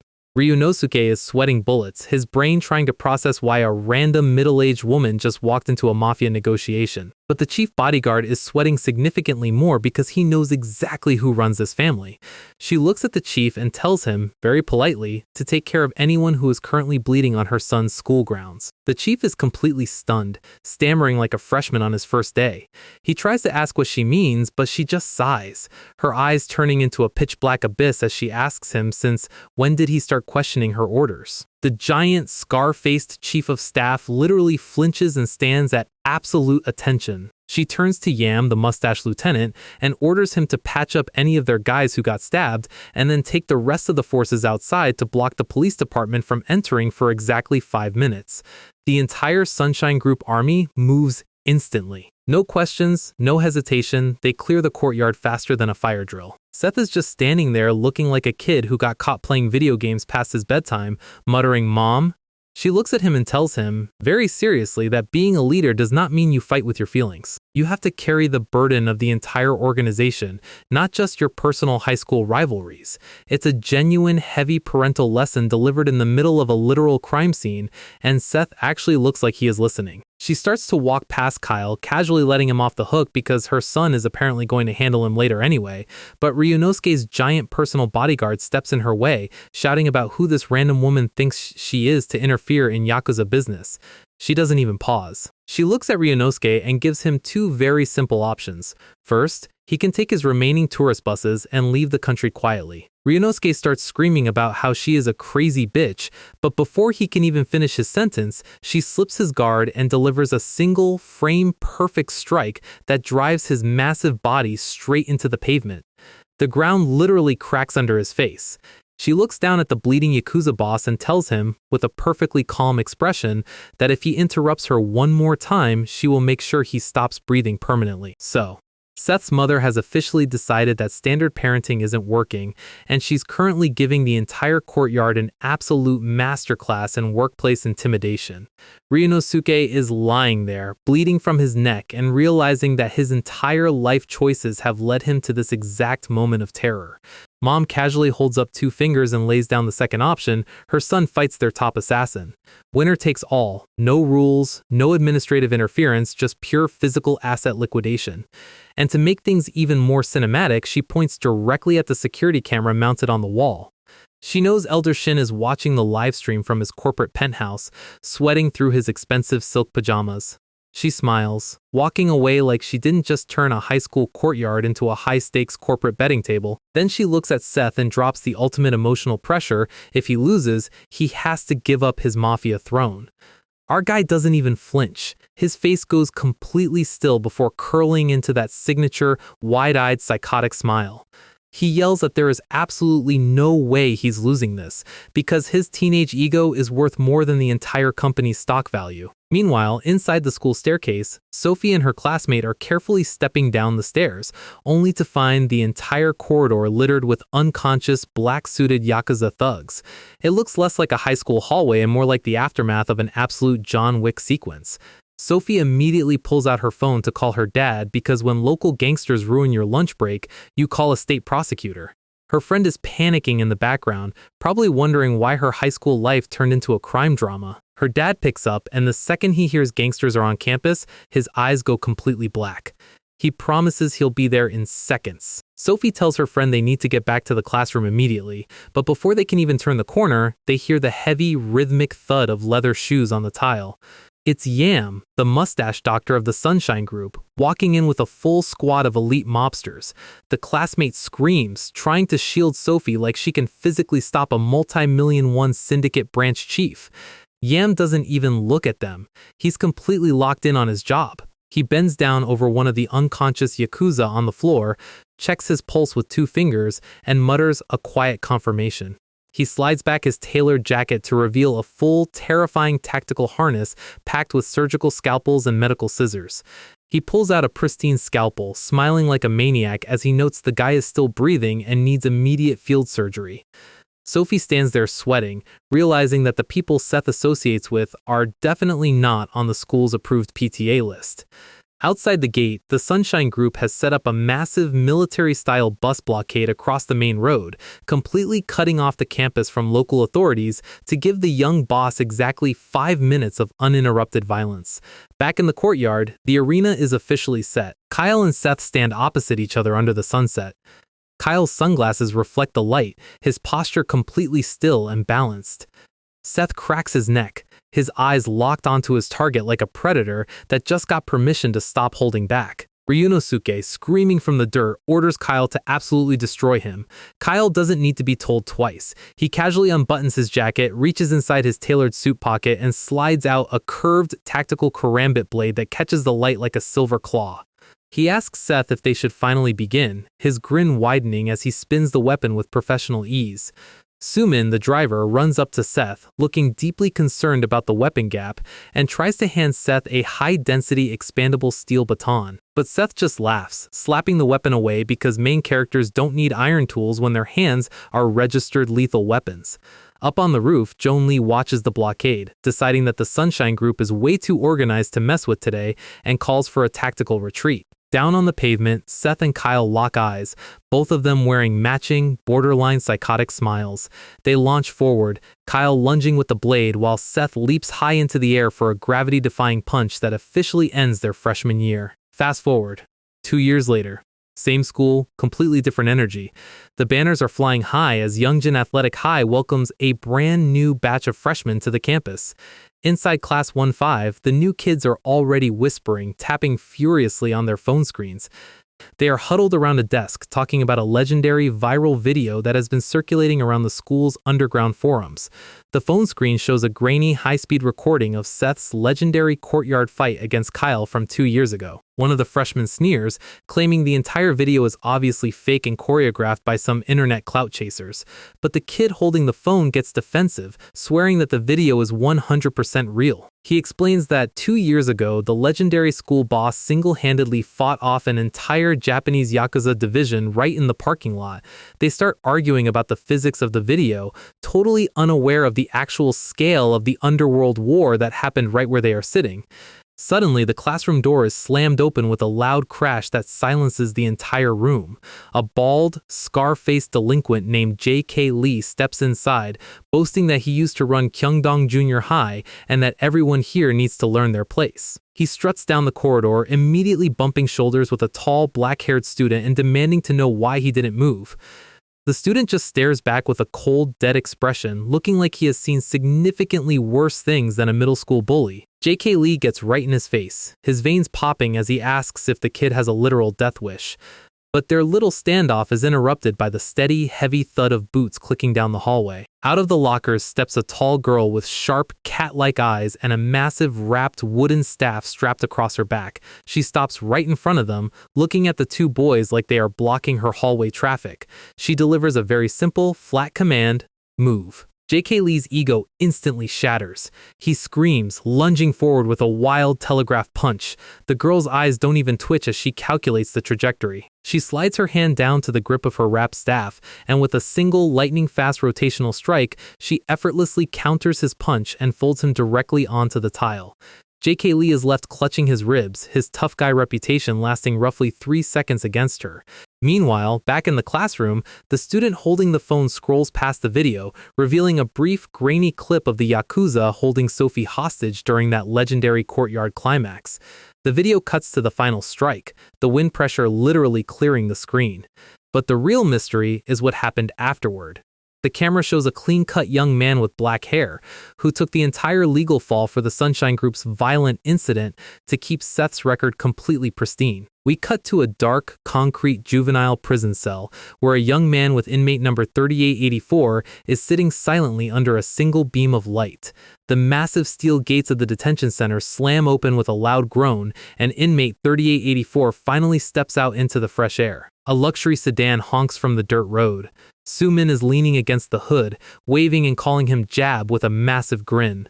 Jab walks over, carrying his small canvas bag as the rear door of the black Mercedes clicks open. Out steps a tall, incredibly sharp figure wearing a high-end tailored overcoat. It's Seth Kang, looking fully grown and carrying a massive, undisputed boss aura. Soo-min immediately bows to his young chairman. The time skip has clearly been very good to Seth's wardrobe and posture. Seth looks at his loyal fist, smiling warmly as he asks him if he's still interested in going to high school after 2 years of hard time. We cut back to the sunny sky above Yongjin Athletic Public High School. A massive student wearing a simple gray shirt and carrying a traditional patterned bag walks up to the school gate. He looks up at the massive concrete building, stepping onto the clean pavement. He walks past the massive athletic championship banners hyping up Victor Chu's IBF victory and Brock Chang's Road FC advancement. He smiles, adjusting the strap of his patterned bag, and looks back with a bright, scarred face. It's Jab, officially enrolled as a freshman and ready to show this school how real bosses handle their business. We open on a quiet mountain peak, far away from corporate boardrooms and high school gang wars. A local bird is minding its own business, completely unaware of the physical violence about to unfold nearby. It flies toward a traditional, isolated temple tucked deep into the dense forest canopy. Inside, the old blind master is holding his prayer beads, preparing to deliver a highly spiritual lesson. And by spiritual lesson, I mean screaming at Jin to wake up from his nap in the kitchen. Jin is resting his head on his arms, snoring loudly next to the traditional stone cooking pots. He slowly blinks his eyes open, looking like a student who fell asleep during a 3-hour math tutorial. He walks into the prayer room, still half asleep with a literal bubble coming out of his nose. The blind master sneaks up with blinding speed and lands a solid wooden smack directly onto his skull. Jin holds his head in absolute agony, screaming about why his morning meditation always starts with physical trauma. The master swings the wooden board again, his velocity splitting the air pressure in the room. Jin barely dodges the wooden panel, realizing his elderly master is operating on a high-end speedrun contract. Jin protests, pointing out that he already chopped a mountain of firewood and carried 10 heavy water barrels. The old monk calmly turns his back and delivers a flat 2-word command, "Pack up." Jin's mouth hangs open in total shock, thinking he's getting exiled from the mountain for sleeping on duty. But the master asks him when he took his middle school equivalency exams. He tells Jin it's been over 2 years and that it is finally time for him to attend a real high school. Cut to the massive modern glass towers of the Seoul metropolitan area. Jin is standing in the middle of the street, looking up at the skyscrapers with his mouth wide open. He runs down the sidewalk with his massive green patterned bag, looking like a country boy on a field trip. He reaches the boundary wall of Yongjin Athletic Public High School, his eyes shining with pure excitement. He looks at the giant sign on the building, realizing this is his official gateway to a normal life. He walks through the gate, completely unbothered by the heavy atmosphere of the campus. He passes the massive school banners celebrating Victor Chu's IBF victory and Brock Chang's Road FC advancement. He adjusts his heavy canvas bag, muttering that high school actually looks like a lot of fun. He smiles warmly, looking like the most wholesome student on campus, which is hilarious considering his past record. Inside Class 1-5, the new homeroom teacher, George O, is writing his name on the blackboard with chalk. He explains that Yongjin has officially converted into an athletic high school and asks the sports kids to identify themselves. The classroom is dead silent, the sunlight streaming across the empty desks. The teacher asks the athletic division students to raise their hands so he can track the roster. The black-haired boy, Mike Han, slowly lifts his hand while leaning lazily on his palm. The staff-wielding girl and the chubby student do the same, setting up the classroom's physical power dynamic. The bald delinquent, J.K. Lee, just scowls in the back, clearly plotting how to establish his territory. Suddenly, the classroom door slides open, interrupting the teacher's standard welcoming speech. Jin Kwon peeps his head through the gap, looking incredibly nervous. The teacher blinks, completely confused by this random kid showing up late on day one. Jin smiles awkwardly, explaining that he was told to report to this classroom. He steps inside and executes a massive 90-degree bow, begging everyone to take care of him. A brief flashback reveals the old blind monk telling him that as long as he bows to his teachers, nobody will hate him. The teacher sweats, telling this highly enthusiastic giant to just go find an empty seat. Jin nods happily, bowing again as he walks past the rows of desks. The entire class stares at him in absolute silence, trying to analyze his threat level. Jin introduces himself to the room, proudly stating that this is his first time ever attending a real school. One of the students asks what he means by first time, and Jin proudly boasts that he passed his middle school GED. The student sweats, realizing this guy's academic background is basically a blank sheet of paper. The sports captains and J.K. Lee look at him with a mix of amusement, suspicion, and pure boredom. But Jin just grins widely, completely thrilled to finally be sitting in a real classroom. After school, Jin is walking down a quiet suburban residential street looking at a crumpled piece of paper. He stops and looks around, making sure nobody is shadowing his coordinates. He stands in front of a modern, expensive-looking two-story house with clean wooden paneling. He presses the intercom button and an impossibly calm, familiar female voice tells him to come in. The automatic lock clicks open, and Jin carefully peeps his head through the heavy front door. Standing in the middle of the clean living room is Seth's mother, looking elegant as always. Jin lights up like a puppy, shouting "sister" and boasting that he didn't get lost despite living in the woods. She smiles softly, telling him to come inside and leading him up the wooden staircase. She asks him how his first day of high school went, and Jin happily replies that it was incredibly fun. She opens a wooden door at the end of the hall, presenting a modern, pristine bedroom. Jin's eyes turn into literal stars as he looks at the perfect desk, the comfortable bed, and the school uniform hanging up. She casually notes that this room used to belong to her son, who goes to the exact same school. Jin looks completely dumbfounded, but before he can ask questions, she tells him to drop his bags and follow her. Back in the living room, a hidden stone panel beneath the wooden staircase clicks and slides open. She lights a single candle and leads Jin down a dark, cold, concrete flight of stairs deep underground. Jin follows her in silence, the quiet stone walls making the atmosphere incredibly heavy. She stops at the bottom landing, her white shirt illuminated by the flickering candle flame. She uses her candle to light a series of wall-mounted holders, the fire spreading across the dark space. The light reveals a massive stone-walled underground vault filled with ancient weapons and training gear. One side of the room is packed with wooden bookshelves containing centuries of ancient martial arts scriptures. The other wall is covered in racks of traditional weapons, spears, halberds, and iron-throwing daggers. She turns back to Jin with a sharp, calculating smile, asking what kind of weapon he prefers. Jin scratches his head, nervously suggesting that she might get hurt if they start sparring down here. Her eyes narrow into a chilling black gaze as she states that as the successor to her clan, she has never learned how to lose. Jin's eyes widen, his polite demeanor instantly evaporating as he smirks and agrees not to go easy on her. Meanwhile, back at Youngjin High, the student council sign hangs silently over a closed door. Inside, the major athletic club captains are gathered around a massive wooden conference table. Sitting at the head of the table is Sophie Kim, who is now the highly stressed student council president. Mike Han, the taekwondo captain, sighs loudly and demands they keep this meeting as short as possible. Paul Kwok, the blocky judo captain, complains that the boxing and martial arts captains aren't even present. The other sports representatives look completely bored, ignoring Sophie's attempts to coordinate the budget. Sophie looks incredibly anxious, her shoulders slumping under the weight of these arrogant national athletes. Suddenly, the heavy wooden door slides open, drawing everyone's attention to the entrance. Stepping through the door is a fully matured, razor-sharp Victor Chu, looking older, focused, and ready to establish absolute authority. Victor Chu finally slides the door open, stepping into the high-stakes bureaucracy of the student council room. He apologizes for his delay, looking like he just finished a 12-round sparring session before homeroom. The other athletic captains watch in silence as the school's actual celebrity athlete takes his seat. The atmosphere in this room is heavy enough to crush a normal student's GPA. Sophie immediately asks about Brock Chang's whereabouts. Victor explains that Brock is currently in the United States, aggressively cutting weight for a major competition. The taekwondo captain, Mike Han, cuts through the small talk and demands they get straight to the point. Sophie clears her throat, reminding everyone that freshman recruitment week starts tomorrow. Mike scowls, looking like he has zero interest in planning school events when he could be kicking wooden boards. Sophie reveals that the new chairman, our giant PE teacher, Mr. Chang, has issued some highly specific corporate guidelines. Rule number 1. Absolutely no forced recruitment or physical abuse of the non-athletic freshmen. She points to the whiteboard laying out the guidelines for keeping the schoolyard from turning into another crime scene. The meeting is officially adjourned, and the captains waste no time leaving the room to get back to training. Sophie begins packing her notebook, her posture instantly shifting from confident president to completely exhausted.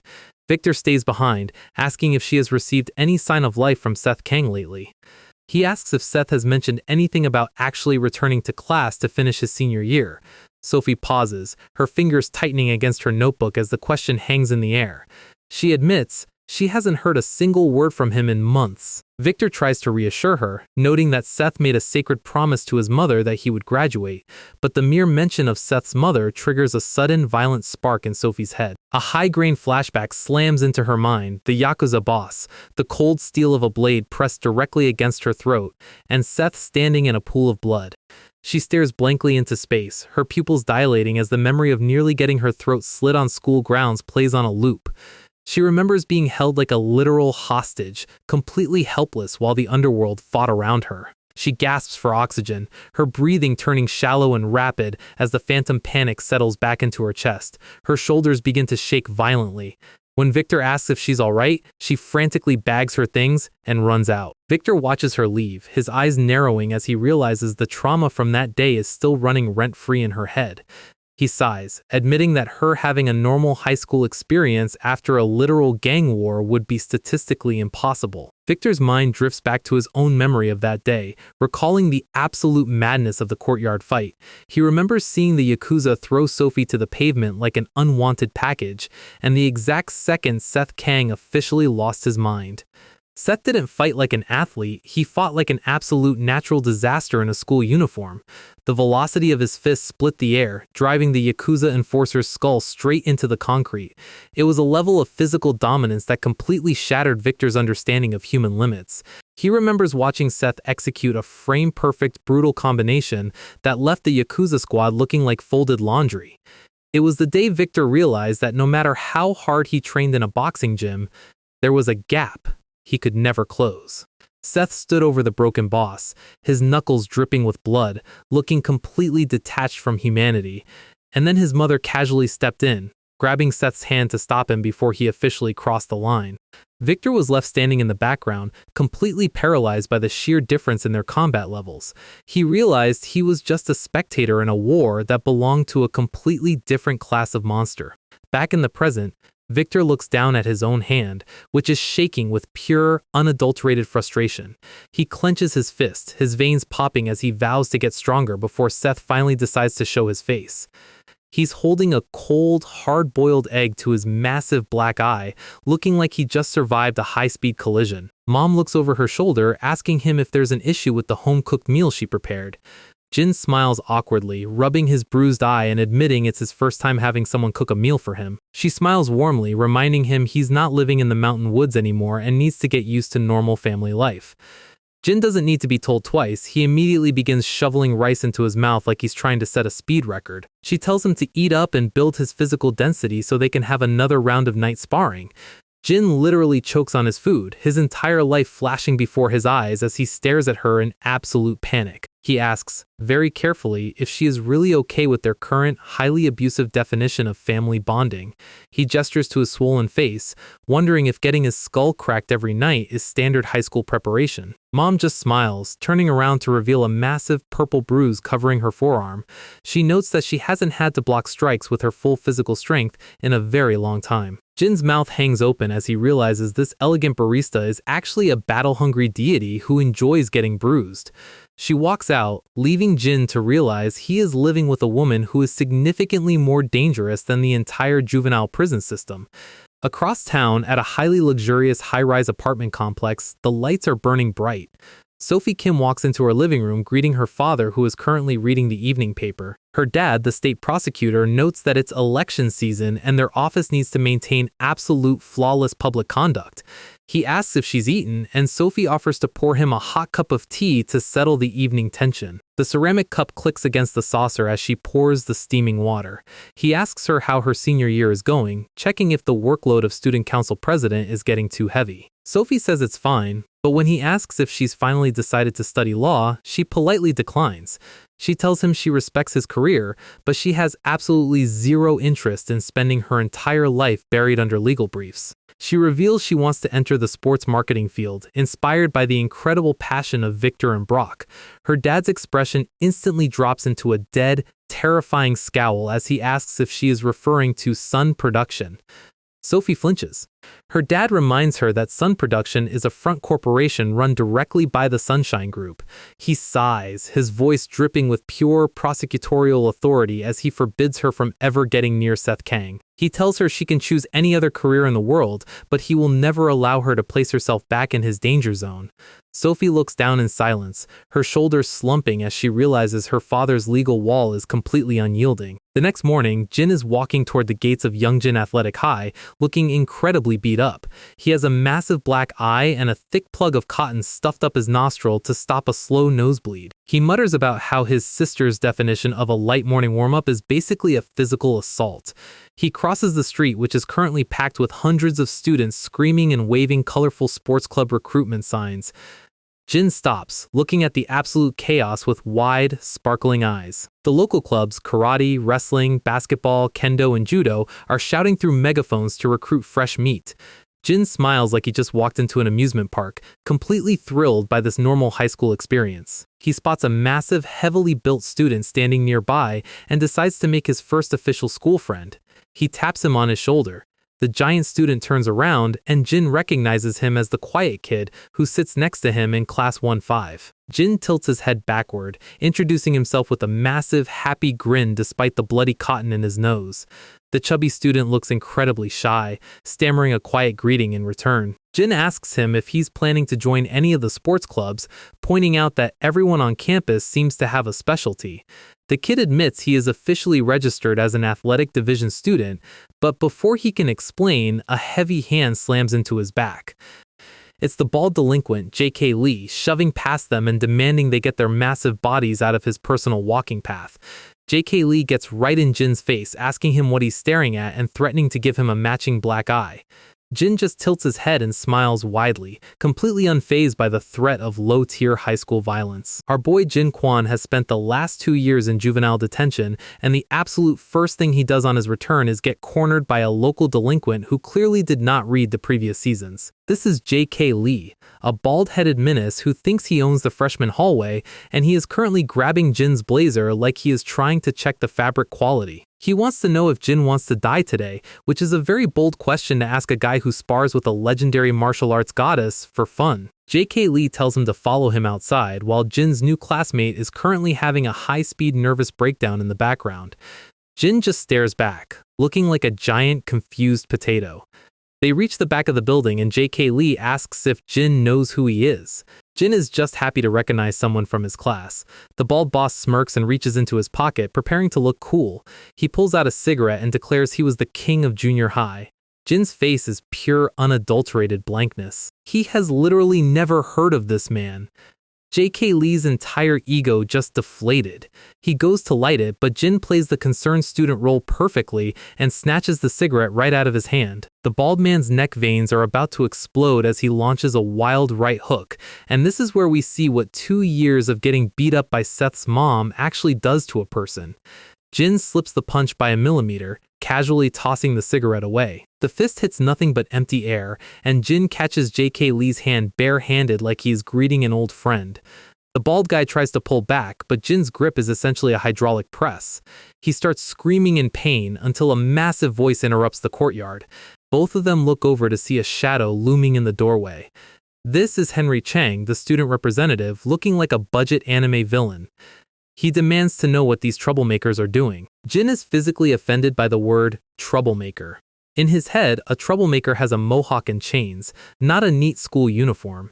He lets go and steps back, insisting he is not a bully, while Henry tries to look intimidating. Henry drops his absolute peak achievement. He came 5th in a winter wrestling competition. He expects applause, then reveals his brother is the legendary wrestling monster Brock Chang. Hearing that name, J.K. Lee instantly performs a perfect 90-degree bow. Henry ignores the bald guy and tells Jin he has a bad attitude, ordering him to the student council room during lunch. Jin points to his own bruised face, completely bewildered. Henry walks away, fully satisfied with his power trip. Meanwhile, our actual main character is watching this entire comedy show from the window. Seth asks if this is what Jin calls a social life. Jin just smiles his big dumb smile and tells Seth he is a really nice guy for worrying. The title card hits, reminding us who the real boss is. We cut across town to the Rotary Boxing Gym, the official training ground for future champions, where someone is currently turning a heavy punching bag into dust. The power behind these kicks is absolutely ridiculous, leaving the trainer sweating just from watching the impact. This shredded beast is huffing, covered in sweat. The trainer stands silently, knowing they have a monster on their hands. Then, the elevator dings. Enter Akira, looking incredibly sharp in a tailored executive pantsuit. Both of them turn to look at her. She politely explains that the Sunshine Group chairman wants to loosen up a bit before he leaves. The trainer warns her that the national competition is in a few days, but the fighter doesn't care. He turns around, showing off a back that looks like a map of the Rocky Mountains. He is ready for the boss. Meanwhile, back in class 1-5, the math teacher is trying to find anyone with a working brain cell to solve a problem on the board, and Jin's hand shoots up like a rocket. He literally screams ME so loud it wakes up half the sleeping class. The other students look at him like he is a complete alien. Jin walks up and starts writing the solution with absolute confidence. The teacher is stunned. He asks Jin how he is this smart. Jin scratches his head and says there wasn't much else to do up in the mountains. The teacher is thoroughly confused, but Jin explains he studied the entire high school curriculum just to graduate early. The teacher has no words for this bizarre mountain prodigy. Jin just giggles, proud of his fake nerd persona. Next class, the homeroom teacher asks for self-introductions. And once again, Jin's hand launches into the stratosphere. He introduces himself as Jin Tae, a pure boy from the mountains who lived with a wonderful teacher. The classmates are genuinely impressed by his wholesome energy. By lunchtime, Jin is surrounded by kids calling him a genius. They are literally treating him like a cute little academic mascot. But then, a massive, terrifying shadow looms over his desk. It's Seth. He leans down and whispers in Jin's ear. He reminds Jin that he has a meeting with the student council, and Jin's soul instantly leaves his body. He looks at the clock, panics, and sprints out of the classroom like a cartoon character, leaving a trail of smoke. The classmates are left coughing in the dust, completely reevaluating his fragile nerd status. Jin stops in the hallway and realizes the ultimate flaw in his plan. He has absolutely no idea where the student council room is. He stands there looking lost, until a sliding door opens next to him. A gorgeous upperclassman girl steps out, and Jin is instantly starstruck by her beauty. She asks why a freshman is wandering around. Jin nervously asks for directions, and she points him down the hall. She smiles and warns him not to cause any trouble on his first day. Jin dramatically yells that he is not a bad student, pleading for his innocent reputation. She walks away, probably wondering why the freshmen this year are so weird. Jin finally arrives at the door with the student council sign. He slides it open, holding his breath, but the room is completely empty. Meanwhile, out in the courtyard, Henry is aggressively eating a giant hot dog. His handsome sidekick hands him some milk while Henry swallows the hot dog whole like a snake. Suddenly, their eyes lock onto a student walking past with a bandage on his cheek. It's the freshman boxing prodigy, the national champion. Henry yells at him to stop, trying to flex his upperclassman authority. The freshman turns around with a look that could kill.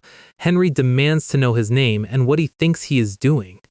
The freshman's eyes drop to the yellow student council armband. He calmly introduces himself as James Gu, asking if there is a problem.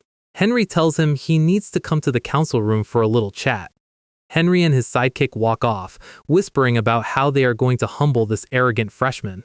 James Gu just stands there, his expression turning incredibly cold. Henry slides the door open, expecting an empty room, but Jin is already waiting inside. Jin jumps up, still screaming that he is not a bad student, while James Gu silently walks in behind them. Henry points a finger and barks orders like a military drill sergeant, telling both of them to sit down. Jin looks slightly intimidated, trying to play along. James Gu just glares, clearly calculating how many punches it would take to put Henry to sleep. They both sit down, creating the most awkward seating arrangement in high school history. Henry stands at the front, preparing to deliver a massive lecture on school rules. He starts explaining that Youngjin High has a zero-tolerance policy for violence. James is already completely checked out, looking down in boredom. Jin is taking notes in his head, trying to be a model student. Henry brings up the legendary incident from 2 years ago. He explains that if anyone wants to fight now, they have to get approval from the student council and fight in the ring under official MMA rules. He laughs, declaring that he holds that exact authority. He looks incredibly proud of himself, boasting about his ultimate power over the freshmen.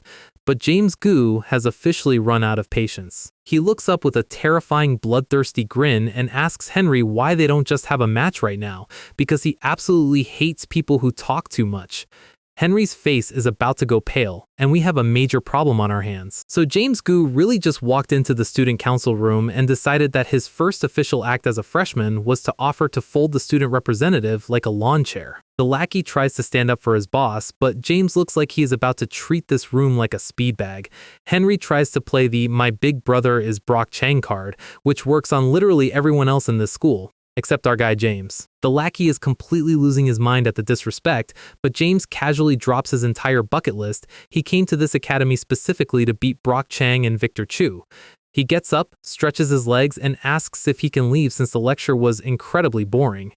He walks out without waiting for an answer, leaving the student council's reputation in absolute shambles. Jin Kwon just sits in the corner, keeping his head down and playing the quiet country boy role perfectly. As soon as the door closes, the lackey starts shivering, immediately wanting to run to Victor Chu for backup.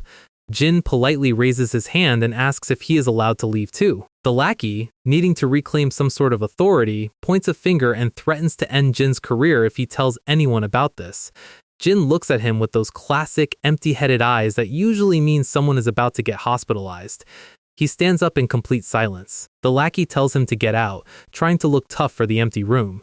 Jin slides the door open, but pauses. He turns around with a look that is suddenly very dark and asks how the MMA ring rules work again. The lackey is too confused to realize he just gave the green light to a dormant beast.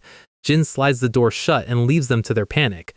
He walks down the hallway, leaving the student council to contemplate their life choices.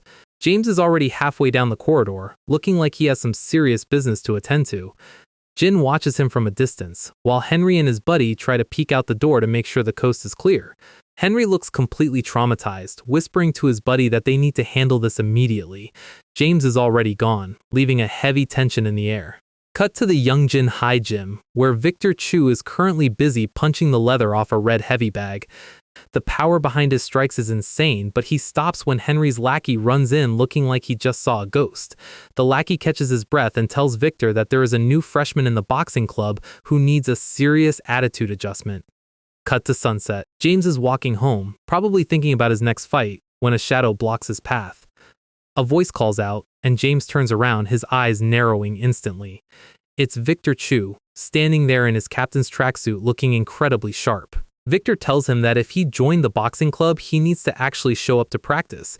He explains very calmly that he doesn't care if James quits, but he is sensitive about school violence and won't tolerate any trouble. He turns to walk away, but James isn't done yet. James asks if joining the club means he gets to fight Victor directly. Victor smirks, telling him that if it's in the ring, he is ready anytime. James smiles wildly, thinking Victor is way too easy to read. Victor tells him to show up tomorrow and walks off, leaving James looking incredibly fired up. But before James can even process the hype, J.K. Lee and his massive gang of delinquents step out of the shadows, blocking the exit. They want to chill with the new champion, while Jin Kwon watches the entire confrontation from around the corner. Meanwhile, across the sea at Narita International Airport in Japan, the doors of the terminal slide open. A group of sharp-looking men in black suits steps onto the pavement. The camera pans up, and we see a very familiar, split-shaved head. It's Kyle, the Yakuza's top assassin, stepping into a waiting black luxury sedan. He smirks in the sunset, The ghost of the previous season has officially returned, and whatever he is planning, it's not a vacation. Back in South Korea, the nameplate on the desk says State Prosecutor, and Sophie's father is currently staring at his computer screen with a look that could melt glass. On his monitor is a video playback of the brutal street fight from 2 years ago. Kyle strikes with his blade, but Seth Kang slips the slash by millimeters, countering with a devastating left hook that shatters the air pressure. Kyle's blade nicks Seth's shirt, but Seth delivers a direct bone-crushing kick to the ribs. They are both bleeding, moving at speeds that normal people cannot even track. Seth launches forward, his fist meeting Kyle's face with a sickening impact. A high-flying kick sends the yakuza assassin sliding across the concrete. The physical destruction of that day is clear, leaving Seth smiling with that absolute psychotic smirk we all know and love. The video shows Mr. Jang and a crying, terrified Sophie in the background held hostage. The prosecutor hits pause. He sits back in his chair, his face filled with absolute cold rage. He picks up the phone, calling his contact to ask if they located the target. The contact confirms that Kyle has officially landed in Japan at Narita Airport. The prosecutor hangs up. He is tracking the Yakuza's movements, and he is not going to let this slide. He remembers the day the police barricades surrounded the school and how he had to carry his traumatized daughter out of the bloody courtyard while screaming at the police to handle the situation. He saw the broken bodies of the Yakuza lining the pavement, and he saw Seth Kang standing there covered in blood, looking like a monster. He saw his daughter crying on the ground, completely broken by the violence. He wrapped his coat around her, holding her tight while Seth watched in silence. That memory is why the prosecutor hates the mafia with every fiber of his being. In his eyes, the Sunshine Group is a cancer, and he is going to cut it out. Cut back to the street outside Yongjin High. Jin is walking home, minding his own business, when a sudden, violent crash echoes from the alleyway. James Gu is absolutely demolishing J.K. Lee's entire gang of delinquents, throwing them into the brick walls like trash. He wipes a drop of blood from his lip and snorts, walking away from the pile of unconscious bodies. He spots Jin watching him and puts a finger to his lips, telling him to keep quiet. Jin turns to walk away, but then pauses and turns back. James is annoyed, asking why this country bumpkin is following him around. Jin delivers a highly concerned, deadpan lecture. You shouldn't pick on guys weaker than you. He tells James he is strong, but needs to learn some patience. James's forehead vein is about to pop. He screams, calling Jin a damn country bumpkin, and launches a blindingly fast punch directly at Jin's face. Jin just stands there with those wide, empty eyes as the fist approaches. Swoop! Jin effortlessly slips under the punch, spins his body, and delivers a lightning-fast low kick that sweeps James's legs, sending him spinning through the air. James looks down in absolute terrifying shock as Jin's cold, glowing gaze locks onto him. The country bumpkin is not a bumpkin. At all. Alright, so James Gu threw his absolute best punch, and Jin Kwon reacted by effortlessly spinning underneath him, sweeping his legs, and catching him in a high-speed lock. This is the combat gap we are talking about. James is a boxing champion, but Jin is a human tank. Jin gives him a calm, incredibly polite smile, while James is currently having an existential crisis on the concrete. James tries to throw another punch out of pure frustration, but Jin slips it like it's a slow-motion tutorial. He grabs James by the collar and casually whispers that he doesn't like picking on weaker students. He tells James to go ahead and call an ambulance for the delinquents in the alley, then turns his back. James is left standing in the sunset, completely speechless and thoroughly humbled by a guy he called a country bumpkin. Jin walks home, completely unfazed, and enters his quiet suburban house. He heads upstairs and slides open a hidden bookshelf door to reveal a secret stone basement. This is his personal sanctuary where the innocent high schooler persona instantly evaporates. He sits down on the cold floor, closing his eyes to visualize his training. Behind him is a wall lined with ancient, terrifying medieval weapons. This kid's homework is a bit different. He takes a deep breath, and in his mind, a shadow starts to form. He visualizes a high-speed opponent charging at him with a lethal open-handed strike. He blocks the visual strike, slips under the sweep, and counters with a brutal imagined fist to the chest. He opens his eyes, gasping for air as the sweat drips off his body. He gets to his feet, stretching his arms and preparing his stance for the real thing.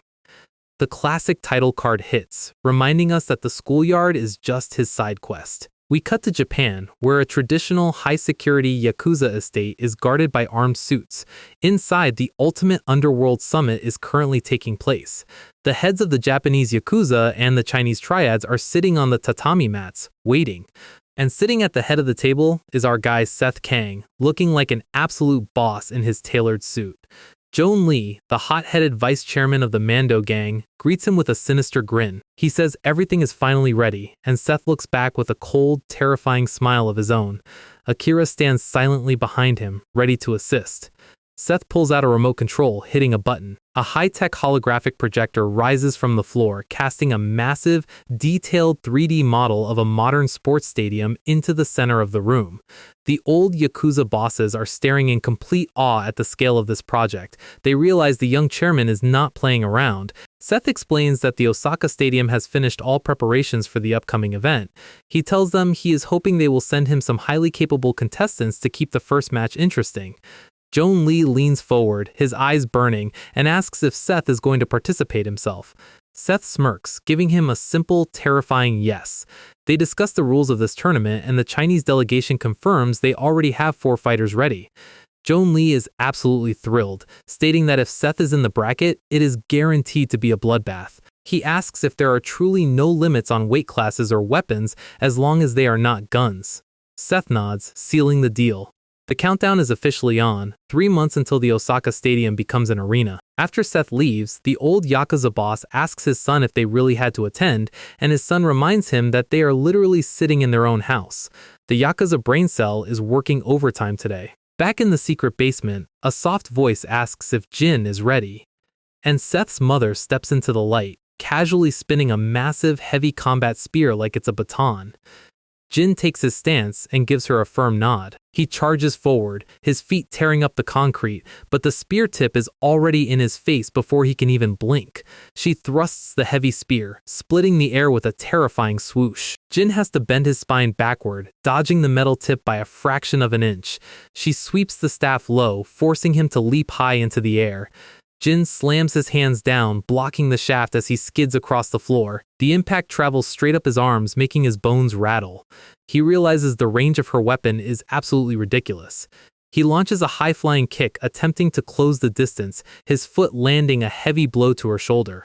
But she just smirks, completely absorbing the impact, and tells him, "Too bad," with a playful wink. Her eyes turn sharp, and in a blinding blur of spear thrusts and kicks, she completely forces him back to his starting position. They both stop, breathing heavily, but she has a massive, proud smile on her face. This is her idea of a light workout.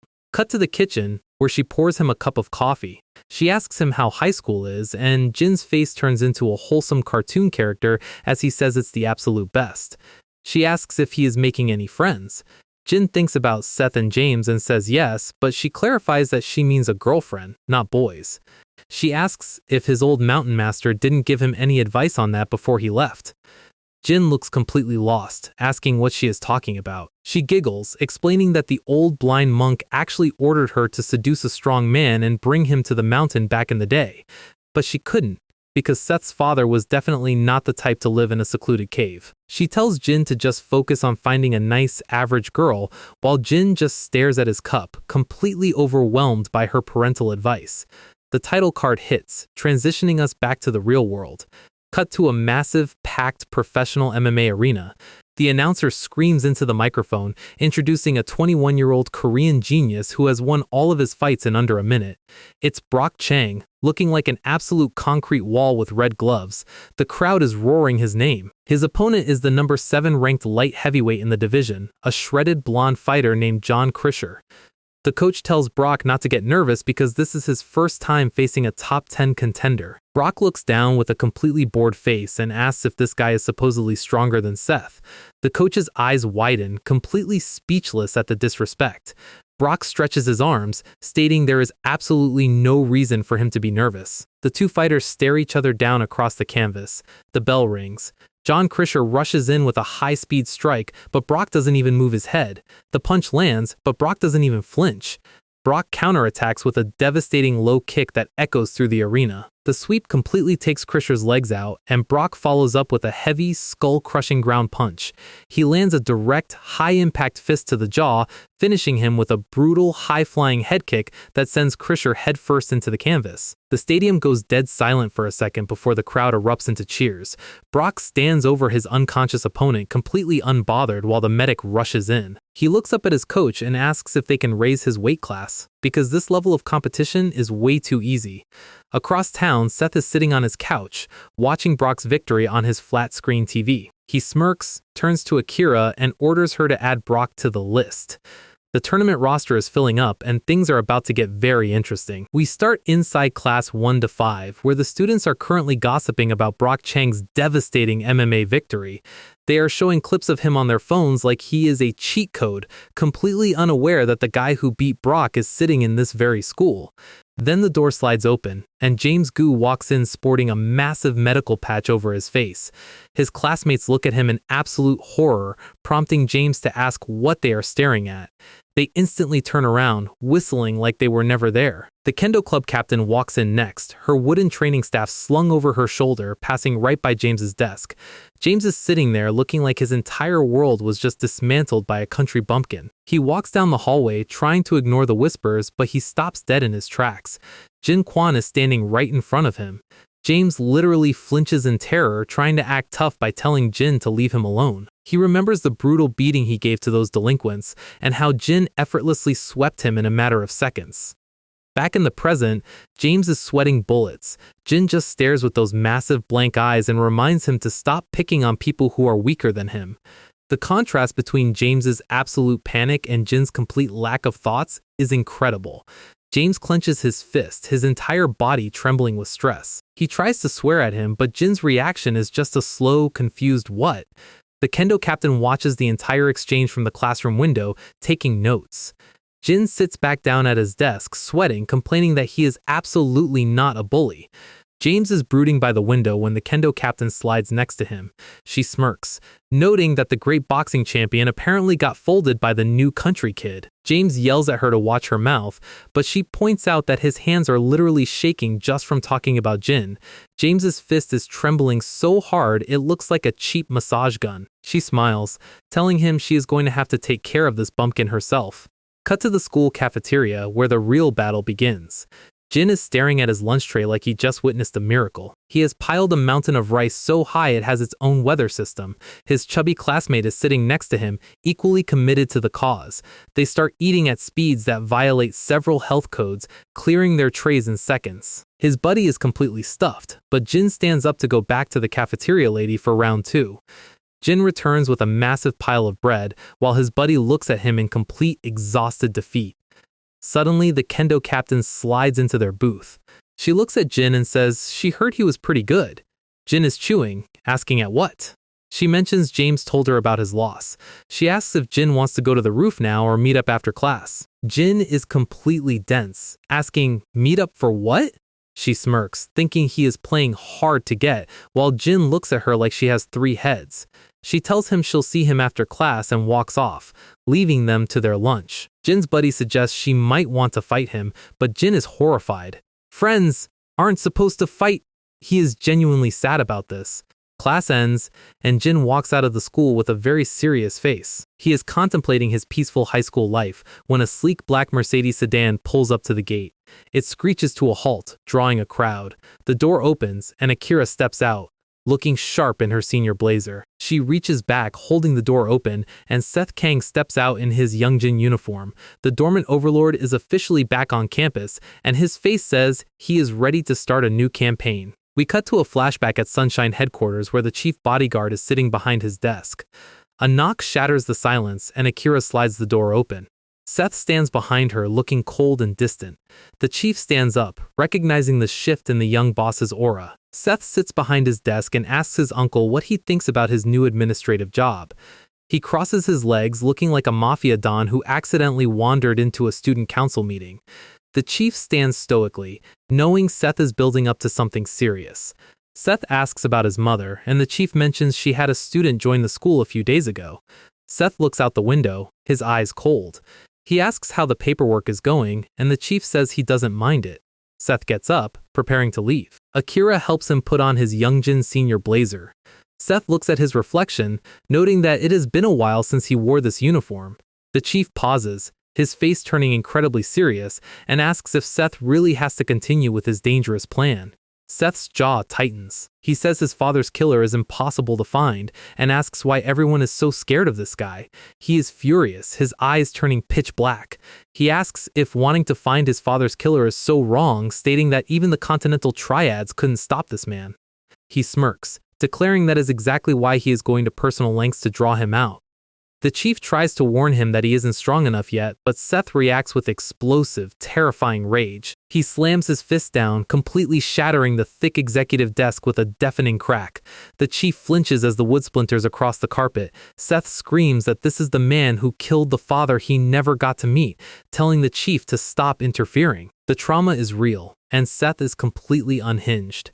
Cut back to the schoolyard at dusk, where Jin is walking home. The kendo captain blocks his path, shouting that he was supposed to meet her. Jin just looks at her, completely blank-faced. He turns his back, casually continuing his walk. She is physically offended by this, pulling her wooden staff out of its cloth wrapper. She slides the cover off and leaps forward, launching a high-speed downward strike. But Jin's spatial awareness is godly. He slips the strike by a millimeter. She is shocked that he avoided her best attack. Jin slides closer, his fist clenched, warning her that he doesn't go easy on girls. But before he can strike, a voice shatters the tension. "Jin!"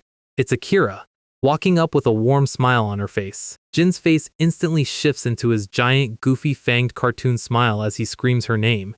He asks why she is here and if they can walk home together, promising his mother will make amazing food. Akira's face goes pale. She starts sweating bullets, remembering the terrifying rehabilitation training from Jin's mother. She frantically declines. Seth Kang watches this exchange from his car, his expression unreadable. Akira waves a nervous goodbye, saying she has to leave. She gets into the Mercedes, leaving with Seth. Jin watches them drive off, his face turning serious for a split second. The car speeds away, leaving a cloud of exhaust. The kendo captain is left standing in the background, completely ignored and holding her wooden stick in total awkward confusion. Seth watches her through the window as they drive past. Our story kicks off with a black Mercedes rolling up to the curb. Jin Kwon is standing there with the kendo captain, who is still carrying her massive wooden staff around like it's a personality trait. She looks at Jin, completely done with his dense country boy routine. She asks if he actually knows the guy who just drove past. Jin, of course, has that classic brain-empty look on his face. He tells her that Akira is just a friend, but she sighs and clarifies that she's not talking about the girl, she's talking about the guy in the back seat. Jin still has a giant question mark floating over his head. She explains that the guy is Seth Kang, the undisputed king who sits at the absolute top of this entire school. And to make sure we remember just how insane Seth's background is, we get a quick flashback of his late mob boss father and his giant army of tailored black suits. This family does not do normal parent-teacher conferences. She asks Jin if he ever watches videos on his phone, and Jin looks at her like she just explained nuclear physics. Phone? Our guy is literally living in 2024 without a smartphone. He nods cheerfully, confirming he's basically a caveman when it comes to technology, which leaves her completely speechless. Honestly, her face says it all. She decides the only way to fix this level of country boy density is through the universal language of high-calorie street food, dragging him straight to the Coco snack bar. And Jin does not disappoint. He is absolutely inhaling this tteokbokki and kimbap like he's trying to set a competitive speedrun record.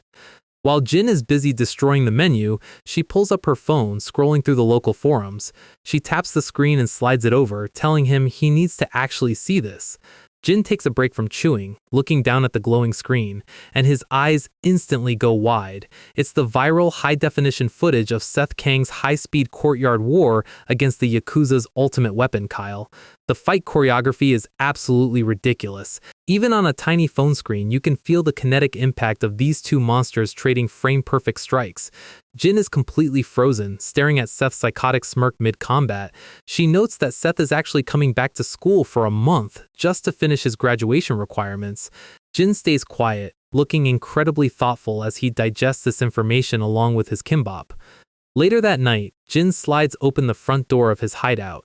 He walks inside, only to see a massive, towering silhouette waiting for him. It's the giant chief bodyguard standing stoically right next to Seth's mother. Mom casually introduces him as the head of Youngjin High, which is a very polite way of saying he's the guy who manages their corporate hostile takeovers. The chief gives Jin a heavy, silent look through his dark sunglasses. No words, just pure executive intimidation. Jin immediately bows 90 degrees, being the polite country boy he is, and asks if something is wrong. Mom just smiles warmly, completely shifting the vibe from underworld meeting to wholesome household. She tells him not to worry and to go eat dinner. Jin explains he already ate out, but asks if they're still going to do their usual brutal midnight sparring session. But Mom tells him they're taking a break tonight. Jin hesitates, looking between her and the stoic chief bodyguard. He takes a deep breath and drops a massive bomb. He tells her he ran into Akira today, and that he officially saw her son. Mom's cheerful expression instantly evaporates. Her eyes go wide, completely frozen by the mention of Seth. Jin looks her dead in the eye and asks the real question, "Did you take me out of the mountains because of your son?" The silence in the room is absolutely deafening. Even the chief bodyguard stays perfectly quiet. Mom quickly forces a gentle, sad smile back onto her face, telling him it's nothing he needs to worry about. Jin respects her boundaries, telling her that if she ever needs his help, she just has to say the word. He turns around to head upstairs, but the tension is still hanging thick in the air.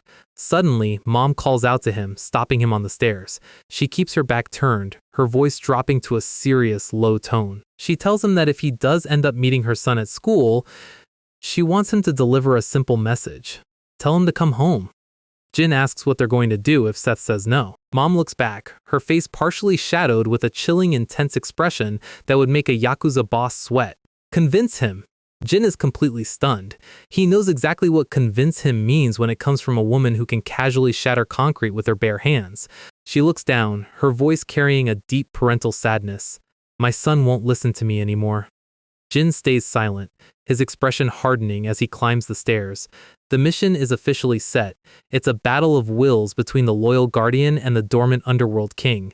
Meanwhile, far away from this quiet household, we cut to the rooftop helicopter pad of the massive Sunshine Group headquarters, and the energy here is completely chaotic. Rodney is standing ready, expanding his tactical steel baton, while Sumin wraps his fists and Akira draws her blades. They are all facing down one man. Akira drops into a lethal low combat stance, her eyes burning with intensity. And who is standing across from them? The Anyang branch chief, David Lee. He rips his white shirt completely open, exposing a chest covered in terrifying street scars, and laughs like an absolute lunatic. Bring it! We open right back up on the rooftop of the Sunshine Group headquarters, and the pre-fight tension is off the charts. Rodney, Sumin, and Akira are fully mobilized. This isn't a friendly gym spar, this is a high-velocity test of raw survival. Akira has her eyes locked onto David, ready to exploit any microsecond of vulnerability. But David Lee is just standing there, flexing a physique that looks like it was chiseled out of solid granite, practically begging them to try and take him down. And the action starts instantly. Akira slides across the concrete floor, her hand reaching into her tactical garter. She launches a volley of throwing needles, but David's reflexes are completely anomalous. He dashes forward, letting the needles split the air behind him. He closes the distance in a fraction of a second, his eyes wide with combat mania. He effortlessly ducks underneath a double-blade strike from Akira, sliding low to the ground. He sweeps through their guard like a physical hurricane, throwing Rodney off balance. He drives a heavy elbow directly into Sumin's ribs, unleashes a devastating back fist that sends Rodney crashing backward, and catches Akira's counter angle before she can even execute her strike. It's an absolute masterclass in spatial brawling. He is fighting 3 elite specialists simultaneously and making it look like a warm-up routine. He stands in the center of the rooftop, completely unbothered, laughing as they struggle to find an opening. Cut to the locker room a few minutes later. David Lee is calmly drying off, his back covered in deep, jagged battle scars. And on the sofa behind him, Rodney, Sumin, and Akira are looking like literal deflated ghosts leaving their bodies. They are completely cooked. Akira stammers out that she has gathered all the global competitors and the invitations are officially being sent out. And where are these invitations going? We cut across the globe to a massive, Gothic castle academy in France. Inside the fencing hall, steel meets steel in a blinding flash of high-speed thrusts. One fencer gets hit with a devastating heavy stab that literally launches his protective helmet off his head. He crashes hard onto the floor, holding his chest in agony. The defeated fencer gasps that he can never win against him. The redhead calmly slides his mask off, revealing Pierre Stephan. He tells the loser that if this were a real sword, his heart would be pierced right now. When suggested he go to the Olympics to secure an easy gold medal, Pierre just smirks, "It'll be boring." Suddenly, the heavy double doors click open. A muscular, dark-haired triad messenger steps into the room, his presence instantly radiating underworld energy. He slides forward a pristine crimson envelope adorned with detailed golden dragons. Pierre's eyes lock onto the gold dragon invite, and a terrifying, sharp-toothed grin spreads across his face. He's not interested in medals, he wants a real war. He is officially in. Next stop, America. Inside a cage-fighting arena, a massive heavyweight bout is underway, and with a sickening impact, a fighter is absolutely slammed face-first into the canvas, knocked out cold. Standing over him is the wrestling behemoth, Chang. His coach looks on from outside the chain-link fence, looking incredibly tense. Suddenly, the coach's phone rings. He picks it up, and his face instantly pales. He calls out to Brock, telling him that the young boss of the Sunshine Group wants him to come back to South Korea immediately. Brock's eyes narrow. The childhood trauma from getting groin kicked into the dirt might be cured, but his obsession with Seth Kang is still burning hot. Now, we cut to a secluded traditional estate in the mountains of Japan. A lone enforcer stands watch on the wooden deck. Kyle, wearing his signature split hair and dark sunglasses, slides open the screen doors. He bows deeply to a massive, heavily scarred old yakuza figure sitting on the tatami mats. "Oscar, sir. It's been a while." The gatekeepers of the Japanese underworld are officially mobilizing. Back in South Korea, the sun is shining over Youngjin Athletic Public High School. Two classic loudmouth delinquents with ridiculous pompadours are strutting down the driveway, completely full of themselves. Suddenly, a sleek black Mercedes speeds onto the campus path. The car lets out a deafening honk, nearly running them over and forcing them to flinch back in pure panic. "What the fuck was that?" The heavy car door clicks open. The delinquents scream in terror as they recognize the passenger stepping out. "Seth? Kang?" Seth steps onto the asphalt, his modern undercut looking razor sharp. Akira stands right behind him as his loyal shadow. But before Seth can even take 2 steps, a familiar voice cuts through the campus noise. Jin Kwon is standing right there, his eyes intense and serious. "Seth, can we talk?" Seth stops, looking back with a cold, piercing glare that could freeze a river. We pick up right where the tension left off, with the sound of heavy footsteps echoing across the asphalt. Jin Kwon has officially blocked the path of the school's Shadow King, asking for a direct chat, and Seth looks back with a glare that could easily drop the room temperature by 10 degrees. The two are locked in a silent stare down right outside the gym, and the atmosphere is thick enough to cut with a knife. Let's take a quick second to look at the crowd, because the author literally pulled out the entire roster for this moment. We've got the boxing club, the kendo captains, our stressed student council president, and even the chief bodyguard lurking in the back. Seth glances over, wondering why some random freshman has the audacity to stand in his way. Before things can escalate, Akira slides into the frame, panic written all over her face. She screams at Jin, asking him what he thinks he's doing. Akira quickly leans in, whispering a massive secret directly into Seth's ear, and Seth's eyes instantly go wide. He looks back at Jin, his mind trying to process the information. The cool, untouchable facade is officially cracking. Seth actually lets out a smirk, realizing his mom went ahead and adopted a secret combat disciple while he was busy running a multi-billion won syndicate. It is like finding out your parents got a new dog after you moved out for college. Jin doesn't care about the corporate drama, he delivers his message directly. She wants you to come home.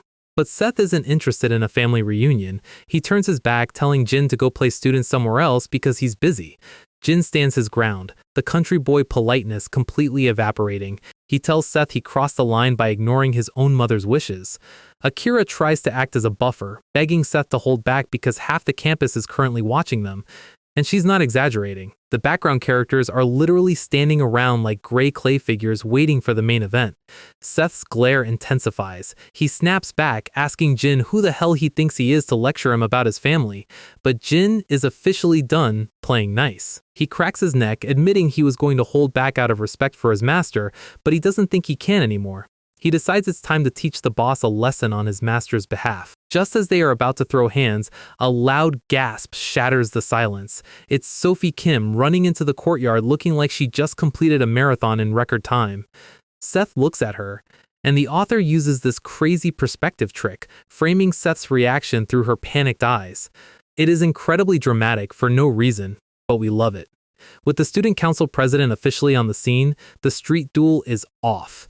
Seth clicks his tongue, realizing he can't start a riot in front of his childhood friend. Jin, being surprisingly smart for someone who doesn't own a phone, points out that the school has a specific rule about settling personal beefs. He proposes they meet separately, in the official ring, under MMA rules. Seth's psychotic smile returns. He admits Jin is actually starting to interest him, setting up the most anticipated match of the semester. Cut to class 3-8, and the rumor mill is already working overtime. Seth sits silently at his desk, while Akira sits nearby, sweating profusely as she remembers what happened 2 years ago. We dive deep into her memories, and the screen fades to black. 2 years ago, in the secluded mountain temple, Akira was dropping her luggage, looking completely exhausted. Seth's mother stood before the old blind master monk, paying her respects. And hiding behind the sliding doors was a young, empty-headed Jin Kwon. Mom bowed deeply, introducing Akira as her new rehabilitation project. She told Akira to stay at the temple for a while to try and erase her violent past. And Akira could only nod, completely terrified of the monster-level energy radiating from the family. Back in the present, Akira leans over to Seth's desk. She confesses that she met Jin 2 years ago, and even back then, his raw strength transcended theirs. She tells Seth that Jin is a literal cheat code. Seth's eyes go wide, realizing the kid might actually be a threat, and we get a quick flashback showing exactly what she saw. A young Jin training in the woods, delivering a high-velocity kick to a massive tree, and with a sickening crack, he literally hollows out the entire trunk with a single strike. The tree didn't even do anything to him. That is absolute demon behavior. Meanwhile, inside Class 1-5, the atmosphere is just as tense. The kendo captain slams her hands onto Jin's desk, demanding to know the truth. Jin just stares back, completely unbothered by her volume. She asks him if it's true that he's actually going up against Seth Kang. But before Jin can answer, we cut back to the front gates of Youngjin High, and 2 massive shadows are stepping onto the campus, dragging a heavy, suffocating boss aura behind them. We open on the windows of the school building, packed with students acting like NPCs when a high-level boss enters the map. Whoa, it's Brock Chang! And yes, the mountain-like heavyweight MMA prospect is officially back on his old stomping grounds. His coach suggests they head straight to the principal's office to sort out his registration, but Brock has other plans. He tells him he wants to go loosen up a bit first, heading straight for the boxing gym. He pushes open the glass doors, the familiar smell of leather and sweat hitting him instantly. He walks across the polished floor, his massive frame casting a giant shadow. Brock sheds his jacket, rolling up his sleeves, and steps up to the line of red heavy bags. He launches a devastating left hook, and the impact literally folds the heavy bag in half, the sound echoing through the rafters. Outside, Victor Chu stops in his tracks, hearing the thunderous pounding from down the hall. He walks in, zipping up his tracksuit, and casually notes Brock's arrival. The 2 old rivals exchange a quick nod. Victor asks if there's anything new in the pro leagues, but Brock sighs, admitting everything has been incredibly boring lately. Victor smirks, asking why he doesn't just enter the high-level title boxing matches to spice things up. But Brock just scoffs, pointing out that the regional leagues aren't even broadcast on TV. He wants a real challenge, not a trophy. Victor playfully suggests they spar for old time's sake. Brock looks at his tiny featherweight frame and deadpans, "Are you crazy? I don't want to die." They exchange a silent, intense look, both of them knowing the absolute gap in their weight classes. Brock lets out a dry laugh, wrapping a towel around his neck. Victor then drops a massive piece of news mentioning that Seth Kang is officially back at school. Brock stops wiping his face. He admits that's the entire reason he came back, asking if Victor still spars with him. Victor looks down, asking the real question, "You still can't beat him, can you?" The The silence from Brock is more than enough of an answer. Victor scratches his head, admitting he thought a literal physical monster like Brock would have a chance by now. Brock stays quiet, the memory of Seth's absolute dominance still fresh in his mind. We dive into his memory of their last private sparring session, with the chief bodyguard and Akira watching from the sidelines. Brock launched a massive, high-velocity tackle, throwing his entire heavyweight frame forward, but Seth moved like water, effortlessly slipping every single attempt, his white shirt and tie not even wrinkling under the pressure. Seth danced around his guard, completely untouched. Brock clenched his fists, trying to find an opening, but Seth just smiled, slipping under his massive right hook with millimeters to spare. He delivered a lightning-fast counter-strike that left Brock completely disoriented. It wasn't even a fight, it was a choreography lesson. Seth casually stepped past him, his movement so smooth it looked like he was walking through a park. He smiled, wishing Brock good luck on his professional MMA debut before walking out of the ring. Back in the present, Brock stares at his towel. If I'm a monster, what does that make him? Victor breaks his train of thought, suddenly remembering something else. He mentions that Seth recently got himself tied up with a weird new student. Brock looks over, his interest instantly piqued. Weird guy. Victor confirms they're scheduled to have an official match soon, and the kid is just a freshman. Brock's expression completely darkens. A heavy black aura radiates from his body. Meanwhile, inside Class 1-5, the gossip is spreading like wildfire. Two classmates are talking about the mystery freshman in their class who is apparently going to fight the Shadow King. Jin Kwon sits quietly at his desk, listening to them hype up the match. Suddenly, the classroom door slides open with a loud rattle. The two gossiping students let out a terrified scream, and the entire room goes dead silent. A shadow towers over Jin Kwon's desk. Brock Chang stands before him, glaring down with pure hostility. So, it's you? And Jin Kwon looks up, his eyes completely calm, ready to welcome the beast. The campus is officially about to explode. We open right where the hype exploded, with Brock Chang standing in Class 1-5 like a final boss. Jin Kwon doesn't even stand up, looking back with his classic empty-headed gaze. Before anyone can blink, Brock reaches down and grabs Jin's head like he's trying to palm a basketball. He literally lifts Jin's face up, displaying a complete lack of personal boundary respect. Brock is looking for a fight, and Jin is just trying to survive a Tuesday. Jin looks up, his tone incredibly polite as he asks what Brock is trying to achieve here. Brock's arm muscles clench up as he labels Jin an arrogant little freshman, but before Brock can squeeze, someone grabs his wrist from behind. Brock's eyebrow twitches in pure irritation. It's J.K. Lee. The chubby delinquent is actually trying to play the hero, warning Brock that fighting on school grounds is a bad idea. Brock looks back, completely unimpressed, and honestly, J.K. Lee is trembling so hard he looks like a vibrating gaming controller. Brock prepares to sweep him out of the room, but Jin's hand slides forward, placing a palm directly onto Brock's stomach. He politely asks Brock to stop, and when Jin says stop, he doesn't mean a verbal request. Brock has about half a second to realize things are about to go very badly for him. Jin twists his fingers into Brock's uniform shirt and delivers a short-range palm strike that splits the air. Brock's eyes go wide as his internal organs play musical chairs. The impact sends Brock flying across the classroom, sliding over destroyed desks and chairs. He skids heavily across the floor, kicking up a massive shockwave of dust. Jin stands up, completely pristine, while Brock pulls himself back up with a wild grin. Brock admits that little tap was actually unexpected. Jin stays silent, watching him closely. Brock takes a heavy step forward, ready to launch a counterattack, but suddenly, his body completely freezes. Brock's knees buckle, and he hits the floor with a pathetic thud. Turns out, Jin's short-range palm strike had a delayed payload. Jin stands over him, casually explaining that it'll be hard for him to move his core muscles for a while. He politely suggests Brock take it easy for a few days. Brock's pride is absolutely shattered. But he forces a psychotic smirk, refusing to stay down. He jumps back on his feet, screaming at Jin like a cartoon villain. Jin's expression remains a complete blank canvas. Before round 2 can start, Brock's coach kicks open the classroom door, screaming his name. The coach looks like he's about to have a full-blown panic attack. He steps between them, trying to preserve his star athlete's UFC reputation. The coach warns Brock that if he gets disqualified for a schoolyard brawl, his professional career is done. Brock just scoffs, admitting he finds those regulated pro matches incredibly boring compared to this. He looks at Jin, his eyes burning with hype. This is more fun. Jin doesn't answer, his eyes locked onto his opponent. Within minutes, the rumors spread across campus like wildfire. The school forums are absolutely melting with reports that a freshman just took down the pro heavyweight in a single hit. Classmates are whispering that the new kid is actually an assassin deployed by the yakuza to take over the school. Meanwhile, down the hall, Seth, Kang, and Akira hear the gossip.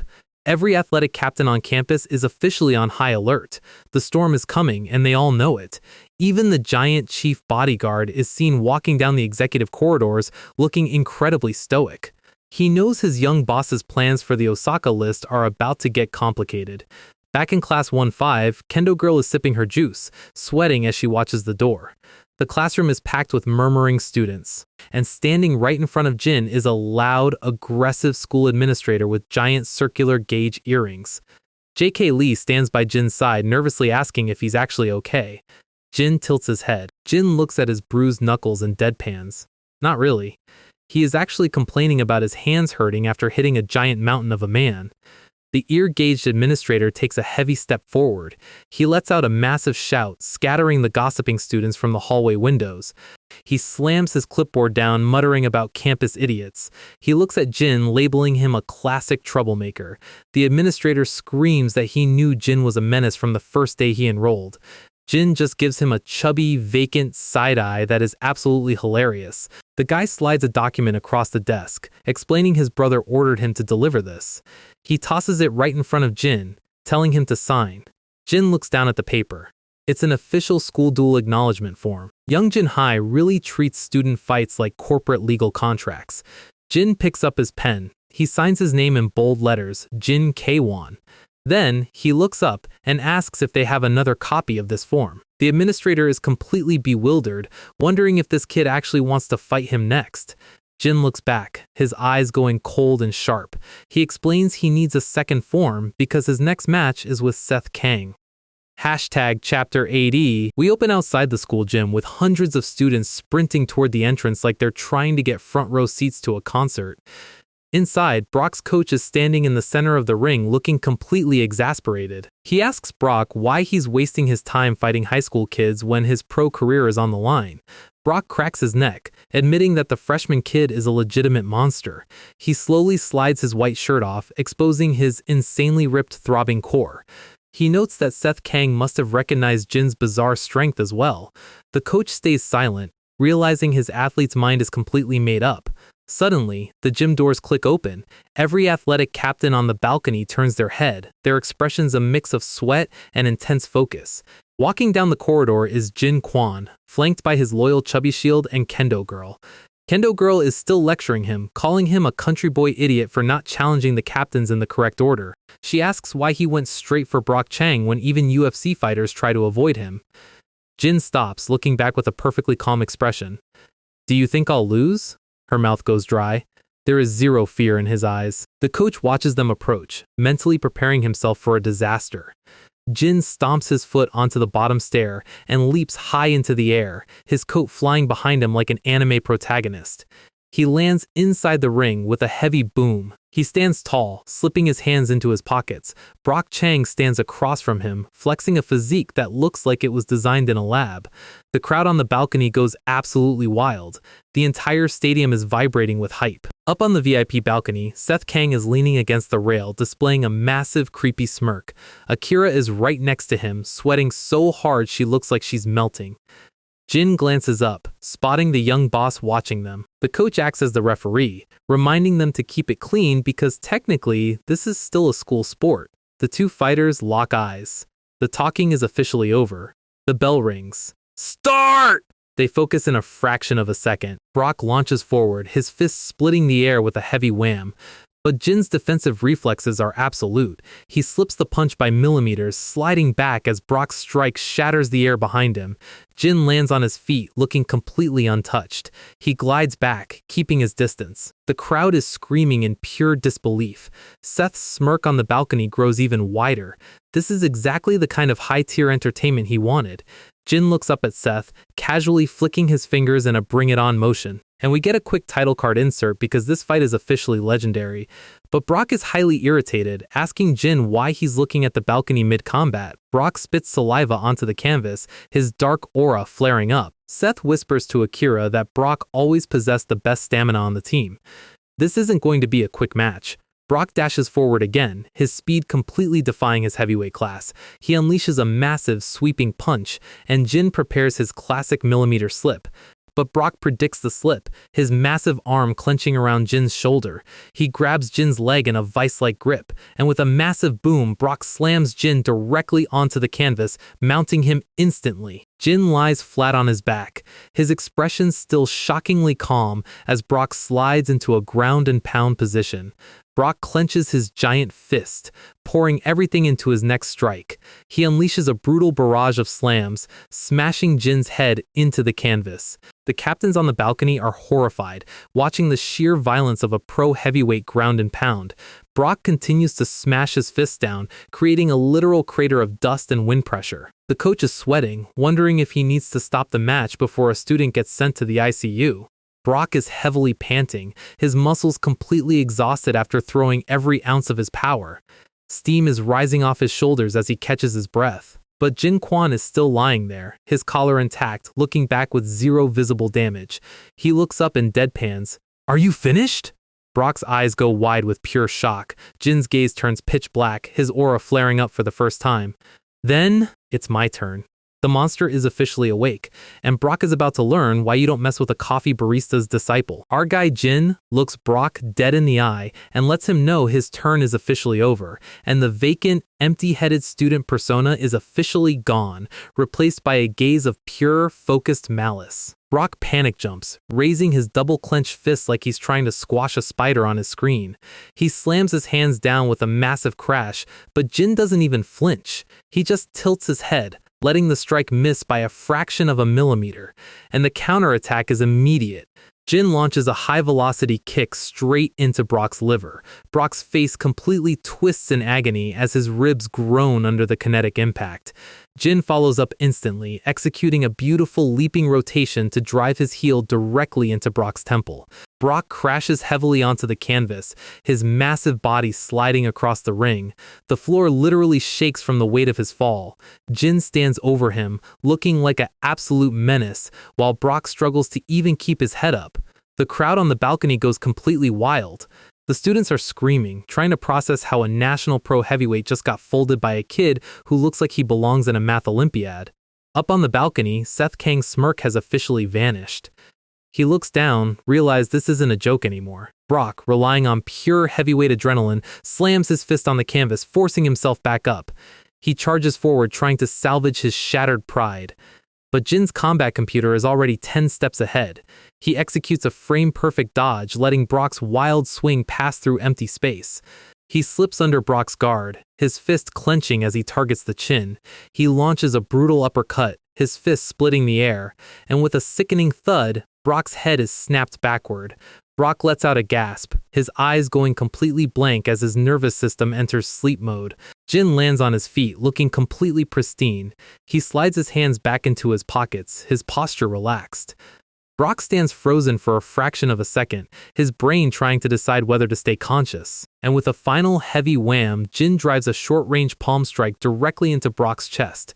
Brock spits blood, his knees completely giving out. He falls backward, his massive frame creating a giant dust cloud on the canvas. It's a total, undisputed slaughter. Jin lets out a breath, looking incredibly bored by the entire exchange. The athletic captains on the balcony are sweating, realizing their entire hierarchy just got dismantled in under 3 minutes. Victor Chu can only watch in silence, his pride as the boxing captain completely shattered. Seth Kang stares down, his expression hardening into something cold and dark. Jin walks over to Brock's unconscious body. He places his palm on Brock's shoulder and lightly pushes him, sliding him across the floor like a cardboard cutout at a grocery store. Brock hits the deck with a final thud, completely knocked out. Jin turns his back, his work here officially done, but before he walks out, he raises his hand, pointing his finger directly at Seth Kang on the balcony.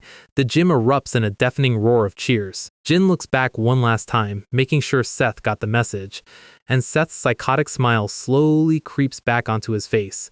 He looks at Akira, his voice dripping with hype. Add him to the list!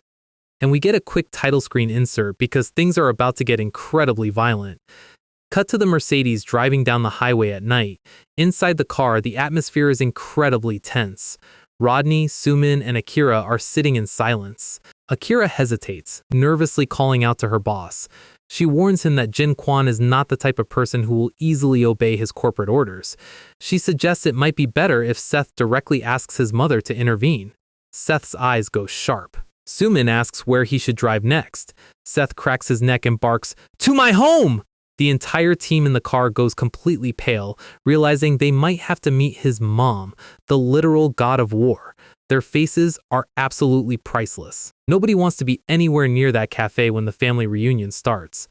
The Mercedes speeds down the empty highway. It pulls up to the quiet residential neighborhood, and with a loud screech, the car stops outside Seth's old home. Seth steps out, telling Akira to wait in the car. She flinches, more than happy to stay as far away from the front door as possible. Seth slides open the door, his footsteps echoing through the quiet house. He looks incredibly serious, his jaw tensed. His mother is sitting at the dining table, calmly noting his return. Seth stands across from her, his arms crossed. He pulls out a chair and sits down. He doesn't waste any time with pleasantries, directly asking her who the hell the bald kid is that she brought home. He demands to know why she trained a secret disciple behind his back. Mom sighs, her expression turning incredibly solemn. She looks at her son, her voice dropping to a low, serious tone. She looks him dead in the eye and drops a colossal bombshell. "If you can take him down, I'll tell you who killed your father." Seth's entire body goes completely stiff. The search for his father's killer is officially tied to his upcoming duel with Jin. We open on a massive, ancient cliffside valley in China, surrounded by dense green woods. Joan Lee stands at the entrance, telling his two bald enforcers to stay put. The two giants bow, their expressions incredibly tense as they watch him walk toward the stone crack. Joan Lee takes a deep breath, stepping through the massive crevice. He walks down the narrow stone path, the sound of rushing water growing louder. He steps out onto a ledge, and the view is absolutely breathtaking. A massive, 5-story traditional pagoda built right on the edge of a giant waterfall. Joan Lee gulps, sweating profusely as he prepares to meet the master. He takes slow, deliberate steps toward the pagoda's stone deck. Standing on the balcony with his back turned is an ancient, terrifying figure. Joan Lee immediately performs a traditional fist palm salute, his hands clacking together. He bows deeply, politely introducing himself as the vice chairman of the Chinese Mando Black Group. The ancient figure turns around, revealing Master Wang. He has a hairless, heavily scarred skull, long white mustache, and pitch-black hollow eyes. The master's gaze is so intense it literally makes Joan Lee's blood run cold. Master Wang speaks, his voice cracking like dry stone. He asks if Joan's father never warned him that he executes anyone who shows their face on his mountain. Joan Lee flinches in pure terror, his heart skipping a beat. The master's hollow black eyes glare down, radiating an absolute god-tier murderous intent. Joan Lee frantically begs for forgiveness, his forehead nearly touching the stone floor. He's sweating profusely, trying to explain his visit. He stammers out that he came to deliver an important message regarding a global event. Master Wang coldly notes that whatever his message is, it will decide whether Joan walks off this mountain alive today. Joan Lee trembles, explaining that they are currently gathering the world's strongest participants for a massive tournament in Osaka. But Master Wang just scoffs, his tone dripping with pure contempt. He turns his back, walking away as if the invitation is beneath him. Suddenly, the air splits as the master moves like a ghost. Before Joan can even blink, Master Wang's hand is clamped around his throat. He lifts the massive triad boss off the ground with a single hand. Master Wang growls, asking how he dares to group him with those small fry from the modern underworld. Joan Lee struggles to breathe, his face turning purple under the master's vice-like grip. He squeaks out that one of the participants is the official successor to the Sunshine Group. Master Wang's grip doesn't loosen, but Joan Lee drops the real hook, gasping out, and the predecessor of the old arts is also involved. Master Wang instantly freezes, dropping Joan Lee to the floor with a heavy thud. Joan Lee collapses, coughing violently as he clutches his bruised throat. Master Wang's face twists into a terrifying, dark expression. The mention of Anna has officially awakened a demon. Meanwhile, back at the Sunshine Group headquarters in Seoul, Seth Kang sits behind his massive mahogany desk, listening to Akira's report. She explains that only the direct heir to the old arts knows the true origin of their family's martial style. Akira drops the reveal, Seth's mother was the previous heir, and Jin Kwon is the current one. Seth looks confused, asking what the hell the old arts actually are. Akira explains that a sacred warning is passed down to all modern martial artists. If they ever meet a master of the old arts, they must run away immediately. Seth laughs out loud, his eyes wide with pure arrogance. Ha! What kind of bullshit is that? Akira stays serious, sweat dripping down her cheek. She explains that the style originated before the Three Kingdoms period, passed down through the legendary warriors of Goguryeo, Baekje, and Shilla's Hwarang. Seth shrugs his shoulders, completely unimpressed by the history lesson. He asks if she's trying to imply that he's going to lose to his mother's bald disciple. Akira stays silent, unable to meet his gaze. She quietly admits she doesn't know how strong Seth actually is right now compared to the ancient style. Seth's smirk returns, his eyes glowing with combat hype. He clenches his fist, declaring that the solution is incredibly simple. He just has to fight Jin and win. Cut to Jin Kwon stepping inside his home at night, the door creaking open. He walks into the kitchen, finding Seth's mother washing dishes. He quietly greets his master. Mom smiles warmly, telling him to sit down so they can have some tea. She slides a hot cup of tea across the table with a gentle clink, asking if he has questions about what happened at school. She looks at him, her voice quiet. She asks him if he remembers the first virtue of a successor to their style. Jin sits straight, answering instantly, not causing any trouble to anyone, unless there is a justified reason. Mom lets out a soft, sad laugh, admitting that she was the one who broke that rule first. She looks down at her tea, her eyes filled with nostalgia. She sighs, wondering where she should even start explaining the history of her son Seth. We dive deep into her memory, and the screen fades to a younger version of the city. A younger version of Seth's mother, looking incredibly elegant in a sleek, high-collared black martial arts dress, is walking down the modern streets. People are turning their heads, whispering in absolute awe of her presence. She remembers begging her master repeatedly until he finally allowed her to descend the mountain and enter the modern world. Suddenly, a loud crash shatters her thoughts. A car skids violently across the pavement, crashing into the curb right in front of her. The door clicks open, and a young man in a tailored black suit steps out onto the asphalt, and we get a clear look at his face. It's a younger, exceptionally handsome version of Seth's late father. The legendary mob boss and the temple saintess have officially crossed paths, and the world is about to change forever. We start with a heavy walk down memory lane. Our guy's father, Simon Kang, was the absolute definition of having main character energy. Just look at this man. The suits, the hair, the absolute aura of a guy who owns the city. And on the other side of this legendary pairing was young Anna, Seth's mom, who was basically a warrior goddess. But back in the day, their meet-cute wasn't exactly standard. It involved tires screeching and a massive mob of rival enforcers showing up with heavy wooden clubs to turn Simon into a memory. Rivals thought they had him cornered. They really thought this was a standard Tuesday. Simon didn't even blink. He just rolled up his sleeves, ready to turn this street into a custom dental clinic. The fight starts from a bird's eye view, and it's already a complete mess. Simon is just systematically folding people. He's throwing hands like he's trying to punch through a brick wall. Suddenly, a rival boss sneaks up from behind with a massive Naginata spear. The air literally splits, but before Simon has to dodge, a hand slides into the frame with blinding velocity. It's young Anna. She physically snatches the blade mid-swing, completely ignoring the fact that it is sharp. Simon is genuinely stunned. He's standing there like, wait, is this my bodyguard or my future wife? She doesn't even flinch at the blood on her palm. She just looks back with a cold, piercing gaze. Then we get a brutal, high-speed cleanup. The remaining thugs get launched into the side of a van. The young chief bodyguard is in the background, putting his fist directly through a rival's jaw. Absolute menace behavior. Yeah, the sunglasses were a permanent fixture even back then. Some things never change. The discarded spear clangs against the asphalt as young Anna turns to leave. Simon is sweating. Not because of the 50 armed thugs he just fought, but because he just realized he's completely whipped.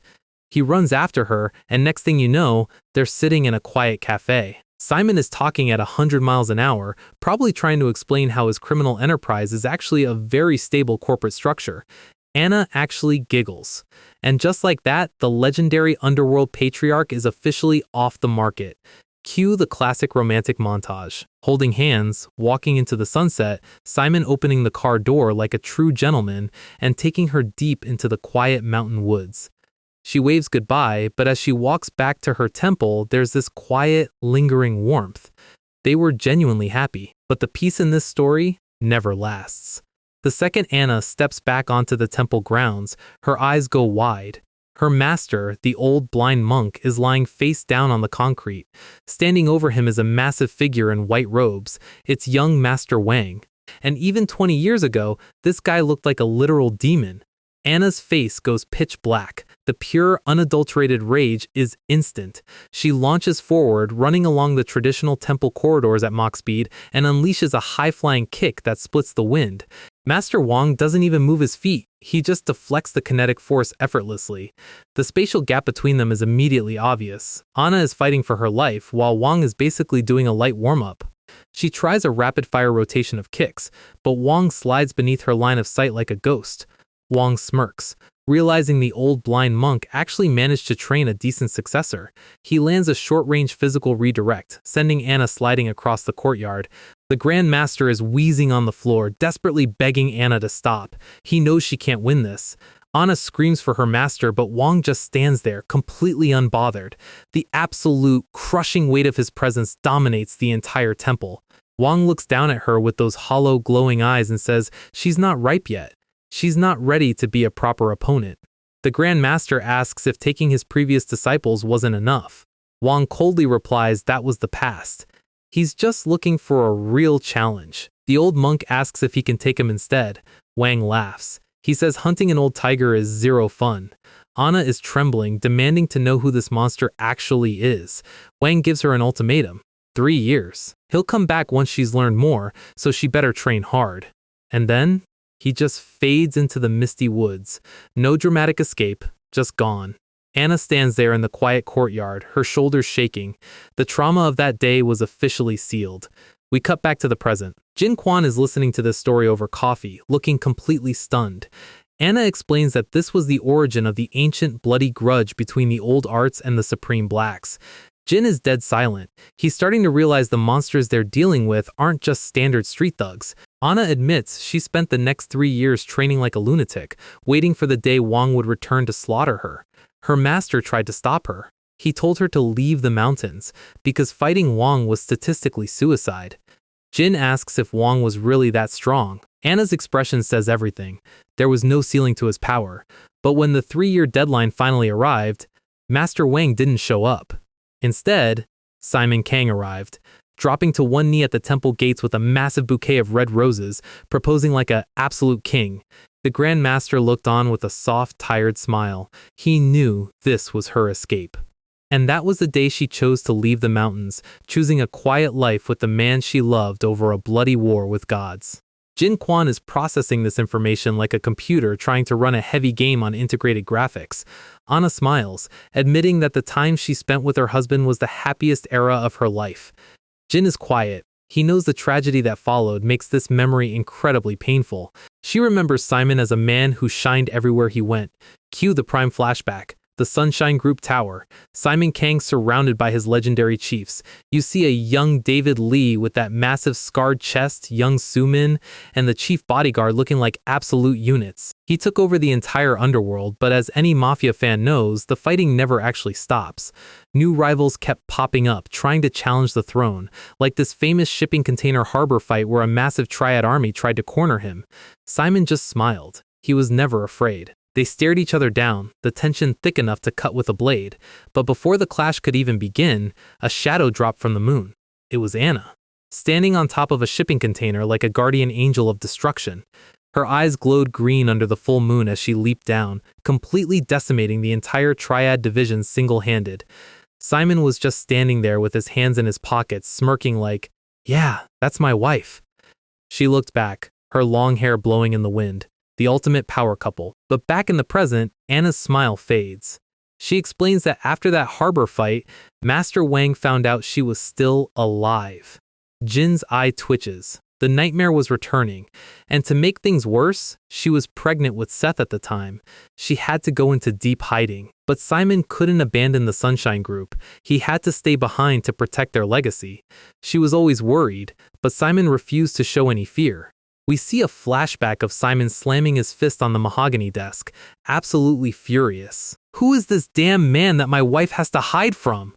Anna, crying and holding baby Seth, begged him not to seek out Master Wang.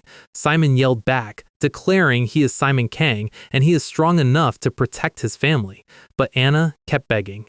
She wanted him to just endure it until Seth grew up a bit. She made him promise to never ever run into Master Wang no matter what. She sobbed against his chest, holding the baby tight. Simon looked down, his expression heavy and complicated.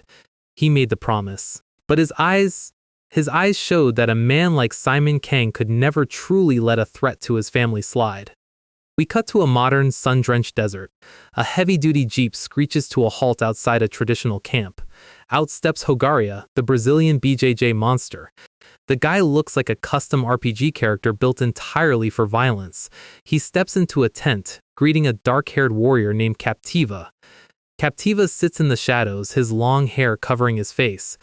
Hogaria smirks, telling him he brought some highly interesting news.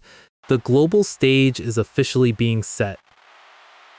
Back in Seoul, at the Sunshine Group Tower, Seth Kang is sitting in his chairman's chair, looking out over the city with that razor-sharp undercut.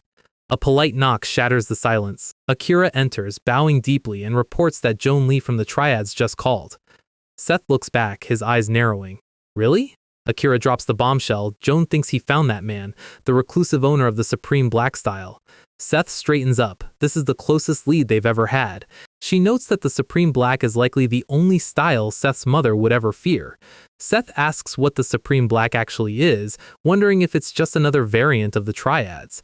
Akira explains that the Triads have only been around for a century. But the Supreme Blacks are so ancient, nobody even knows when they started.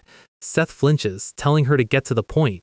Akira sweats, explaining that they were the ones who historically dominated central China. Seth's voice goes incredibly cold. "So, you think my dad was killed by them?" Akira admits all they know is Simon was killed in China under highly mysterious circumstances, with zero accurate files left behind. Seth looks down, gritting his teeth. Why did my father go there alone without telling anyone? The unresolved trauma is eating him alive, but he quickly masks it. Well, I'll find out sooner or later. Akira then presents the official report for the Osaka tournament. She hands over the list of confirmed global participants. Seth reviews the names. Pierre Stéphane from France, the absolute pinnacle of high-speed fencing. He looks like a classic anime antagonist who will definitely stab you if you breathe wrong. Hogaria from Brazil, the undisputed king of jiu-jitsu.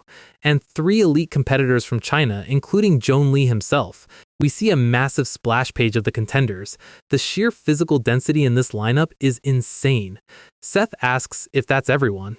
Akira hesitates, sweating again.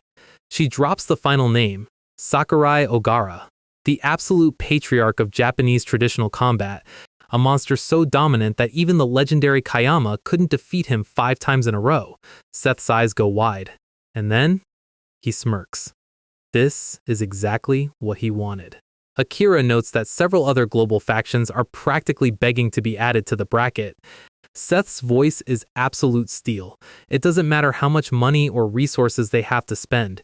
He needs the strongest monsters on the planet in that Osaka arena, because he is going to find his father's killer, and he is going to dismantle them on live television. Whatever it takes, we open deep in the desert, where Hogaria has officially located Captiva's campsite. Captiva is just sitting there in the shadows, looking like he hasn't seen a hairbrush or a pair of scissors in about 3 presidential terms. Hogaria has that classic salesman grin, telling him he's got some highly interesting news. Honestly, Captiva's tent looks exactly like a custom lobby in a survival game where you haven't unlocked any furniture yet. Hogaria drops the financial pitch, offering $100 grand just for showing up to fight. And if he wins the whole bracket, there is a casual $2 million bonus waiting for him. To sweeten the deal, Hogaria mentions that accidental fatalities are completely legal, and yes, he is allowed to bring his favorite toys. Captiva stands up, and we see his waistline is heavily armed with dual survival hatchets. He stares back with a pitch-black gaze, surrounded by literal animal skulls on the floor. Yeah, this guy is definitely signing the waiver. Meanwhile, back in civilization, we check in at Sunshine Hospital. Chang is currently occupying a bed, looking like a mummy that got run over by a semi-truck. Victor Chu is standing by his side, asking him if he's finally awake. Victor casually lists his injuries, ruptured organs and broken ribs. You know, standard high school sports injuries. Brock looks completely miserable. His pride is in worse shape than his ribcage. He tries to sit up, but Victor immediately tells him to keep his massive ego still. Brock winces in absolute pain as his internal organs remind him that fighting Jin Kwon was a terrible life choice. The doctor's orders are simple: 2 months of absolute motionless rest. Brock's brain instantly triggers a trauma flashback of the fight. He remembers Jin's knee strike and the sheer, terrifying physical gap that opened up between them. He remembers attempting a massive grapple only to get countered by a high-speed kick straight to his liver, followed by a spinning heel to his temple that literally reset his operating system. Jin's short-range palm strike was the final nail in his heavyweight coffin. Brock stares at the ceiling, still trying to calculate how a quiet freshman turned him into a meme. He remembers Jin pointing up at Seth on the balcony, realizing he was just a warm-up match. Back in the hospital room, Brock asks Victor who that freshman actually is and how Victor expects to handle him. Victor looks down, calling the whole situation depressing before turning to walk out. He decides he's going to have to resolve this campus hierarchy problem personally. Brock looks shocked. He knows Victor is about to walk directly into a wood chipper. Victor smiles with a sharp championship grin, declaring he's going to use pure boxing to teach the kid a lesson. We cut to the prestigious campus of Youngjin High. Our favorite chubby delinquent, J.K. Lee, is standing by the entrance looking incredibly tense. Suddenly, a heavy step shatters his peace. He flinches, his survival instincts instantly screaming. It's just Jin Kwon walking past with his hands in his pockets, looking like he's contemplating what to eat for lunch. J.K. Lee quickly backs away, letting the quiet monster pass without making any sudden movements. Suddenly, a female voice calls out his name. Jin looks back, thoroughly confused. A professional DSLR camera lens flashes directly in his face. Jin's brain does a complete restart. He has absolutely zero technological literacy, so this is basically magic to him. The reporter asks him to smile for the camera. We get her official introduction, Kathy Song, a sports reporter from Everyday Sports. Though the graphic says Kathy Yoon, the speech bubble says Kathy Song. The author basically gave up on naming consistency, but with character designs like this, nobody is looking at the name card anyway. Jin stares at her with a completely blank expression. Kathy starts pitching, mentioning she heard he knocked out the legendary Brock Chang and wants a viral exclusive interview. Jin doesn't even let her finish the sentence. He literally just turns around and walks away. Den's protagonist energy is at an all-time high. Kathy's cute reporter persona instantly evaporates. She's throwing a silent tantrum, wondering why a high schooler is immune to her charms. But she doesn't give up. She spots Victor Chu walking past and tries to corner him next. Victor ignores her with the exact same cold efficiency. Kathy is now comically puffing her cheeks, realizing she is officially invisible on this campus. She watches them walk away, but then her eyes narrow. She smirks, realizing the boxing captain and the freshman monster are heading to the exact same quiet location. The sign on the building is simple: Boxing Gym. Inside, James Gu is absolutely demolishing a heavy training bag with rapid-fire combinations. He stops mid-punch as the double doors slide open. Victor Chu enters the room carrying a heavy aura of championship pride. James Gu's face goes pale. He still has the massive medical bandage over his nose from when Jin humbled him, so his trauma is very fresh. Victor tells Jin to step inside. Jin walks in, looking completely out of place in his neat school blazer. Victor reaches back and locks the gym door with a heavy click. Yeah, this is officially a closed-door business meeting. Victor reaches into his bag and tosses a pair of blue boxing gloves directly at Jin's chest. Jin catches them, asking what this is about and why they can't just talk. Victor smirks, asking if fighters aren't supposed to communicate with their fists. Jin's eyes go sharp. He realizes Victor is completely serious about this. Victor explains he's been training like a maniac and just wants to measure the mechanical difference between their styles. He delivers a polite "please," and Jin sighs, realizing there is no logical way out of this spar. They step up to the sparring lane. James Gu is standing in the middle, looking like he was legally drafted into being a referee, and up on the high windowsill, Kathy is happily snapping photos. Her tabloid is about to get a massive front page W. Chapter 86. The atmosphere in the boxing gym is thicker than Jin Kwon's skull. Victor is adjusting his red gloves while Jin is standing there looking like he's about to spar in a full three-piece suit.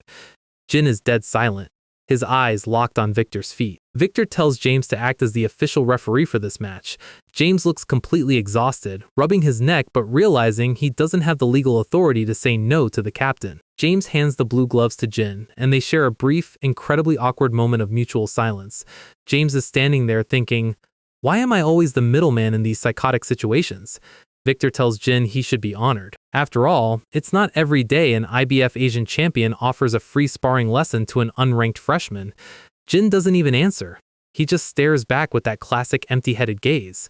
James steps between them, checking if they're ready. Victor claps his gloves together with a loud impact, telling Jin they should get this over with before the morning bell rings. Jin settles his posture. No dramatic stance, just raw readiness. Victor asks him if this is his first time boxing. He lays out the parameters, 3 rounds, 3 minutes each, standard boxing rules. James nods, taking his position on the apron. Jin raises his gloves. Even in his school uniform, his physical presence is incredibly solid. Victor commands James to ring the bell. Victor immediately transitions into high-speed footwork, his body vibrating with athletic velocity. James hits the metallic timer, and the bell echoes through the quiet gym. The round officially begins, and the spatial calculation starts instantly. Victor slides forward, his movement splitting the air as he launches a high-velocity left jab. He throws a lightning-fast combination, but Jin's head slips every single strike by millimeters. Victor's eyes widen. He is throwing championship-level speed, but his gloves are hitting absolutely nothing but oxygen. Victor clenches his fist, launching a massive right hook, but Jin bends his spine backward to let the leather pass harmlessly over his nose. Victor is starting to sweat. The spatial evasion is too clean. Victor slides left, attempting to cut off Jin's escape route with a rapid follow-up. He unleashes a heavy downward strike, but Jin is already beneath his guard. Jin slides his foot forward, executing a high-speed foot sweep that completely disrupts Victor's center of gravity. Victor's eyes go wide in total shock as his feet leave the canvas. Jin catches him mid-fall, pausing his momentum with absolute physical ease. Jin politely says, "I'm sorry," before reminding him of a very specific rule. Boxing only uses hands, right? Victor's face goes completely red. He just got roasted by a freshman who is technically treating him like an amateur. Up on the windowsill, Kathy is comically hanging off a ladder, clicking photos like a madwoman. She slides her smartphone out of her pocket, realizing the DSLR camera might be too slow for these monsters. She records the video, her mouth hanging open as she watches the physics-defying speed of the match. Back in the ring, Victor is completely triggered. He launches a heavy left-right combination, steel meeting glove as Jin blocks the impact. The digital timer shows the round is ticking down rapidly. Victor grits his teeth, throwing every ounce of his championship conditioning into his punches. Jin continues to slide and weave, his body moving like a shadow in the wind. Victor is throwing afterimages at this point, but the spatial gap is simply too wide. He clenches his fist for one final desperate cross, but Jin's blue glove counters from an impossible angle. Their gloves collide midair with a heavy physical impact. They lock hands, their eyes meeting in a state of absolute high-tension focus. They exchange one final, high-speed double punch that slides both of them backward across the canvas. Victor is breathing heavily, completely stunned that a high schooler is matching his pace without even breaking a sweat. The bell rings 3 times, signaling the end of the first round. Victor stands there, his shoulders shaking from the sheer physical exertion. Jin Kwon just lowers his gloves, looking completely pristine, not a single drop of sweat on his forehead. James Gu calls for a 1-minute break. The tension in the gym is palpable as all 3 fighters stare at each other. Jin looks down, his expression calm and collected. He is slowly realizing that his master's son isn't the only monster on this campus. Meanwhile, outside the gates, a luxury black Mercedes sedan screeches to a halt. The door opens, and Seth Kang steps onto the pavement alongside Akira. Seth looks toward the school with a pitch-black, serious glare. The bell might have rung, but the tension in this room is far from over. Victor Chu and Jin Kwon are still staring each other down, their eyes locked in a silent exchange of pure respect. Victor instantly bursts back into high-speed footwork, his shoes screeching on the canvas. He throws a massive left jab, but Jin's head slips the kinetic strike by a millimeter. Victor goes for a follow-up, but his fist hits absolute air. It's like trying to shadowbox a ghost. Victor slides left, Jin anticipates the movement, and the counterattack is already waiting. Outside the gym windows, Kathy Song is practically hyperventilating with joy. She thinks she's about to break the internet. She has her camera lens pressed against the glass, clicking photos of what she thinks is a secret fight club. Suddenly, a deep voice behind her asks what she's doing on a school ladder. She spins around and finds herself staring at Seth, Kang, and Akira. The sheer physical panic is instant. Kathy tries to play the "I'm just a helpless, busy reporter" card. Seth doesn't even look at her. He casually asks her to take her clickbait somewhere else. She steps down, but before she can walk away, Akira steps into her personal space. "Give me the camera." Akira's eyes are completely dead. She is not asking. Kathy gets cocky, telling them they clearly don't know her reputation as a top-tier media professional.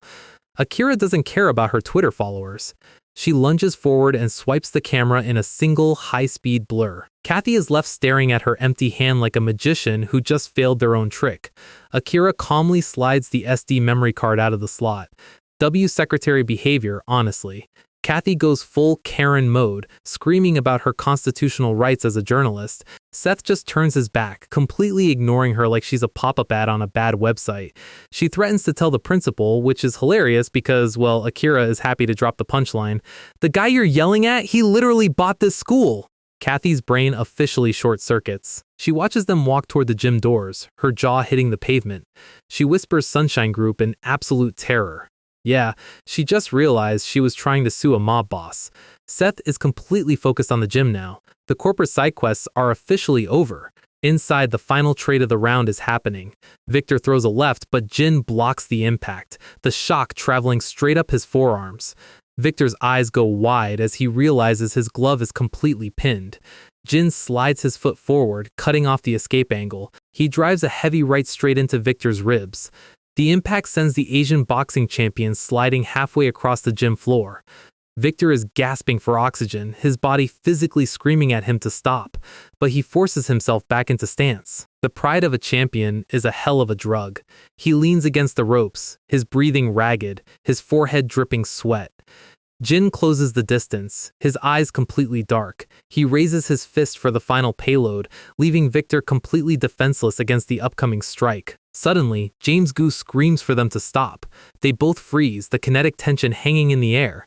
James steps between them, pointing out that Victor has a professional tournament next month, and if he absorbs any more brain damage today, his career is officially cooked. The silence in the gym is absolute. Victor slowly lowers his gloves, the fight officially leaving his body. He throws his head back and lets out a massive sigh. I lost. He admits defeat fair and square. At least this guy has some honor. Jin stands across from him, looking completely untouched. He didn't even mess up his school tie. But then, Jin's head turns. He spots two silhouettes through the frosted glass of the entrance. The doors slide open with a heavy, dramatic click. Seth Kang steps into the room wearing a massive, predatory smile. Jin Kwon doesn't move a muscle. The spatial tension in the room instantly multiplies by 10. Seth calls out to Akira, his voice dripping with pure arrogance. He commands her to close the doors. She slides them shut, locking the four of them inside. Seth walks down the steps, his hands casually tucked into his pockets. He stops at the edge of the ring, looking up at Jin like a kid who just found a new toy. Is it my turn now? He smirks, and honestly, the sheer psycho energy in this gym is off the charts. So, the gym doors are locked. Seth is standing there with a smile that says he definitely didn't come here to discuss the school budget. Victor looks over at Jin, asking if this is the boss. Jin doesn't even blink. He stands on the canvas, looking down at Seth, and tells him to come up. James and Victor are sweating. They realize they are currently standing inside a hurricane. Seth's smile just gets wider. No, you come down. He notes that the ring is far too small for the level of violence they're about to engage in. Jin stares at his hands for a long moment. Seth tells him to take off the training gear. Jin raises his arms. And then he literally rips the blue boxing gloves off with his teeth like an absolute feral beast. No hands required. The leather hits the floor with a heavy thud, and Jin steps over the ropes. He vaults down, landing on the concrete with a heavy impact. James Gu is standing in the ring looking like he's about to cry. He really is the designated victim of this school. Jin walks forward, his footsteps echoing through the high ceiling. And then, they stand nose to nose. Same height, contrasting hair, absolute titan energy. Jin asks if there are any specific rules for this spar. Seth looks at him like he just asked if they need a permit to breathe. Do we really need those? Seth smirks, his black boss aura completely filling the corridor. Jin flinches for a microsecond. He can physically feel the monstrous combat code rolling off Seth's body. Seth suggests they start immediately. Jin settles his posture, his eyes going cold.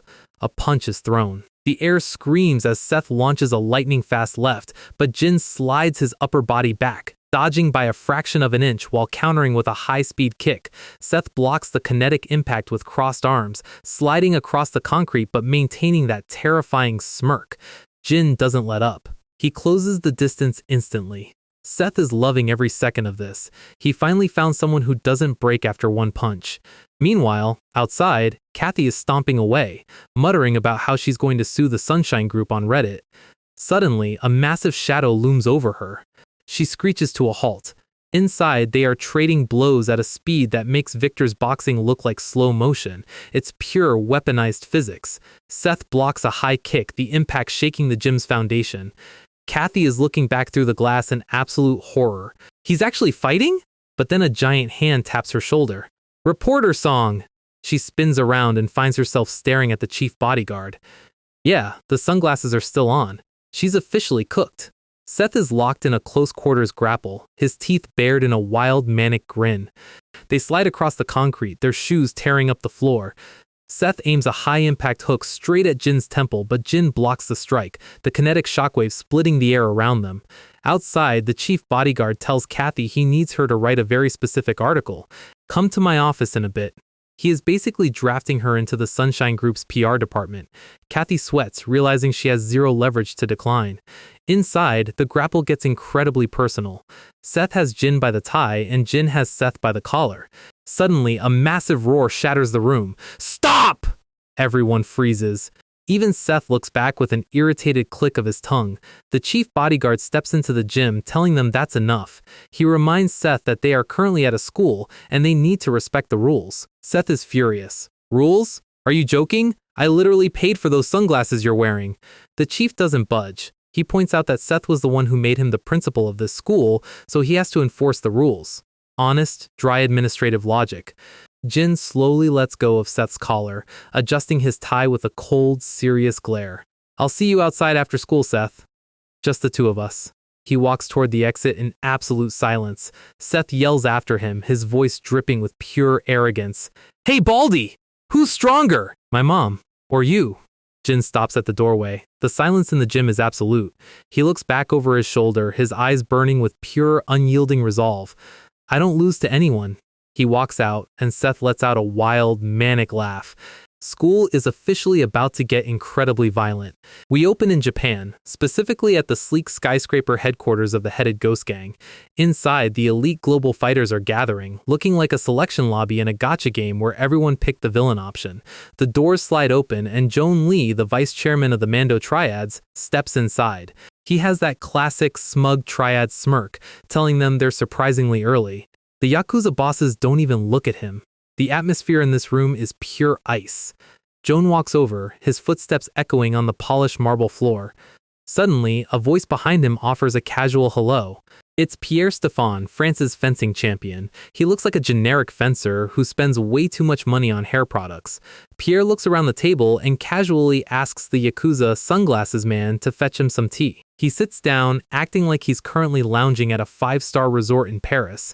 The yakuza chief's eye twitches, and he slams his cup down with a heavy thud, the ceramic literally cracking. Pierre just raises his hands in mock surrender, smiling like a true troll. But underneath that playful grin, his posture is razor sharp. These guys are all top-tier killers. The doors slide open again, and Hogaria enters alongside Captiva. The roster of global monsters is complete. They all stare at each other, silently calculating who they're going to have to slaughter first. Pierre looks at Kayama, his eyes burning with pure psychopathic curiosity. Captiva stands in the back, his wild hair completely covering his eyes. He looks like a raid boss you haven't unlocked the lore for yet. Joan Lee notes that they're still missing a few key players. He explains that 2 of the Chinese representatives will only arrive on the actual day of the tournament. Hogaria asks about the Korean division. Joan grits his teeth, muttering about how some people had to endure a 14-hour plane ride while the Koreans are taking their sweet time. He arrogantly declares that he'll decide what happens to the Korean fighters. Suddenly, a shadow falls over the doorway. A woman steps into the room. It's Seth's mom, Anna. And honestly, the absolute crushing weight of her presence stops the room cold. She stands there in her simple white-collared shirt, looking at these international crime lords like they're a group of rowdy toddlers. Joan Lee's smug expression instantly vanishes into a state of pure cold sweat trauma. His brain immediately triggers a massive flashback. He remembers the harbor fight from years ago, the helicopter landing, the army of black suits bowing, and how this single woman effortlessly wiped out his entire shipping container division under the full moon. He is physically trembling, his mind screaming, "Why is she here?" Anna's eyes go cold. The warmth of the neighborhood barista is completely gone. She looks around the table and asks a simple question. Where is Master Wang? Joan flinches, his survival instincts telling him to stay absolutely still. She steps closer, her voice quiet, but carrying the force of a natural disaster. She commands them to tell Master Wang that she has officially arrived in Japan, and she is actively hunting him down. A massive demonic skull aura flares behind her. Certified boss moment. We cut back to Korea, at Jin Kwon's house. Jin blinks his eyes open, sitting up in his bed and sliding the blanket off. He walks downstairs into the quiet kitchen. He looks around, his face completely calm. He checks the stairs, making sure the house is empty. He reaches down and lifts a heavy trapdoor in the floor, revealing a secret stone basement packed with ancient, legendary weapons. He sits in the center of the dark room, meditating. He closes his eyes, his brain recalculating his brief, high-speed exchange with Seth from yesterday. He realizes the spatial speed of the main character is no joke. He lets out a slow breath, centering his physical core. He climbs out of the trapdoor, closing the heavy wooden panel behind him. He walks to school, his hands casually tucked into his pockets. As he passes the gate, he hears some students whispering. 2 delinquents are huddled over a smartphone, looking completely shocked. The headline is on the front page, Youngjin Athletic High, a school of violence? A leaked photo of Victor Chu's private spar with Jin is plastered all over the news. Brock Chang's previous fight is mentioned too. They look over at Jin, whispering about the baldy in the photo. Jin just walks past, completely ignoring the gossip.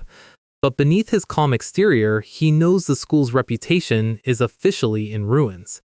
Meanwhile, on the highway, Seth's luxury Mercedes is cruising through traffic. Seth is sitting in the back seat, his jaw clenched in pure, cold anger. He has the morning newspaper open in front of him. The business section is brutal. Sunshine Group's young successor Seth Kang causing violence on school grounds. It's a massive targeted hit on their corporate stock.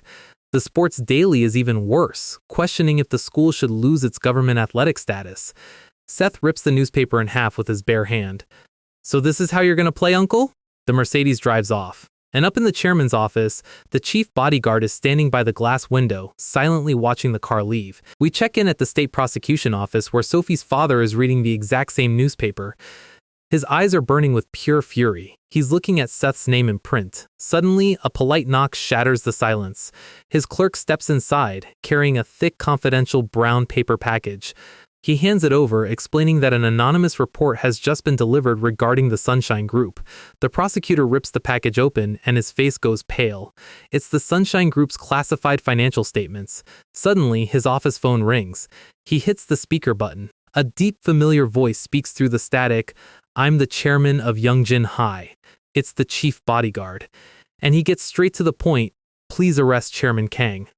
The prosecutor is stunned. Chief notes he can't give him the physical details, but this is the only way. This is the only way to stop him from destroying his life.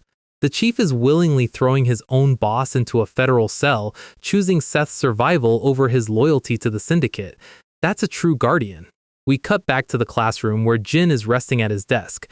Suddenly, the door slides open with a loud thud. Kathy Song steps inside, sitting on a desk and crossing her legs.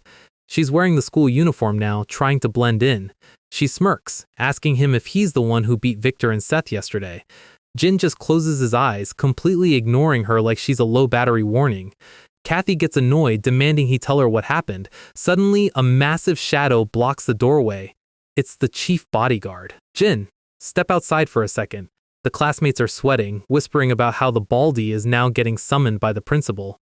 Jin sits in the chairman's office, looking completely calm.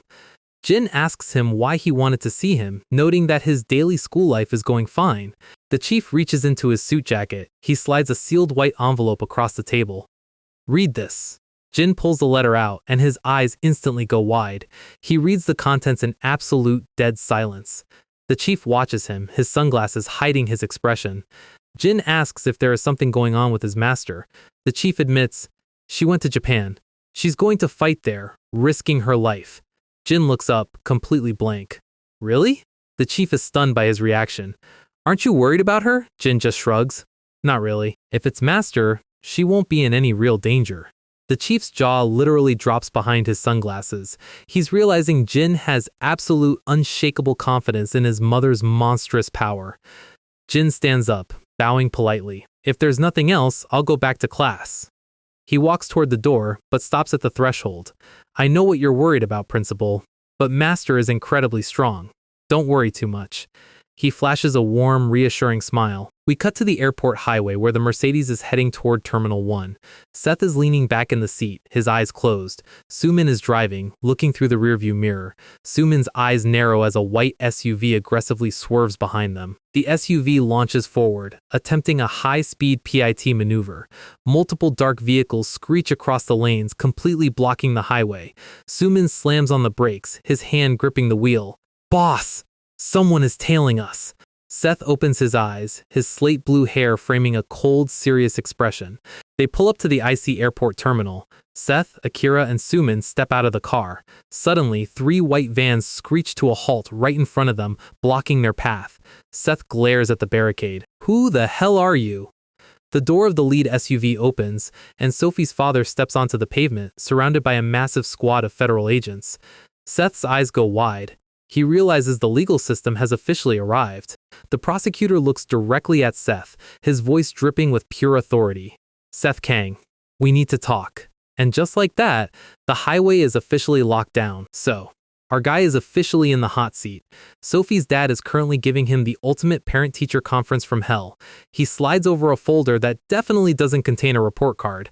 Seth opens it up, expecting the usual corporate nonsense. Except it is a list of high-tier financial sins, starting with $15 million in accounting fraud. Add on another $3 million in unpaid taxes and illegal slush funds, and the charges are stacking up fast. Basically, the state has enough paperwork to keep Seth behind bars until his hair turns gray. Seth casually tosses the folder back like he is declining a credit card offer. The prosecutor immediately loses his absolute mind, screaming across the table. But our guy just tells him to watch his mouth. He stands up, reminding this man that he is no longer the quiet kid sitting in class. For a split second, the prosecutor looks like he realized he just locked himself in a cage with a predator. But outside the glass, reality sets in.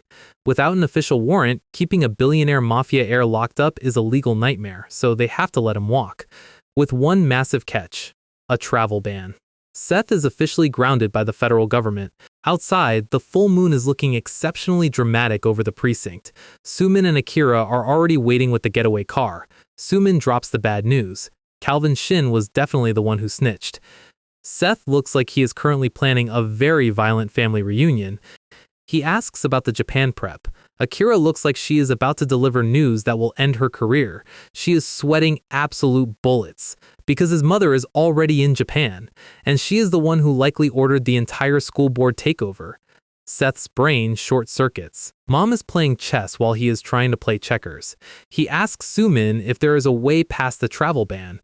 Sumin casually mentions he knows a guy with a boat. Time to go illegal. Seth is officially sneaking into Japan on a smuggler's ferry. Meanwhile, at a luxury hotel in Japan, Anna is looking out at the city lights. This immediately triggers a core memory, a memory of the only man she ever loved. Years ago, back when she was running a regular cafe, a black luxury car pulled up outside, breaking the peace. Simon Kang stepped out, looking like an absolute boss. He told her he was on his way out. She asked if he was going somewhere far. He promised her he would be back soon. He wanted to clean up Sunshine once and for all, to build a clean legal life where they could finally live together as a real family. He wanted to be a real father to baby Seth, a man who did not have to hide his family in the mountains. Anna did not say a word. She just squeezed him like he was about to vanish. Two monsters of the underworld, trying to find a normal path under the full moon. He promised he would be quick. Except quick turned into 20 years of silence, and that was the last time she ever saw him alive, a debt of blood that she has been carrying ever since. Back in the present, a heavy knock on her hotel room door shatters the silence. She opens it, ready for whatever threat the yakuza sent. But standing there is a man in traditional Japanese robes and a massive bodyguard. The robed man isn't here to assassinate her. He bows, asking the legendary master of old arts to teach him, and by teach, he means a full-scale deathmatch. The successor of Japanese martial arts has a very specific request. He wants a lesson from the woman who turned the global underworld upside down. Anna asks if he is actually the formal successor of Japan's ancient arts. He says yes. He knows the tournament is just a few days away, and just like her, he has absolutely no interest in fighting for a trophy. They both know the real battles happen in the shadows. Anna turns to the sunglasses-wearing bodyguard. She asks if there is a quiet place where they can make some noise. The rooftop helipad is the perfect place for a private lesson. The wind is howling, but the atmosphere is dead silent. The robed successor steps onto the concrete. He looks like an anime boss who spent 3 seasons waiting for this moment. He tells her to begin. He drops into a classic martial stance and immediately unleashes a storm of throwing stars. They spin through the air with terrifying speed. Anna doesn't even flinch. She just dances between them like it is a rhythm game. He follows up with a series of heavy daggers on chains. She twists her spine in midair, letting them pass by millimeters. The daggers bury themselves into the concrete right next to the bodyguard's head. She lands in a perfect low crouch. The successor is already dropping from above, ready to end it. He thinks he has her cornered, except one of his own throwing stars just sliced his cheek. He realizes she caught his weapon in midair and threw it back. Before he can process that, a high-velocity kick is headed straight for his skull. He barely slips the strike, feeling the wind pressure split his skin. He slides back, panting, realizing the gap in their skills is massive. Anna smiles. She remarks that fighting bare-handed is getting annoying. She asks if she is allowed to bring out some toys. He looks like he is starting to regret asking for this lesson. Anna unbuttons her shirt, revealing her hyper-toned physique and a specialized weapon belt wrapped around her waist. She grabs a steel hilt and pulls out a massive multi-segmented whip sword that extends with a heavy metallic clank. She stands there looking like an absolute goddess of war. She tells him to deliver a message to Master Wang. She is actively hunting him down. Meanwhile, back in a quiet, dark gym basement in Korea, Kwon is doing brutal vertical handstand push-ups like a madman. He flips down, his feet slamming onto the concrete floor. He looks like a walking cheat code, ready to take on the world. His muscles are completely shredded from mom's daily physical torture. He hears a light step on the wooden stairs. He looks back to find Akira standing at the doorway. Akira looks exceptionally awkward. She is fidgeting, sweating bullets under Jin's intense gaze. Jin smiles, thinking his rival has finally come to challenge him. He asks if Seth wants to settle things right now, but Akira hands him a dark small pouch. She explains that Seth is actually waiting for him in Japan. She tells him he doesn't have to go if he doesn't want to. But Jin's eyes light up when she mentions his master is there too. He agrees to go, on one single, highly important condition. He turns into a literal kid, asking if they can take a real airplane. Akira sweat drops, promising to handle his passport. Our guy has never been on a plane before, but the moment he lands, the Japanese underworld is going to get a lesson they will never forget. So, our guy officially decided that a federal travel ban was more of a polite suggestion. He literally boarded a smuggler's boat to sneak into Japan. And guess who is waiting at the shipping docks to welcome him back to the grid? It is the boys. Rodney and Sumin are on the scene, making this illegal entry look like a wholesome family reunion. Seth steps off the boat looking like an absolute menace, and of course, he still has to pose under the full moon like he is shooting a luxury fashion ad. Meanwhile, flying first class, we have our resident innocent giant, Kwon. Akira is looking at him like she is babysitting a very muscular golden retriever. Jin is genuinely having the time of his life because it is his first time on a plane. She is trying to reconcile this sweet, wide-eyed kid with the absolute weapon of mass destruction who spent his high school career folding national champions like lawn chairs. This guy's combat software is completely different from his brain. Jin notices her staring and promises he will take care of everything. But that smile is a bit too sharp for a normal high schooler. Akira is starting to realize just how deep the old arts lineage actually goes. They touch down in Japan, and Jin immediately does the universal post-flight stretch. He is treating this international flight like a casual middle school field trip, until a sleek black ride pulls up with zero chill. The yakuza driver steps out looking like he belongs in a high-stakes crime drama. Jin is completely fascinated by the whole setup. Akira is trying to keep things moving, but Jin's internal danger radar suddenly goes off. She tells him they're leaving, but our guy has completely frozen in place. A cold shiver runs straight down his spine. Akira asks what's wrong, but his body is already in pure survival mode. It is the kind of threat that makes your hair stand on end. His eyes go wide as he senses an absolute monster nearby. He looks into the crowd of regular airport tourists and targets the back of a bald head. The crowd parts like the Red Sea as two massive bodyguards step aside. And there he is, Master Wang, looking like the literal final boss of ancient history. He walks through the airport terminal like he owns the physical concept of gravity. Jin is sweating bullets. He knows exactly who this is. The ancient predator of the old arts. The driver is completely oblivious to the god-level threat that just glided past them. They hit the highway, but the silence in the car is incredibly heavy. Akira notices Jin is unusually quiet and asks if something is bothering him. Our guy tries to play it off as car sickness. Right. The guy who can shatter concrete with his palm is defeated by a sedan. She tells him she booked a hotel room so he can rest up for the tournament. Jin's brain immediately resets to hype mode when he hears about the hotel, asking if his master is there. But Akira's guilty silence tells him everything he needs to know. His mother isn't just resting, she is already hunting. Meanwhile, back with our protagonist, the transport Sumin secured is slightly less luxury. Seth is looking at this rusty van like it personally insulted his ancestors.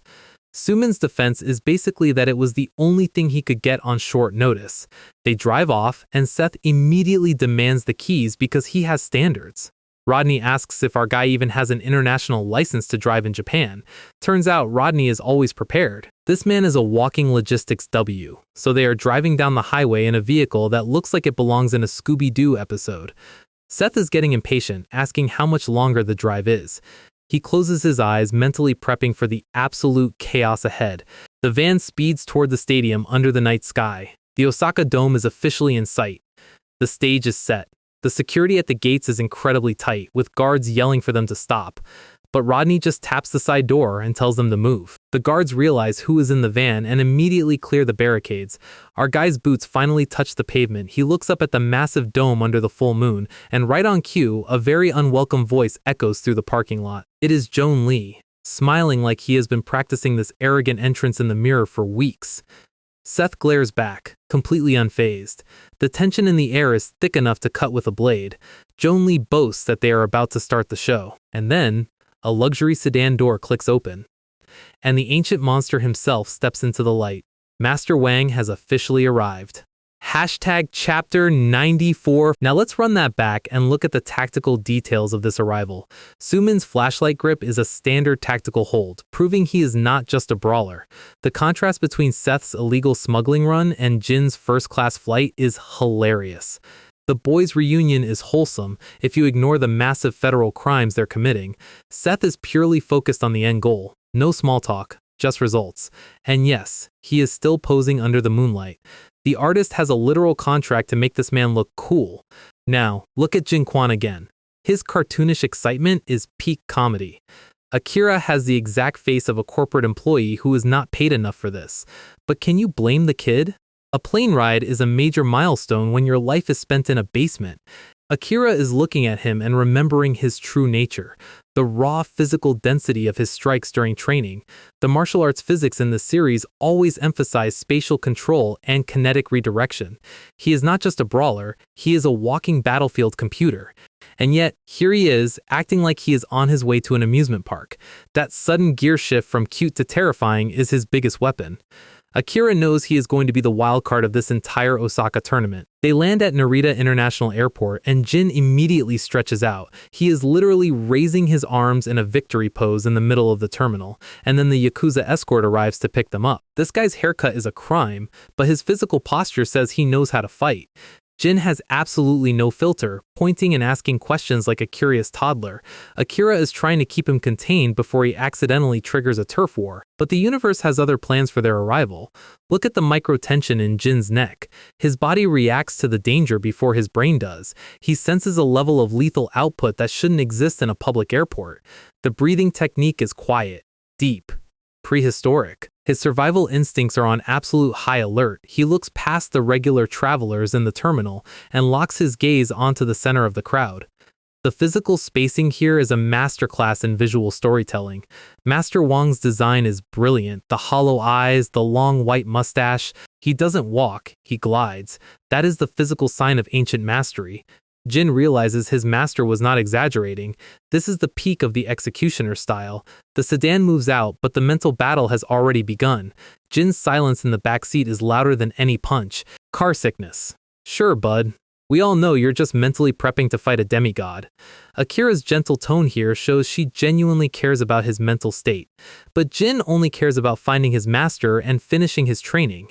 The unspoken tension between them is fantastic character building.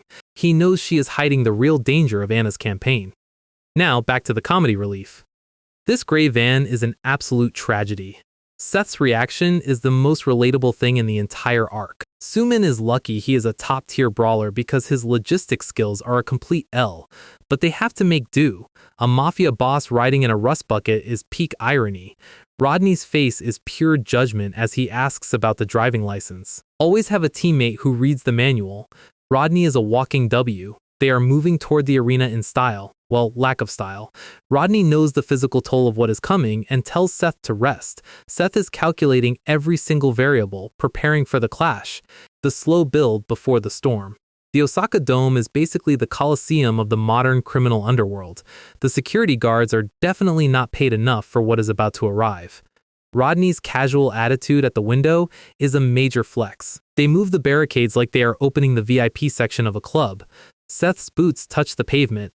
The waiting is over. The visual scale of this shot under the full moon is incredible. He is ready to dismantle anyone who stands in his way. And there is the first target. Joan Lee's arrogance is going to be his downfall. Seth's cold silence is the most terrifying response possible, the literal definition of standing on business. Joan Lee thinks he is in control of the situation, but he is just the opening act for the real threat. The sedan door clicks open and the monster steps into the light. The man who killed Seth's father is standing right in front of him. The luxury car door clicks open, and the final boss of nightmares officially steps into the light. Seth's eyes narrow as the old man takes his first step. Joan Lee immediately bows like his life depends on it. Spoilers, it absolutely does. Joan tries to play tour guide, but the old man suddenly pauses. He turns his pitch-black eyes directly towards Seth's crew.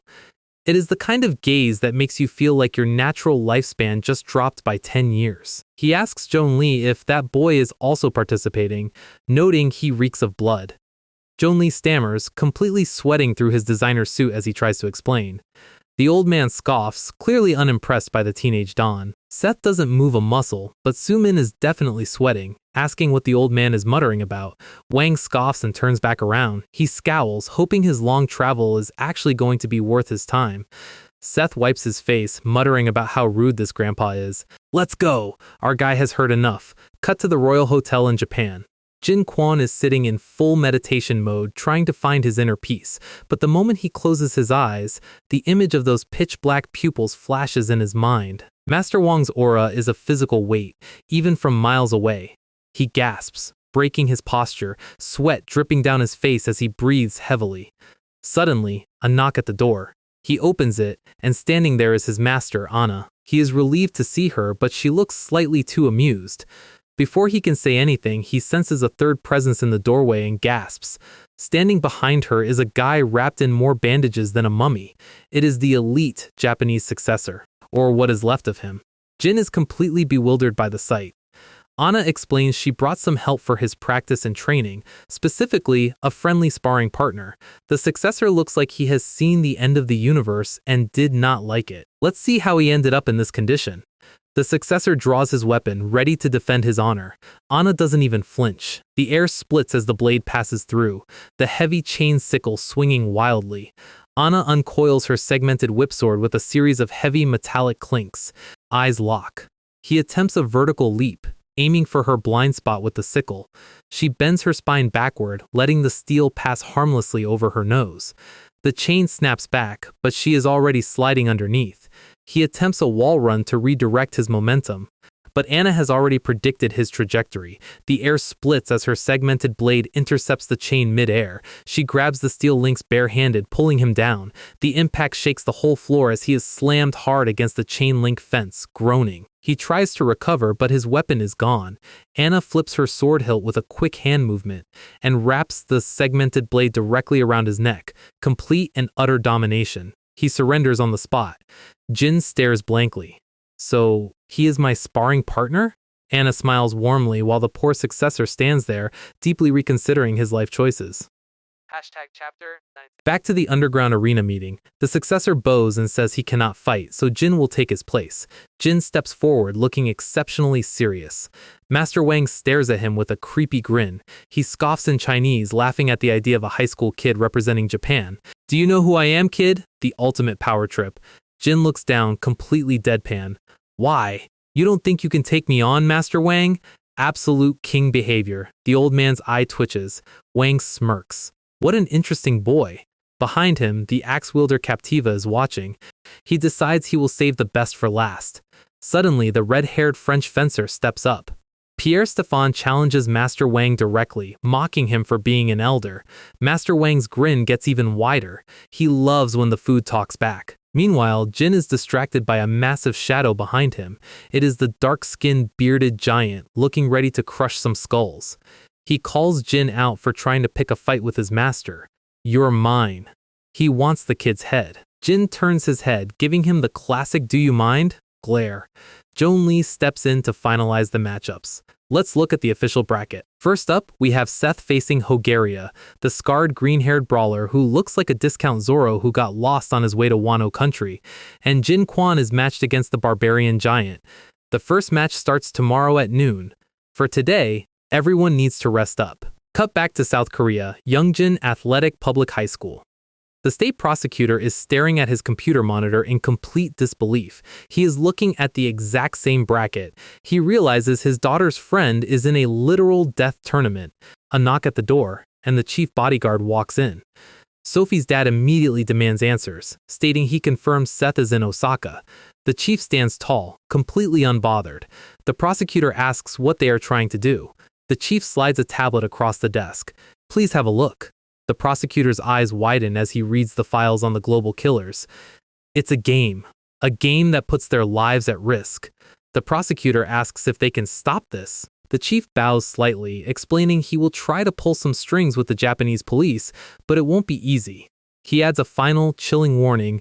If something happens to Seth, your daughter will be quite devastated. The ultimate emotional blackmail. Back in Osaka, outside the hotel, Captiva is sitting by a campfire, cooking. Hogaria walks up, asking why he is out here. Captiva doesn't answer, casually sharpening his massive survival axe. Hogaria mocks him. Aren't you gonna go party? You're up against a middle-aged Asian lady? Captiva looks up with an incredibly grim expression, asking Hogaria to bury him in his hometown if he dies. Hogaria is stunned. Captiva tells him to give up if he wants to make it back alive. Hogaria gets furious, yelling that he can easily take down a high school kid. Just watch how I'll dismantle him. Hogaria glares up at the hotel, seeing Seth standing at the window. Captiva delivers the absolute coldest line of the night. I'm not talking about that kid. We open under a full moon at the Royal Hotel in Japan. Inside the executive suite, the yakuza bosses are gathering around a giant screen. They are analyzing the betting pools, and business is booming. Joan Lee is standing by, proud that their underground matchmaking has generated millions in pre-fight bets. The rumor of Master Wang's participation has sent the global gambling market into an absolute frenzy. The boss asks how the betting ratios for the other side of the bracket are looking. Joan explains that once the first matches kick off, the bets are going to skyrocket. The boss narrows his eyes, demanding a full breakdown of the financial distribution. Let's look at the official betting screen. The boss asks Joan why he decided to enter the bracket personally. Joan Lee claims he wants to test his strength, but the boss warns him that losing means he loses his succession claim. Now look at Seth Kang's matchup against Hogaria. Hogaria is a massive favorite in the Western market, while our guy is viewed as a young, inexperienced placeholder. The boss looks at Seth's mother, Anna, who is matched against Captiva, and drops a bombshell command, "Bet $1 million on this woman." Joan is completely stunned, but the boss knows the truth. Anna is the mythical goddess who forced Master Wang out of hiding. Joan Lee scowls, but he has to follow orders. Meanwhile, in the high-tech control center of the stadium, another faction is active. The Yakuza tech squad is monitoring the real-time financial traffic. They notice the triads have started throwing massive amounts of money around. The Yakuza boss decides it is time to make their move as well. He places his entire bankroll on Anna and heavily backs Seth Kang. He notes that the high-stakes gamblers from the West are hesitant because they lack physical data on our guy. He is calculating the exact moment the market will shift, because once Seth shows his true power, the money is bound to follow. The brackets are locked, and the ratios are set. Daytime at the Osaka Dome. The cameras are rolling for the most illegal broadcast on Earth. In the prep room, Akira suggests a custom-tailored navy suit for Seth's entry. Seth is totally fine with that. Jin Kwon is ready in his tracksuit, while Anna looks on proudly. Across the corridor, Hogaria is sharpening his teeth, ready to kill. Pierre Stefan is smiling, completely arrogant as he adjusts his fencing gear. The intercom announces that the first match of the day has been officially decided. The camera zooms in on Seth. It is time. Hogaria grins wildly, telling his crew it is time to go put a kid in a coffin. Captiva watches him walk away with a silent, ominous gaze. He already knows how this ends. Seth's crew bows deeply as our guy walks down the corridor. Both players step into the massive concrete arena, surrounded by cameras on tripods. Hogaria enters looking like an absolute tank, but Seth steps out wearing a three-piece suit like he is on his way to a corporate buyout. Hogaria smirks, thinking he has already won the psychological battle. He calls out to Seth, asking if the kid is going to be okay. Seth doesn't even look at him. Hogaria tells him it isn't too late to back down and save his life. He steps right into Seth's personal space, boasting about how every single person who fought him ended up with broken legs. Seth calmly looks up and says he talks too much. The intercom announces that the last-minute bidding has ended, with total bids hitting over $4 million. Hogaria is thrilled at the payout. The rules are simple, there are no rules. The bell rings, and Hogaria lunges forward with a massive, roaring fist. But Seth effortlessly slips the punch, his hand shooting forward to deliver a high-velocity counterstrike directly to Hogaria's nose. Hogaria is thrown off balance, completely stunned by the instantaneous response. He wipes the blood off his lip, completely losing his mind. He lunges again, clenching Seth's jacket collar with his massive hand. But Seth executes a frame-perfect slide, slipping right past Hogaria's defense to take his back. Seth's eyes turn pitch black with a terrifying, predatory glare. He slams his open palm directly onto the side of Hogaria's head with a heavy, sickening smack. The physical kinetic shockwave travels straight through Hogaria's skull, completely rupturing his eardrum. Blood sprays violently from Hogaria's ear canal as his balance is deleted in a single second. Hogaria staggers backward in absolute agony. Blood is literally pouring down his neck. His equilibrium is completely ruined and he can barely stand straight. He groans in severe pain, while Seth stands there looking completely bored. He looks at the blood on his hands, his head shaking violently from the neurological shock. Seth casually turns his back to walk away, having decided the fight is already over. Hogaria screams for him to wait, refusing to accept the L. "I'm not finished yet." Seth pauses, looking back over his shoulder with a cold glare. He asks the camera crew if this is enough to call the match.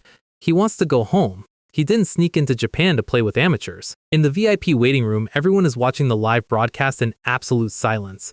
Rodney and Sumin are sweating, realizing their boss has reached a completely different level of lethality. Captiva watches the screen, his face hidden in shadow. He knows exactly what is coming next. Hogaria charges forward like a wild beast, screaming that he is going to kill him. Seth sighs. He doesn't even turn his body. Hogaria lunges for a final strike, and Seth executes a flawless, gravity-defying high spin kick that lands with a heavy, skull-cracking thwack directly on Hogaria's neck. The giant is slammed flat onto the concrete floor, completely unconscious. Seth walks away without looking back. Absolute king behavior. In the control room, the yakuza are celebrating as the live bets double in value. The next match is officially announced: Master Wang versus Pierre Stéphane. The ancient master steps into the arena, facing the French fencer. Pierre looks at the old man in white robes and scoffs, asking if it is even legal to fight an elder. He mockingly asks if Wang is seriously going to fight him barehanded. He points his rapier directly at the old man's face, telling him to give up before he gets hurt. Master Wang stands perfectly still, his eyes closed. The announcement warns that the betting has closed. Pierre sneers, warning the old man that a rapier will pierce his body if he doesn't back down. Wang opens his hollow black eyes, calmly stating that if Pierre can't beat him, he will be the one who dies. Pierre gets furious, clenching his sword. The ancient master's gaze completely freezes the room. "Let the game begin!" Pierre launches forward with a blindingly fast fencing thrust, the air splitting with a heavy swoosh, but Wang simply tilts his head by a millimeter, letting the steel pass harmlessly. Pierre is stunned, launching a rapid-fire flurry of high-speed thrusts, but the old man is moving like a literal phantom, his body swaying between the strikes with effortless ease.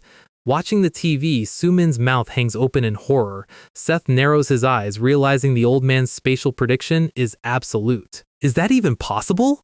Pierre is sweating profusely, screaming internally as none of his maximum velocity strikes can even graze the white robes. He swings with a heavy vertical slash, but the old man simply glides underneath and gets right in his face. Wang whispers, asking if this is really all the legendary fencer has to offer. Pierre flinches in pure trauma and jumps backward to create space. He skids across the concrete, panting as he realizes the old man is not even human. He blinks, and suddenly, the old man has completely vanished from his line of sight. A heavy whoosh of wind behind his head. Wang is standing directly behind him. Pierre screams in terror. He swings his sword in a wide, desperate arc, but the old man easily bypasses the swing and lands a light, open palm strike directly to Pierre's chest. The kinetic impact travels straight through Pierre's body, sending him flying across the arena. He crashes hard against the wall with a heavy thud, sitting on the floor and coughing up blood. Wang slowly steps forward, looking down on him like a god. "Stand up. Try harder." The nightmare has officially begun. So, Pierre Stéphane thought his fancy European fencing made him untouchable. Then he met Master Wang. Our guy is currently sweating through his pristine white uniform, realizing there is a massive difference between an Olympic match and a murder lobby. Wang is just standing there with blank white eyes, projecting the energy of a final boss who does not even have a health bar. Pierre sighs, his pride officially leaving his body. He struggles to stand up, using his rapier as a glorified walking cane. "Okay, I admit, Gramps, you're strong." He is trying to surrender gracefully. Keyword, trying. Pierre Stéphane. He spreads his arms, ready to take his L and walk out with his head attached. "Will admit deaf." Before the word can even leave his mouth, the air splits, and Wang strikes him directly in the throat. No windup, no warning, just pure, high-velocity impact. Pierre's mouth instantly fills with blood. You don't decide when the game ends. Wang casually pulls his hand back and literally rips out Pierre's vocal cords. Yes, you saw that right. The bloody tissue hits the floor with a soft splat. Pierre is clutching his neck in absolute silent horror. If you came prepared to kill, you should also be prepared to die. No flowery villain speeches, just cold, absolute facts. Pierre stares at him, realizing too late that some lobbies do not let you disconnect. Wang swoops in again, grabbing him by the throat and executing a heavy strike. Blood sprays across the concrete as the wound is violently reopened. Wang clenches his hand, preparing the final payload. The impact of his follow-up strike is so heavy it lifts Pierre completely off his feet, the physical shockwave echoing through the arena rafters. Pierre's face is a complete mess. His eyes roll back, blood pouring from every single sensory organ. He hits the canvas like a wet sack of flour. Dead. On live television. The tournament's PR team is going to have a wonderful time explaining this to the board. Wang turns around, completely unfazed. "Didn't you say I'm allowed to kill?" absolute menace behavior. Back in the locker rooms, the rest of the roster is dead silent. They just realized this is not an exhibition match. Joan Lee is staring at his tablet, his throat completely dry. He remembers the exact sensation of being on the receiving end of that old man's grip. The memory of almost being ended still keeps him up at night. He survived once, but he knows Wang does not do repeat customers. He stands up, screaming at the yakuza heads. "These crazy bastards! This is murder!" But the organizers do not care. High stakes means high body counts. The betting board updates. Pierre is officially crossed off the active registry. The brackets are shifting and the numbers are climbing into millions. The announcer cuts off the betting lines. No more bets for the next match! Next up, Joan Lee versus Kyle, Ryunosuke's elite enforcer. They step into the light, eyes locked. Blades clash. Steel meets steel. They are trying to slice each other in half within 5 seconds. Meanwhile, Jin Kwon is in the back waiting room, casually practicing his high kicks. He is trying to keep his muscles warm, but his breathing is tensed. He takes a slow, deep breath, trying to reset his internal pacing. The door slides open. Akira stands there. Jones and Kyle's game finished. Jin stops his movement, his eyes turning sharp. Back in the arena, Joan is standing over Kyle's bleeding body, panting heavily. "You're next." "The winner is Joan Lee!" He is moving on, but he looks like he just ran a marathon. The next match will be Korea's Jin Kwon and China's... Akira looks at Jin. "Be careful. Your opponent, he's the heir to the Supreme Blacks." Jin walks out, not even flinching. "Don't worry, there's no way I'll lose." Standing across from him is a massive, veiny giant with a scarred face and a long braided ponytail. The giant smirks, looking at Jin like he is a light snack. "I heard Korea's martial arts is pathetic. How about you?" Jin's face goes completely dark. So, the massive scarred giant from China thinks he is playing in a playground. Jin is about to show him that the playground has concrete floors. "Let the game begin!" They step forward, the ground practically groaning under their weight. This guy is easily double Jin's size. He looks like a custom boss designed to test your defense. He raises his arm, smirking, inviting Jin to test his physical strength. Jin accepts. They lock hands in a classic raw power contest. Pure physical pressure. The giant presses down with all his weight, trying to turn Jin's hand into powder, but Jin's center of gravity does not shift a single millimeter. Suddenly, Jin drops his weight, launching a low-velocity sweep kick, but the giant jumps to dodge it, his speed defying his massive build. Jin does not let him land. He leaps and drives a massive rising punch straight into the giant's chin, the impact splitting the air. The force of the blow sends the giant skidding across the concrete floor, and he falls flat on his back. Jin stands over him, completely calm. He looks like he is waiting for a bus, but the giant is not done. He jumps back to his feet, rubbing his neck. A loud crack echoes as he resets his joints, showing zero real damage. He is still completely solid. He stomps his foot, but Jin is already in the air, executing a flying knee strike directly to the chest. The giant tanks the blow, his muscles absorbing the impact. He swings a heavy fist, but Jin's hand is already moving. He grabs the giant's long braided ponytail, clenches his fist, and pulls down with the force of a hydraulic press, smashing the giant's face directly into the concrete floor with a sickening slam, and he stays down. You love to see it. In the viewing room, the yakuza and triad bosses are sweating. Master Wang is watching, his face completely blank. He just realized his top disciple got absolutely diffed by a high schooler. Jin walks back into the waiting room, completely casual. Akira welcomes him. "Good job. You're not even worried." "It was easy as pie." Jin gives a quick thumbs up. "No more bets for the next game." Akira steps forward, her voice flat. "It's my turn." Jin watches her go. "Be careful," her opponent steps out. It's Captiva, the wild-haired desert executioner. Jin sits down on the bench, clenching his hand. Suddenly, he groans, clutching his side. His body is throbbing. The physical toll of taking those massive hits from the giant is catching up to him, his internal organs screaming under the pressure. He is in no condition to fight another round. The memory of the giant's heavy blows reminds him that in this tournament, even winning comes with a massive cost. Akira senses the tension, her eyes narrowing as she faces the desert giant. "Let the game begin!" Captiva raises his arm. Akira stands her ground, her body tensed. No weapons, just pure martial arts focus. Instantly, a massive steel battle axe flies through the air, splitting the wind, but Akira gracefully ducks under the spin. Captiva is already closing the distance, bringing down a massive strike that shatters the floor. He lunges forward, his speed defying his massive build, and grabs her shirt collar with a heavy grip. He pulls her in, preparing to end her with a close-range axe swing. Akira's eyes widen. She has exactly 1 second to react. She launches a vertical split kick, striking him right in the jaw to break his hold. Captiva's head tilts back, but his grip remains solid. He swings his dual axes in a massive sweeping arc, trying to slice her in half.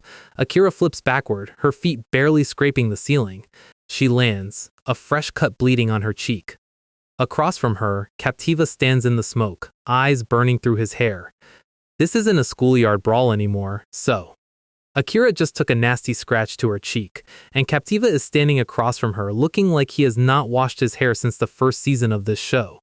They both jump, the concrete practically groaning under their feet. Captiva dives from above like a human meteor, swinging his cleaver with absolute weight. Akira bends her spine backward, letting the massive steel blade pass right over her nose. She slides under his guard, her eyes turning cold. She launches a vertical kick, her heel crashing directly into his jaw with a heavy thud. Captiva's head tilts back, but his expression does not even change. This man has 0 pain receptors. Akira drops into a low leg sweep, trying to disrupt his balance. Captiva stomps his foot down, completely shattering the concrete beneath her shoe.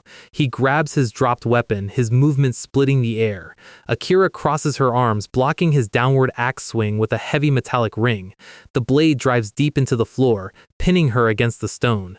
Captiva does not waste a single frame. He throws a heavy right hand, and the impact launches Akira across the arena, her body bouncing off the stone floor.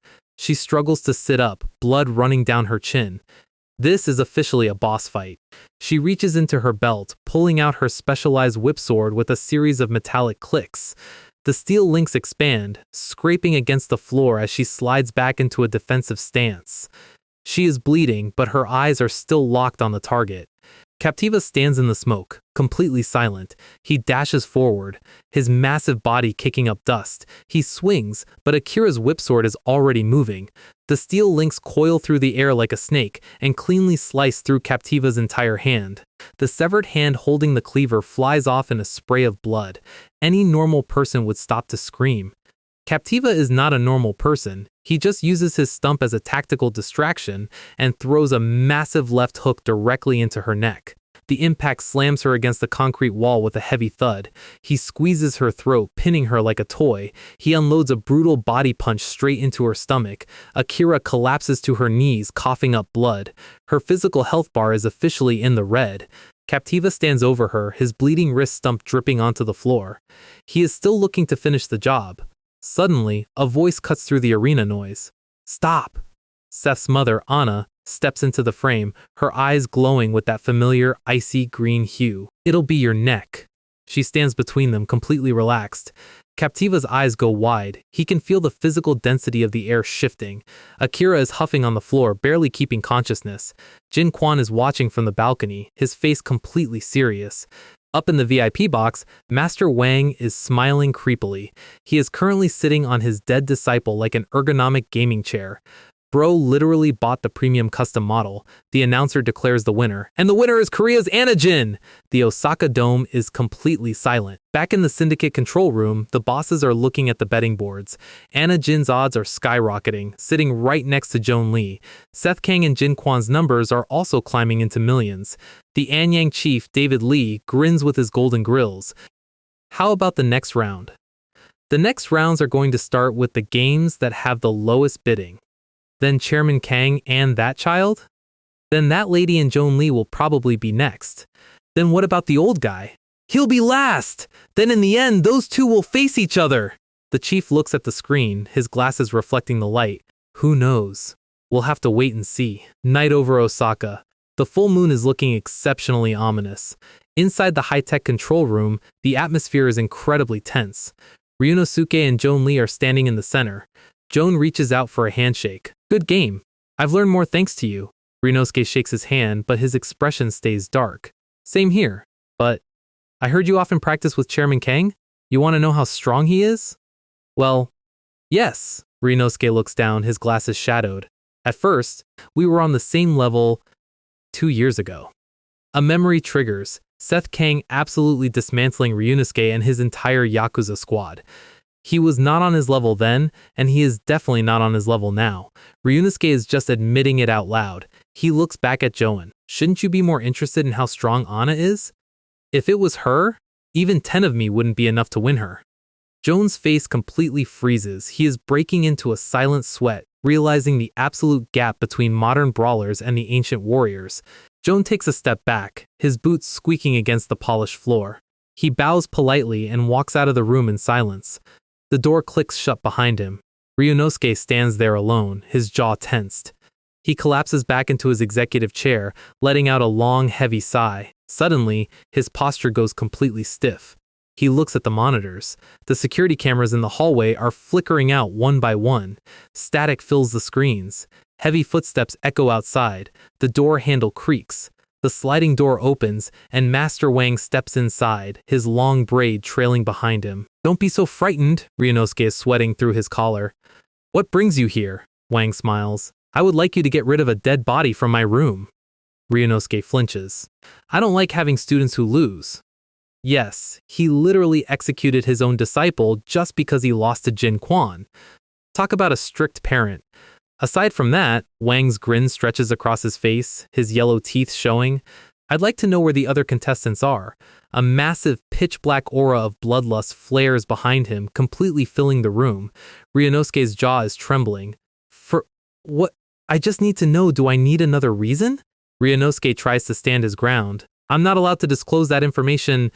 Before he can finish, Wang leaps from above like a ghost, and Ryunosuke barely blocks the downward strike with his heavy wrist blades.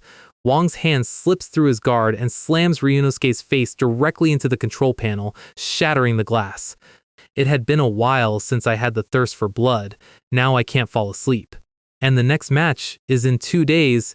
Ryunosuke is pinned, his breath completely cut off. Where are the others? Wang's eyes are glowing with absolute psychotic joy. He is not waiting for his turn anymore. Cut to a dark street in Osaka. 2 figures walk away from a local hospital building. One of them is Hogaria, his head wrapped in medical bandages. He is complaining bitterly. All this trouble for $1 million? Captiva, his wrist wrapped in thick gauze, walks beside him. Just be glad that we're alive. Captiva actually has some perspective. He knows how close he came to losing his neck. Humph. If only I didn't let my guard down. Captiva suddenly stops. What's wrong, Captiva? Captiva silently grabs his cleaver. Hogaria turns around, completely confused by his partner's sudden tension. He looks down the dark alleyway, and his jaw drops. Standing under the streetlights is Master Wang, his white robes flowing in the wind. Hogaria blinks. Huh? Why is that old hag here? Bro, your eyes must be as broken as your arm. That is a whole grandfather. Captiva is sweating heavily. Careful. This isn't even the stadium. Wang smiles, a massive red and black aura of raw physical violence flaring behind him. Time to shed blood! He has officially gone rogue, and these two are the first course. So, Master Wang is currently standing in a dark alleyway, looking at Captiva and Hogaria with a smile that screams, I am going to get demonetized. Hogaria is completely lost. What the fuck is he saying? That old hag! Captiva immediately shoves him back. Stay back! He killed Stefan. Hogaria's eyes go wide. What? A lot happened while you were knocked out. Yes, like the entire tournament turning into a live-action horror movie. Wang steps closer, his white robes dragging against the wet pavement. Captiva pulls his cleaver, his muscles tensed. Why me? I lost. He knows he is in no condition to fight a final boss. Hey, just because you're the closest. Absolute black activity behavior. Captiva grits his teeth, realizing there is no diplomatic exit here. He lunges with a massive high-speed strike, but Wang's head simply disappears from the frame. Meanwhile, over at the Royal Hotel in Japan, Anna Jin is sitting in silence, her expression unreadable. Jin Kwon is sitting across from her in a meditative stance. Suddenly, footsteps echo in the corridor. Anna opens her eyes. The door opens, and Seth Kang steps inside, looking like $1 million in a tailored suit. I came to see my mom. The guard outside tries to block him, but Seth's aura is too heavy. They exchange a silent, bone-chilling glare. Come in! The guard steps aside. Seth walks into the room, his hands in his pockets, completely relaxed. He stands across from his mother and his mother's secret disciple. Anna tells him to sit. Seth deadpans, "I'll be outside." Jin Kwon is the only one keeping the peace. "It's fine. Stay here." Seth smiles slightly, the tension in the room dropping by a fraction. He sits down. "What is it? You acted like you weren't going to see me again." Seth looks at her, the playful high schooler persona completely gone. He takes a slow breath. "The one who killed my father. Was it Master Wang?" Anna's eyes go dark. The name Simon Kang is still a wound that has not healed. "Am I right? That old man!" Seth's voice is tight, his obsession with revenge finally slipping through the cracks. "Seth, you're still—" Before she can finish, Seth stands up. "That's it." He turns his back to walk away. "I just wanted to know." Anna raises her voice, her tone turning sharp. "You won't be able to meet him, because you won't be able to win Jin." Jin Kwon stands there silently, his expression stoic. Seth stops, a cold smirk playing on his lips. He walks out without saying another word. He does not care about the warnings, he is already locked in. Downstairs, Rodney and Sumin are taking a cigarette break. They're all on another level. Yeah, especially Anna. She's really strong. That too, but the Indian, he was strong. Rodney smirks, playing with his lighter. "I want to go against him with my rod." Sumin slaps him on the back of his head. "Idiot, you'd be dead." Rodney gets defensive. "Don't you know who I am? I'm Bloody Rodney." Suddenly, Sumin's expression completely freezes. His eyes widen as he sees a dark, thick liquid dripping onto the floor. They both look up. The cigarette drops from Sumin's mouth. Master Wang is standing right in front of them, his white robes completely soaked in fresh blood. Seems like I've come to the right place. And then we see what happened in the alleyway. A massive, horrific trail of blood, a severed hand lying on the cold concrete, and propped against the wall is Hogaria, his chest completely torn open. And right next to him is Captiva, his head tilted back, lifeless. Master Wang literally slaughtered them both off-screen like side characters. F's in the chat for the budget Zorro. So, the BJJ King and the Desert Executioner are officially out of the bracket, and Master Wang is currently standing in front of Rodney and Sumin looking for some dessert. Rodney gulps, his combat instincts screaming, "Do you need something?" "Keke, I can smell blood from the two of you." Sumin gets angry. "Old man! Are you filming some horror movie? What's with the nonsense?" Rodney smirks, zipping up his jacket. "Report this to our chairman and leave this to me." Sumin snaps back. "Bullshit! You go!" Wang smiles his creepy yellow-toothed smile. "Heh, we can all have fun together." Immediately, Wang lunges forward in a blinding white blur, and Rodney draws his tactical blade, Sumin pulling out his weapon. They swing simultaneously, but Wang ducks completely beneath their line of sight. He slides through their guard, his movement splitting the air. He lands a high-velocity palm strike directly into Rodney's face, the physical shockwave echoing off the walls. He grabs Sumin, using his momentum to execute a perfect double takedown. They are both launched backward, sliding across the concrete floor. They struggle to their feet, their breathing heavily tensed. Sumin grits his teeth, blood dripping from his forehead. "Fuck!" Wang dashes again, his hands moving like blades, and he cleanly slices through Sumin's chest, blood spraying across his executive suit. Rodney screams his name, launching a desperate counterkick. Wang evades by a millimeter, his eyes locked on his target. He strikes Rodney in the neck and slams them both into the pavement, his fingers digging into their throats. They are gasping for air, their throats pinned by a grip like a hydraulic press. Wang is about to finish them both off, but suddenly, he looks up, sensing a new threat from above. Akira drops from the ceiling, her throwing knives cutting through the air to force him back. Wang slides across the pavement to dodge the steel. Akira lands in a low stance, her eyes cold. "What are you doing?" Wang's smile turns absolutely manic. "Oh, a girl who knows martial arts! It's been a while since I've tasted a woman's blood!" He vanishes, reappearing behind her and delivering a heavy palm strike that sends her flying, coughing up blood. He prepares to step forward, but a sudden shadow blocks the moon. Seth Kang is dropping from the sky, his eyes burning with pure, unfiltered rage. He launches a high-velocity downward heel kick, but Wang tilts his head back, letting the shoe pass by a fraction of an inch. Seth lands, immediately throwing a rapid left hook. Wang bends his spine backward, dodging effortlessly while keeping that creepy smile on his face. Seth grits his teeth, his knuckles turning white. "I'm going to kill you!" He lunges forward, throwing his entire weight into a massive right hand. Wang grabs Seth's jacket sleeve and delivers a heavy, bone-shattering counterstrike directly into Seth's ribs. The physical kinetic force sends Seth skidding across the concrete floor. He slides to a halt, spitting blood onto the pavement. He wipes his mouth, his eyes wide with absolute murderous intent. "I'm going to kill you!" Wang just stands there, the blood dripping from his fingers as he giggles. Heh. The final boss lobby is officially open, and our guy is currently struggling. So, Seth Kang is spitting blood, his ribs probably holding together by pure spite. His eyes are wide, looking like a man who has officially run out of patience. "I'm going to kill you!" But Master Wang is still giggling, completely enjoying the show. Seth charges again, throwing his entire weight into a straight dash. He lunges, but Wang shifts his head, dodging the punch by a hair's breadth. Wang grabs Seth's wrist and unloads a brutal, bone-shattering backhand directly into his face. Seth's head tilts back from the impact, but his grip remains solid. He reaches out and grabs Wang's white robe, pinning him in place. And then, he flashes a wild, bloody grin. Wang's eyes widen, realizing he just walked into a trap. Seth pulls him close, his forehead tensed, and drives his head forward with the force of a wrecking ball. The physical kinetic impact of the headbutt cracks their skulls together, shaking the entire courtyard. Wang reels back, blood pouring from his nose and mouth as he staggers. Seth is still grinning, wiping the blood from his lips. "How are you?" Wang lets out a furious demonic roar. "How are you?" Seth prepares to follow up, but his movement is cut short. A heavy steel chain wraps around the air and hooks around Wang's neck, pinning his arms to his sides. Wang is violently dragged backward, his boots scraping against the pavement. He slides to a halt, struggling against the steel links.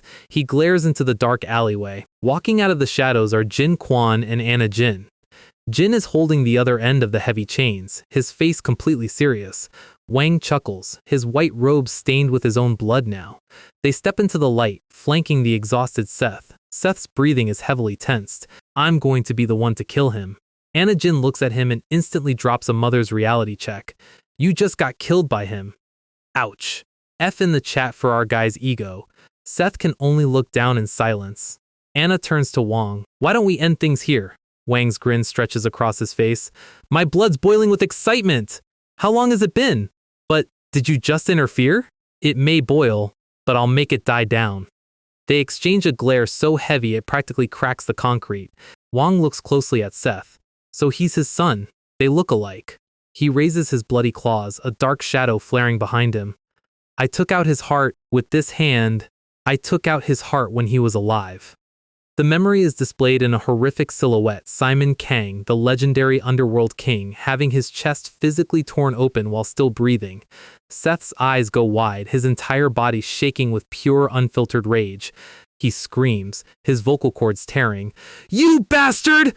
But before he can lunge, Jin Kwon is already in the air, executing a high-velocity downward heel kick that drives Wang's face straight into the pavement with a heavy thud. The force of the blow sends the ancient master skidding across the concrete. Wang struggles to stand up, spitting blood. Jin Kwon lands gracefully, his back turned. "You should have some dignity if you're that strong!" Wang's eyes turn pitch black with fury. "How dare you, child!" Jin's face is half-shadowed as he prepares his stance. "I am the heir to the old martial arts. You'll die here today." Jin Kwon just set the lobby on fire. But elsewhere, the authorities have finally arrived at the alleyway massacre.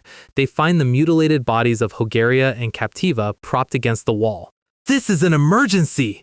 The cops draw their revolvers, following the massive trail of blood on the floor. They run down the dark highway, tracking the footprints. They burst through the trees into the hotel courtyard. Inside, Jin is still glaring at Wang. "Kill you! Right here! Don't move!" The cops point their weapons at the blood-stained old man. Wang slowly turns his head, his hollow white eyes locking on the newcomers. Anna Jin sighs, her combat aura fading. "I think this is all for today." But Wang is still grinning. "Who decides that? My blood's boiling hot!" He turns on his heel, vanishing into a blur, and the cop barely has time to register his movements. Wang snatches a loose needle from the air and fires it directly into the first cop's forehead, the physical force splitting his skull. The cop falls dead instantly, his hat flying off. The second officer screams, but Wang is already closing the distance, his fingers hand-thrusting straight into his throat. "Silence!" The cop collapses, his neck completely torn open. Sumin and Rodney are watching in absolute horror. He's crazy, Wang chuckles. Now there's no one to interfere. He turns back to the group. Let's start again. Jin Kwon steps forward, but a heavy hand shoves him aside. Seth Kang steps into the frame, his eyes completely dark. He's mine to kill, Wang smirks. I don't mind if you all fight me at the same time. Seth flashes a wild, manic grin. Humph, bullshit. Wang prepares to lunge, ready to restart the slaughter. But suddenly, the high-pitched wail of police sirens echoes from all directions. Dozens of flashing red lights are swarming the block. Wang grits his teeth, realizing the lobby is about to get overcrowded. Darn. Wait for me. I'll be back. Seth leaps to pursue him, swinging his fist, but the air is completely empty. Wang has already vanished into the dark tree line. See you soon. Only his creepy, hollow grin remains in the shadows. The group stands in silence, the physical tension finally dropping. Seth stands under the rain, his fists clenched so hard his skin is tearing. Anna reaches out. Seth? Jin Kwon steps between them, his tone gentle. Please go in, I'll take care of the rest. Anna nods and turns back. Seth walks away in silence, his shoulders tensed with raw frustration. He is gritting his teeth, his anger boiling beneath the surface. The next morning. Inside the hotel room. Anna reads the morning paper, the headline detailing the horrific double murder of the fighters and the executed officers. Across town, a Sunshine Group van drives down the highway. Seth sits in the back, his eyes locked on the scenery, completely silent. He is looking at Master Wang's picture, his mind calculating his next move. The van pulls up to the Osaka Dome, which is now heavily guarded by federal agents and Sunshine brawlers. The bodyguard leads Seth through the high-security corridors. Seth slides open the control room door, and the Yakuza chiefs and Triad Vice Chairman Joan Lee turn around in shock. Seth looks at the floor and his eyes go completely cold. Sitting against the wall, heavily beaten and covered in fresh blood, is the Yakuza chief Ryunosuke. Master Wang's visited him too. Seth's face turns into a mask of pure demonic fury as he grabs Joan's collar. Joan! Where is that old man? We start inside a quiet room at the Royal Hotel in Japan. Anna is dead silent, looking like she is carrying the weight of the entire underworld on her shoulders. The door creaks open. Jin steps inside. Akira explains that things are a complete mess right now. Oscar is currently being grilled by the cops, so trying to contact him is basically impossible. She adds that she just dropped Seth off at the stadium. Jin immediately turns to his master. He knows exactly what kind of monster is roaming the streets, and letting Seth run around alone is a recipe for a closed casket funeral. Anna looks up, her eyes heavy. She asks him a question that cuts straight through the tension. Jin, can you defeat him? Jin's eyes go sharp. This isn't just a regular question. This is his master asking if his training actually worked. As your successor, he says, I haven't learned how to lose. Now that is some prime, grade A main character energy right there. Anna lets out a small smirk, standing up. She looks him dead in the eye and asks for a favor. Please protect my son. Jin's brain completely short-circuits. He was expecting a sparring partner, not a babysitting gig for a mafia boss. Before he can argue, Anna stands up and prepares to leave. She's going to find Master Wang himself. Jin panics. It's too dangerous! But Anna's mind is made up. She looks back, her expression colder than winter in Siberia. No! I want to kill him myself! This is for Simon. No backup, no distractions. She walks past them without another word, and from that look on her face, she is planning on painting the forest red. Meanwhile, back at the Osaka Dome, things are not going according to plan. Inside the control room, the heads of the syndicate are realizing their star executioner has officially gone off the grid. Yakuza boss Ryushin is stressing out because the cops are literally surrounding the entire block. But the other chiefs in the room? They don't care about the bodies piling up, they care about their wallets. They want to keep the matches going because they've already got millions on the line. The city is currently dealing with a prehistoric serial killer, but yes, let's worry about our parlay. Priority management at its finest. Seth slowly turns his head, his eyes go pitch black. You want me to do what? The chiefs instantly flinch, sweating through their expensive suits. They realize they are standing in a room with a guy who could dismantle them before they can even scream for security. He just started killing, the boss warns. He won't stop now. Seth stands there in silence, his aura practically suffocating everyone in a 10-foot radius. Cut back to the Royal Hotel. The police have the entire perimeter locked down, but Anna doesn't need a front door. She slips into the dense woods behind the hotel like a ghost. Walking deep into the quiet forest, she stops under the dim light filtering through the trees. Suddenly, a creepy, high-pitched laugh echoes from the shadows. Keke, did you come alone? She turns. Standing there in blood-soaked white robes is Master Wang. He smirks, looking like a sleep paralysis demon that finally escaped into the real world. Didn't I say I'd be back? Anna doesn't waste time with a speech. She reaches behind her back and uncoils her whipsword. My longtime enemy, she says, let's end things here. The ground literally shakes as they both stomp the dirt, launching themselves forward in a blinding blur. Back at the hotel, Jin is standing with Akira. He's looking at his hands, wondering if he made the right call by staying behind, but they have a job to do. Let's trust her and wait. The final clash of the legends is officially underway. The kinetic impact splits the air as they collide. This is not a sports match. There are no gloves, no referee, and definitely no mercy. Anna slides low, her whipsword cutting a massive arc through the air, but Wang's instincts are prehistoric. He evades by a hair, leaping backward into the trees. He taps the branches, sliding across the forest floor with terrifying speed. Marvelous, he laughs. You're pretty good. Anna grits her teeth, launching herself into the air with a lethal downward strike. Her blade swings in a flurry of silver slashes, completely cutting off his escape angles. A sharp metallic hiss cuts through the silence, and Master Wang's signature white ponytail is sliced clean off. Now he's bald and angry. Wang counters instantly, his hand moving like a spear. Anna's eyes widen as she tries to adjust her stance, but she's a microsecond too late. Wang's fingers pierce straight into her right side. She coughs up blood, but instead of backing off, she swings a brutal elbow to force him away. Wang leaps back, his hand dripping with her blood. Anna lands on her feet, her whipsword clicking back into place. She looks down. Her white shirt is torn open, revealing a deep, ugly gash on her ribs. Wang smiles, looking absolutely ecstatic.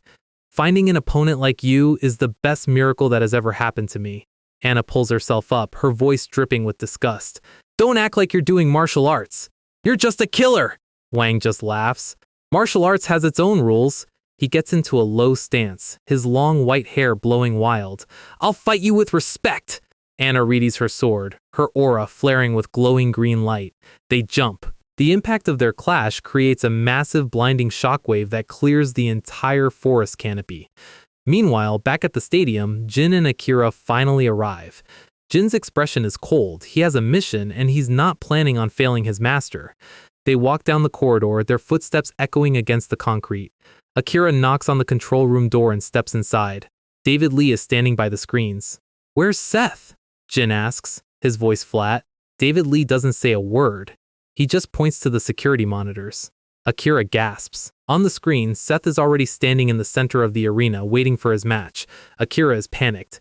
A match? In this situation? Jin doesn't hesitate. He immediately turns around and heads for the exit. Jin, are you going to go? Akira asks. Jin looks back with a calm, reassuring smile. Don't worry, you won't have to worry about a thing.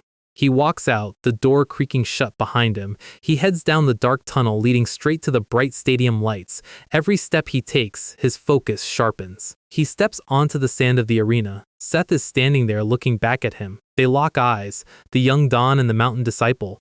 The stadium lights are blinding, but the silence between them is absolute. Seth, you're so stubborn and never change, Jin says, walking up. I don't have any grudges against you. Master asked me to look after you. Seth's eyes go wide. What? My mom? She went to look for Master Wang, Jin replies. Seth grits his teeth, his face contorting in pure panic. He turns to run out of the arena, but Jin's hand grabs his shoulder like a vice. You'll just get in the way with your strength right now. Talk about a brutal reality check. Seth goes ballistic. He throws a massive, high-speed kick straight at Jin's head. Jin ducks under the strike, his eyes completely locked onto Seth's stance. I said I'd help her, Jin says, even if I have to take you down. Seth yells in rage, launching a massive leap punch, while Jin counters midair. The Battle of the Airs has officially begun, and neither one is planning on backing down. And we are back in the air. While our boys are busy turning the arena into a demolition site, Sophie's dad is currently catching up on his morning reading. And by reading, I mean looking at front-page photos of a literal double murder. He does not look pleased. In fact, he looks like he's about to personally write a ticket to everyone in Japan. The plane touches down at Narita Airport, and the welcome wagon is already waiting on the tarmac. Meet Nakamura Junichi. representing the Japanese police department and currently driving our angry prosecutor straight into the heart of the storm. The prosecutor gets straight to the point. He wants to know exactly where Seth Kang is hiding his bandage-nosed face. But instead of an address, the detective hands him a tablet, and the prosecutor's eyes go completely wide. The dark web literally set up a fantasy league for family violence, complete with betting brackets and a high-definition live stream of Seth and Jin trading hands. The prosecutor is furious that they haven't shut down the stream, but the detective explains the stadium is completely surrounded. They are just waiting for the right moment.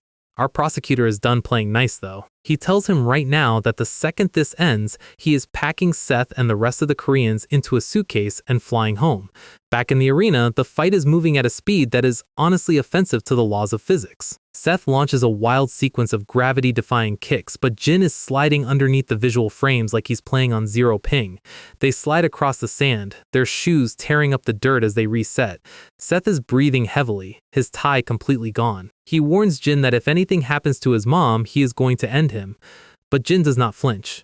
That's never going to happen, he says, because I trust her. Seth's brain officially breaks. He charges forward like a freight train, screaming about how annoying Jin is. He swings a heavy right hand, but Jin drops to one knee, letting the fist slice the air above him. Jin's eyes go wide. Our guy has officially found another gear. Seth does not even let him breathe, his feet digging back into the ground for another explosive leap. He launches a high-flying rotation, forcing Jin to bend his spine backward as the shoe passes millimeters from his nose. But Jin has his own spatial cheat codes. He recovers mid-air, throwing a heavy counter kick that Seth is barely able to block. Jin is genuinely shocked that Seth was able to react to that. Seth catches Jin's wrist mid-air, drives his weight down, and slams Jin flat onto the dirt with a heavy sliding thud. Seth stands over him, his fists clenched so hard the knuckles are turning white.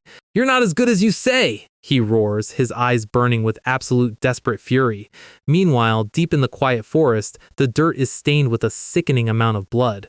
Both fighters are panting heavily, their bodies practically covered in sweat and deep bleeding gashes. Master Wang admits that she is surprisingly strong. Anna does not care about his compliments. She clenches her weapon, her side heavily bleeding. "I'm going to kill you today." Wang just lets out a creepy, raspy laugh. He is loving every single second of this life or death dance. Anna leaps from above, her whip sword splitting the wind as she attacks. They clash in a shower of sparks, their movements cutting through the dense forest canopy, but their duel is suddenly interrupted. A heavy German shepherd sniffs the bloody leaves on the ground and starts barking wildly into the dark trees. The cops have officially arrived. The search dog continues to bark, alerting the entire squad of armed officers behind him. The police scream that they found the target, and Master Wang clicked his tongue in absolute annoyance. "More annoying interference," he mutters, completely ignoring the fact that he's surrounded by guns. The German shepherd lunges forward, teeth bared, and Master Wang immediately slams the poor animal into the dirt with a bone-shattering crack. This man just used a German shepherd as a bulletproof vest. PETA is going to have a field day with this chapter. He looks at the whimpering animal with complete disgust. "You weak animal!" The police squad is frozen in absolute horror as the dog's neck snaps under his bare hand. Wang casually drags the carcass, stepping toward the trembling officers. "You try to interfere with me," he whispers. "I hope you're all prepared." The captain panics, screaming for his men to draw their weapons and shoot. A heavy volley of gunshots splits the forest, but Wang simply lifts the dead dog using the thick fur and flesh to absorb every single lead bullet. The officers are completely dumbfounded as their revolvers click empty. Before they can even think about reloading, Wang throws the bloody carcass directly into the captain's face with a heavy, sickening smack. The captain falls backward, his nose completely shattered, and the rest of the squad is officially cooked. Wang moves like an absolute ghost through the trees, his hands slicing through throats and chests in a rapid, bloody sequence. The officers are dropped like cardboard cutouts. Anna screams for him to stop, launching herself forward with her whip sword to end the massacre.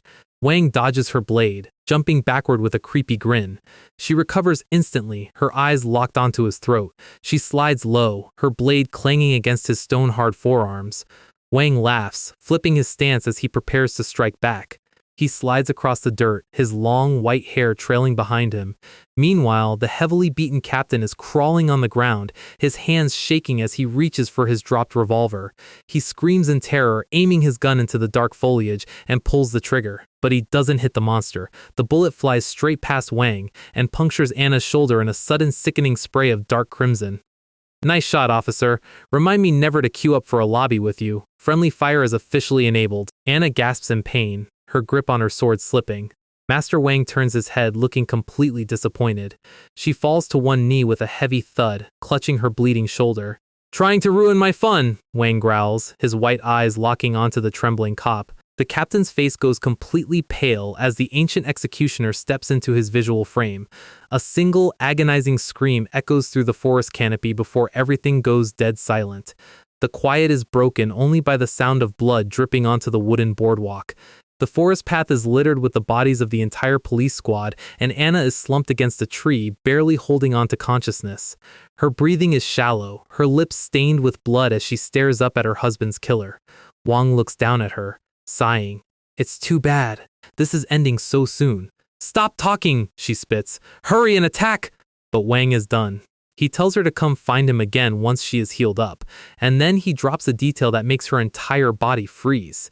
He knows about the brats. He knows one is her son, and the other is her successor, and he plans on slaughtering them both. Anna's eyes widen in pure, helpless horror as Wang leans in close with a terrifying grin. So, you better come find me! He vanishes into the dark trees, leaving her alone in the bloody dirt, and the stakes have officially reached absolute fever pitch. Master Wang is looking down at our guy's mom, totally unimpressed by the police interference. He lets her know he's going to find the kids next.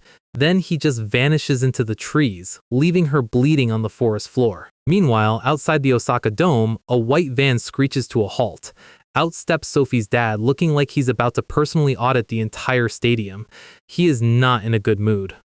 He walks up to the detective, asking if Seth is inside. The detective holds up a tablet showing the live feed of Seth and Jin trading hands. Sophie's dad asks if they think the killer will show up here. The detective nods. They got a tip from the very top, so now they're just waiting. The entire area is crawling with undercover cops pretending to blend in. But undercover cops are historically terrible at stopping serial killers. Case in point, a guard gets snatched from the shadows and Master Wang is officially inside the building. No ticket required. Back in the ring, Seth and Jin are still going at it. Seth swings a massive fist. Jin ducks, letting the wind pass over his buzz cut and counters with a high-speed kick.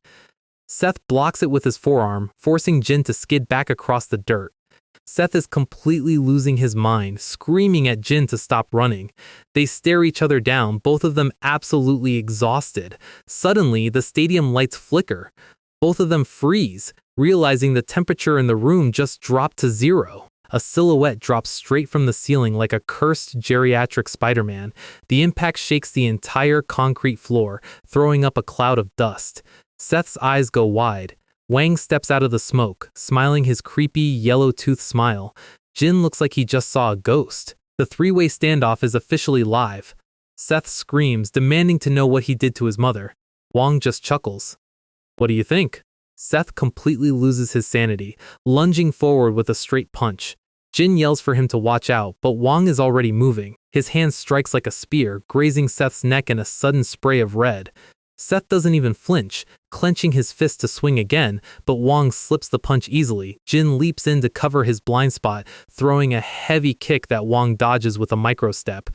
Wang skids back, completely untouched. The two boys stand side by side, knuckles bleeding. They both look like they're ready to tear the old man apart, and Wang is loving every single second of it. Our boys are absolutely furious, and the old man is just warming up. Meanwhile, outside the stadium, the detective taps his tablet. The live feed just went completely black. Before he can complain about the signal, his phone rings. He answers it and his expression instantly changes. The team that went to investigate the forest were all wiped out. He adds that they arrested a woman who got shot. Sophie's dad immediately realizes who that is. He tells the detective that if the killer got away, he's definitely inside this building. The detective asks him to wait outside. This is a police matter now. He grabs his walkie-talkie and orders his men to initiate Plan B. The entire police force starts swarming the entrances, guns drawn. Inside, Jin is the first to move. He dashes forward. Wang stands there, not even bothered to raise his guard. Jin leaps, throwing a massive spinning heel kick, but Wang steps aside, letting the shoe pass by his nose. Jin twirls in midair, trying to reset. Wang looks up, his white eyes tracking the movement. Seth jumps in right after, but his trajectory is completely out of sync. The two boys literally collide with each other mid-strike. They skid back across the sand, completely ruin each other's flow. Seth is furious, telling Jin to stay out of his way because he's next. Jin wipes the blood from his lip, looking incredibly serious. Wang sighs, calling them rookies, and launches a lightning-fast counterslash, but his eyes widen slightly when Seth actually manages to dodge. Seth's suit jacket is completely shredded, exposing his chest, but he's still standing. Wang smiles, admitting the kid actually has some talent. Seth does not care about the compliment, lunging forward with a roar. They clash in midair. Seth throws a heavy punch which Wang blocks with a single palm, but Jin comes flying from above, forcing Wang to break the lock and skid back. The sand flies up around them. Jin lands cleanly between them, his eyes sharp. He looks at Seth, then at Wang. "I will do as my master asked," he says. He clenches his fist, his aura flaring. "I'm going to kill Master Wang!" Wang laughs, inviting him to try. Seth is completely done with the speeches. He screams that he's going to kill both of them. The three of them stand in a perfect triangle, the tension ready to snap. They all leap forward at the exact same microsecond, and the screen goes white as their fists collide. 3 fighters, 1 arena, and absolutely zero intention of playing by tournament rules. Jin launches first, his shoe cutting a sharp line through the air, but Wang blocks the impact with a heavy forearm. The old man doesn't even move an inch. Seth uses the distraction to slide in, his fists clenched tight. Seth and Jin's teamwork is honestly hilarious. It's like 2 solo queue players who refuse to join voice chat but somehow land a perfect combo by accident. Seth swings low, forcing Wang to bend backward, and Jin hits him from the blind spot with a high-flying kick directly to the skull. Wang is visibly shaken, his head snapping back, and Seth does not let the momentum cool down. He is already in his face. His knuckles meet Wang's jawline with a heavy, sickening thud. The ancient monster is actually sent flying, crashing hard against the concrete. Wang slides across the dirt, leaving a deep trench in the sand. The 2 boys stand tall, looking like they finally found their rhythm, but Wang rises, his face covered in blood and his eyes burning with pure fury. Jin tries to play the adult, telling Seth to stand aside because of his promise to Anna. Seth basically tells him to shut up. He has been holding back his urge to kill all day. Seth charges back in, throwing a wild left hook, but Wang counters instantly, his elbow driving straight into Seth's throat. Seth coughs up blood, his knees buckling from the impact. He barely rolls out of the way of a downward heel stomp. Jin leaps from above to cover him, landing a heavy double foot stomp straight onto Wang's collarbone. Jin grabs the old man's robes, driving his weight down to slam him into the concrete. The impact shakes the entire stadium floor. Wang lies flat on the sand, not moving. The boys take a brief second to catch their breath, but then Wang's fingers twitch against the dirt. He rises, his head covered in blood, laughing like a complete psychotic lunatic. He is having the time of his life. Jin tells Seth to be careful, but Seth is done being careful. Wang bends his knees and launches himself forward like a bullet. Meanwhile, outside the arena, Sophie's dad and the cops kick open the control room door. He storms inside, gun drawn, only to find all the global syndicate bosses folded on the floor like laundry. The local criminal underworld got a 99% discount on their physical health today. The prosecutor grabs a bleeding yakuza by his collar, demanding to know where the killer is. The boss points to the security monitors, and back in the arena, the slaughter is reaching its peak. Wang's hand cuts through the air, piercing straight into Jin's side. Jin spits blood, sliding across the sand as his ribs break. Wang moves to finish him, but Seth throws his entire weight into a massive right hook. His fist lands with a wet, bone-crushing impact directly on Wang's skull. That fist did not just land, it practically dented Master Wang's skull. The physical shockwave sends blood spraying across the concrete, but the old man doesn't fall. He just smirks, his face covered in dark crimson.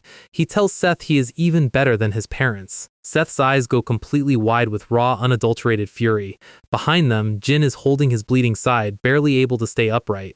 Wang skids back, his breathing turning ragged. The dust settles between them. Wang touches the blood dripping from his fractured skull, let out a raspy giggle. He staggers, his knees finally buckling as he hits the dirt with a heavy thud. Seth doesn't even look back. telling Jin to stay out of this. Jin tries to argue that he can still fight while actively holding his internal organs together with his bare hands. High school social skills are at an all-time low. Seth stands between Jin and the killer, his gaze cold. He steps toward the old man. "Let me ask you one last time," Seth whispers. "What happened to my mom?" Wang just laughs, telling him if he's that curious, he should kill him and find out. Seth doesn't need to be told twice, charging forward. He leaps, his fist ready to crush whatever is left of Wang's face. Cut back to the forest. Anna is resting against a tree, her breathing shallow. The police are preparing to move her, but a familiar figure steps in. The officer salutes, handing over custody. She looks up, her face pale.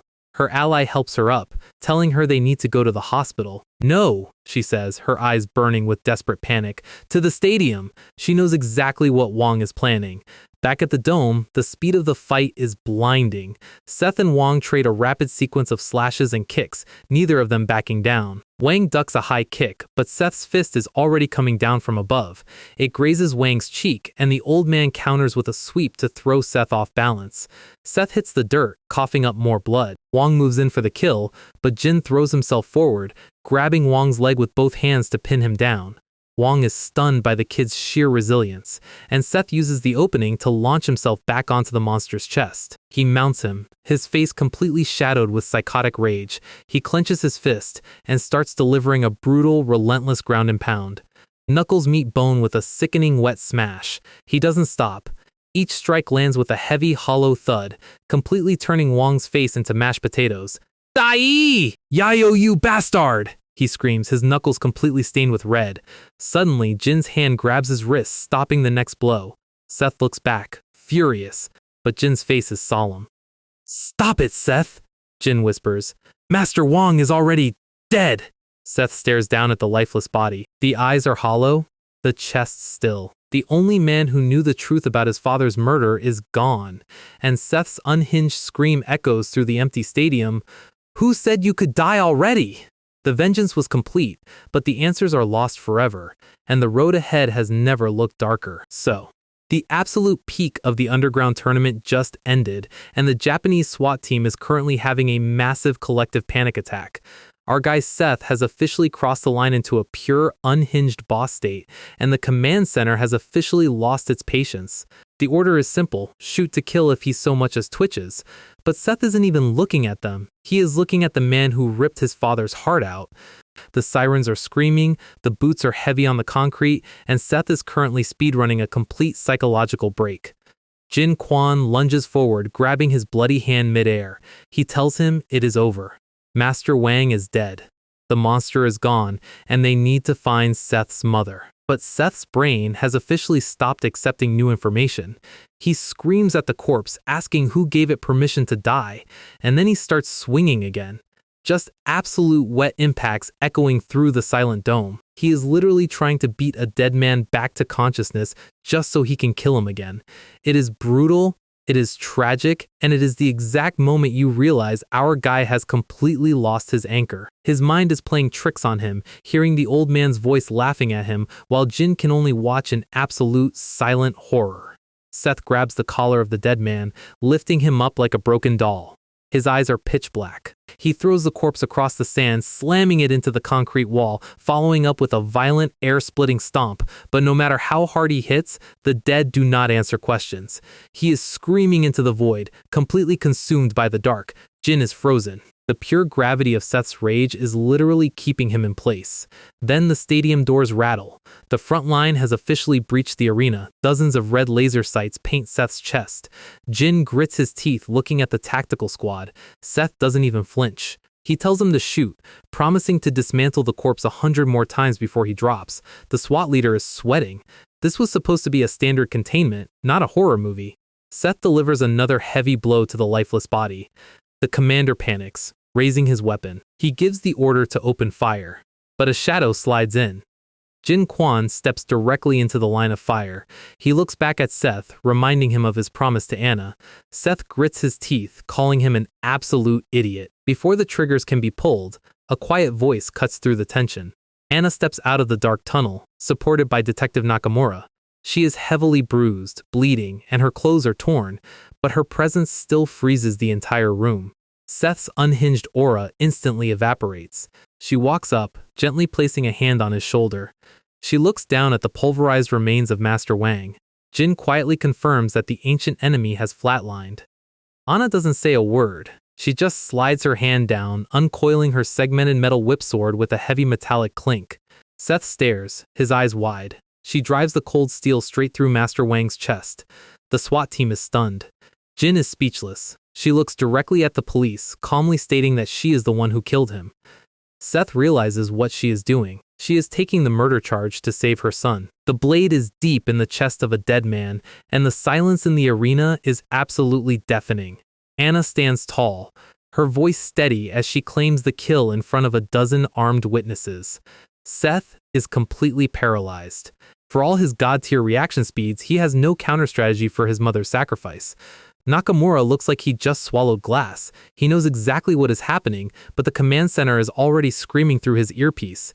The SWAT team moves in, their weapons raised. Anna calmly offers her wrists, her posture completely relaxed. The steel handcuffs click into place. Seth starts to snap again, his teeth grinding, but Anna's sharp call stops him cold. Nakamura barks the order to arrest everyone on the scene. Jin Kwon is cuffed next, offering zero resistance. And finally, the young chairman of the Sunshine Group is forced into steel. They are led out of the sand, their boots dragging. Nakamura stands at the exit, his eyes fixed on Seth.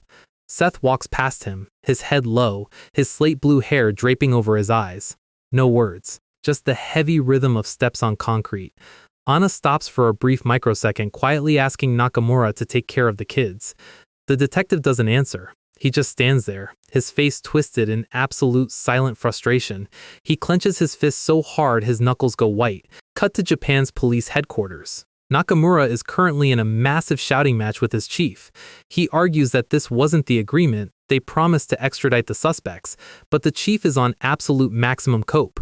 12 officers died in that forest. Nakamura yells back that the actual killer, Master Wang, is already dead. The chief slams his hand on the desk, screaming that that is exactly the problem. The public wants a villain, and a dead old man from China doesn't make a good press release. If they let a group of Korean high schoolers walk after a bloodbath, the entire department looks pathetic. Nakamura tries to bring up international alliance rules, but the chief is completely done with diplomacy.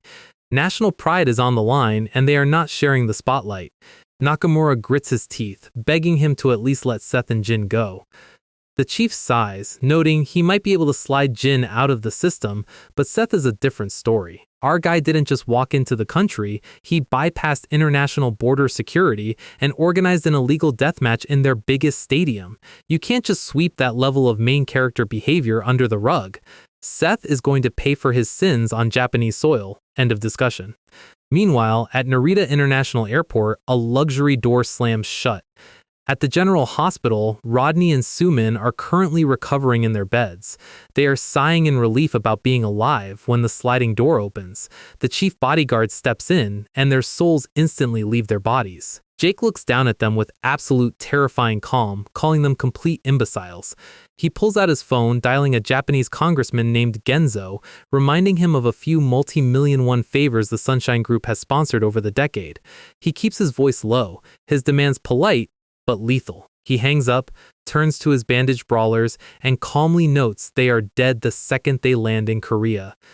They slump back in their beds, wishing Master Wang had finished them. At Japan City Hall, Nakamura is walking out when he spots two figures. It's Jin Kwon in the massive frame of the chief bodyguard. Jake stops, coldly informing Nakamura that Seth will be returning to Korea in 2 days. The Korean prosecution service has officially taken over the case. Money and political leverage always win. But his voice drops when he mentions Anna. She is stuck in the Japanese system, and there is nothing he can do to pull her out. He grins, reminding Nakamura of who killed Seth's father, before telling him he'll see him in Korea. They walk away, leaving the detective standing in the cold. 2 days later, Narita Airport. Nakamura is waiting by the car. Seth steps out, his hands cuffed beneath a heavy coat. He looks up at a small sparrow chirping on the security fence, his eyes completely hollow. And far away, inside a cold, dark Japanese prison cell, Anna sits in her uniform, her eyes opening with an icy, silent resolve. We open on Japan's Supreme Court, where the legal masterclass of the century is about to begin. Anna stands in the dock looking completely unbothered, like she just queued up for a coffee instead of a murder trial. The gallery is packed with our bandage brawlers, and the judge officially gives the green light. The prosecutor steps up, adjusting his glasses to ensure maximum drama, pointing to the screen showing Anna putting Master Wang on a t-shirt. He launches into a massive slide deck, detailing her connection to the yakuza and her casual participation in an illegal underworld tournament. He claims that while Master Wang was a certified cop killer, Anna ended him purely for personal satisfaction. He takes a deep breath, pauses for the ultimate cinematic effect, and officially requests the death penalty. The gallery immediately goes wild. Rodney and Sumin are ready to dismantle the courtroom right then and there. But before a riot can start, the defense attorney slams his hand down. Our bald lawyer steps up to deliver some absolute, unvarnished truth. He points out that Master Wang was a literal natural disaster, and the entire Japanese police force couldn't even touch his shadow until Anna stepped in. He explains that the monster was actively hunting her teenage son, and asks the court if protecting her child from a prehistoric executioner is suddenly a crime. A solid emotional pitch. The lawyer bows, thinking he just clutched the case, but the prosecutor has been cooking. He pulls up the security footage, revealing our guy Seth. He shows that the young Don had already beaten Wang into a pulp before Anna arrived, meaning the defense's saving her son argument is pure fiction. The lawyer starts sweating bullets, and the judge leans back, realizing this legal puzzle is getting messy. Anna just looks down, her expression incredibly soft. She already knew this was the price of keeping her son's hands clean. Meanwhile, we cross back to Korea at the Yongdongpo Detention Center. Jake sits in the visiting booth, looking as stoic as a granite wall. Seth is on the other side of the glass, immediately asking about his mother. Jake's silence says everything. He tells Seth to focus on his own situation. The illegal entry charges are cleared, but the murder game and smuggling charges are sticking hard. Seth snaps, screaming that he doesn't care about his own life, he only cares about his mo. Jake slams his hands against the partition, his voice rattling the glass. He calls Seth a complete idiot, asking if he still hasn't realized whose reckless actions put her in that dock in the first place. That hits Seth like a physical blow. The reality check lands, and his anger instantly collapses into pure, silent guilt. Jake sighs, calling him a dumbass before turning toward the exit. He tells Seth that the Sunshine Group is pulling every political string they have left. He tells him to keep his head down and survive. Seth sits in the dim light, realizing his legendary power couldn't save the one person who matters. Cut to the Southern District Court in Korea. The courtroom is dead silent. The judge flips through the massive file while the prosecutor stands ready. Seth stands in his prison blue, his gaze fixed on the floor. In the gallery, Jake, Jin Kwon, and Sophie are waiting for the hammer to drop. The judge sighs, noting his illegal border crossing and underworld tournament hosting. He mentions that despite running a multi-billion won syndicate, our guy is still just 19. He starts to read a surprisingly lenient sentence of community service and a fine when Seth suddenly roars. The entire room flinches. Seth looks the judge dead in the eye, declaring that he is the one who killed Master Wang. Jake's face goes completely pale. Jin Kwon looks like he wants to jump the railing. Sophie gasps, her hand flying to her chest. Seth repeats his confession, desperately trying to take the legal weight off his mother's shoulders. While back in Japan, Anna sits on the stone floor of her cell, her eyes narrowing as if she can feel her son's stupidity from across the ocean. Anna is sitting in her cell, quietly meditating as the seasonal shift begins outside. The autumn leaves are swept away, and the heavy winter snow starts piling against the iron bars. Suddenly, the guard slides open the steel door, ordering her to get up. The prison gates creak open, and Anna steps into the freezing air, her breath clouding. Outside, a fleet of black luxury sedans is waiting, with Jake and the entire Sunshine Executive Board bowing 90 degrees. Jake immediately steps forward, lowering his head in a deep, formal apology. Nakamura is there too, explaining that they managed to clear the murder charge, but she'll have to face a trial in Korea to wrap things up. Anna immediately asks about her son. Nakamura's expression turns dark. He admits 7 years was the best deal their legal team could secure. A 7-year sentence. Anna's eyes go cold, but she quietly commands them to move. They step into the luxury interior, the entourage clearing the snow-covered street in perfect military-style synchronization. Meanwhile, back at Youngjin High, the auditorium is packed for the official graduation ceremony. Principal Jang is handing out diplomas. We see Sophie, Victor, and Brock holding their certificates, but the group Polaroid has a massive empty space where Seth should be. Out on the running track, Victor Chu sighs in relief, asking Brock if he is heading back to America to pursue his UFC dreams. Brock firmly declines, stating he is holding back from martial arts for the foreseeable future. Victor is stunned, asking him what he could possibly be planning instead. Brock looked back with a cold, serious glare, stating he has a very specific place to visit. We cut to the soaring skyscrapers of the Sunshine Group headquarters. Inside the executive boardroom, the tension is thick enough to cut with a blade. The regional underbosses are gathered, whispering anxiously among themselves. Jake stands at the head of the table, reporting that the Chinese triads are officially blaming them for Joan Lee's sudden death in Japan. David Lee slams his hand on the wood, laughing that Chinese reinforcements are already flooding through Incheon while the yakuza are mobilizing on their borders. Jake suggests they launch a preemptive strike before they get cornered. Suddenly, the massive leather high-backed chair at the head of the table swivels around. Anna sits in the chairman's seat, her dark trench coat draped over her shoulders like an empress. She quietly commands them to wait and observe. She promises to personally dismantle any faction that crosses the line, and the entire room immediately bows in absolute terrified obedience. Meanwhile, deep in the snowy mountain woods, a giant tree trunk is being absolutely pulverized by a high-velocity kick. Jin Kwon finishes his training sequence, his breath misting in the cold. Suddenly, Akira steps out from the trees.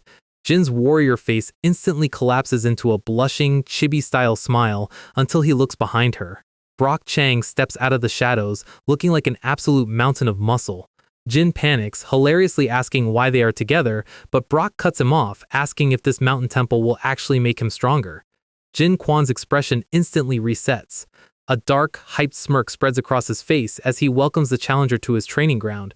At the gates of the Korean maximum security prison, the heavy white transport bus screeches to a halt. The guards kick open the doors, dragging out massive, heavily scarred inmates wrapped in thick ropes. And stepping out last is our guy Seth, his wrists bound, his gaze completely calm. The lead guard looks down at him, mocking his young age and throwing a casual insult about his parents' upbringing. He shoves Seth toward the entrance, laughing that the inmates inside will rip him apart in seconds. But before he can take another step, the guard freezes, cold sweat running down his neck as Seth's massive dark bloodlust completely suffocates the corridor. The heavy steel gates slide open, revealing rows of the prison's most violent, scar-faced convicts.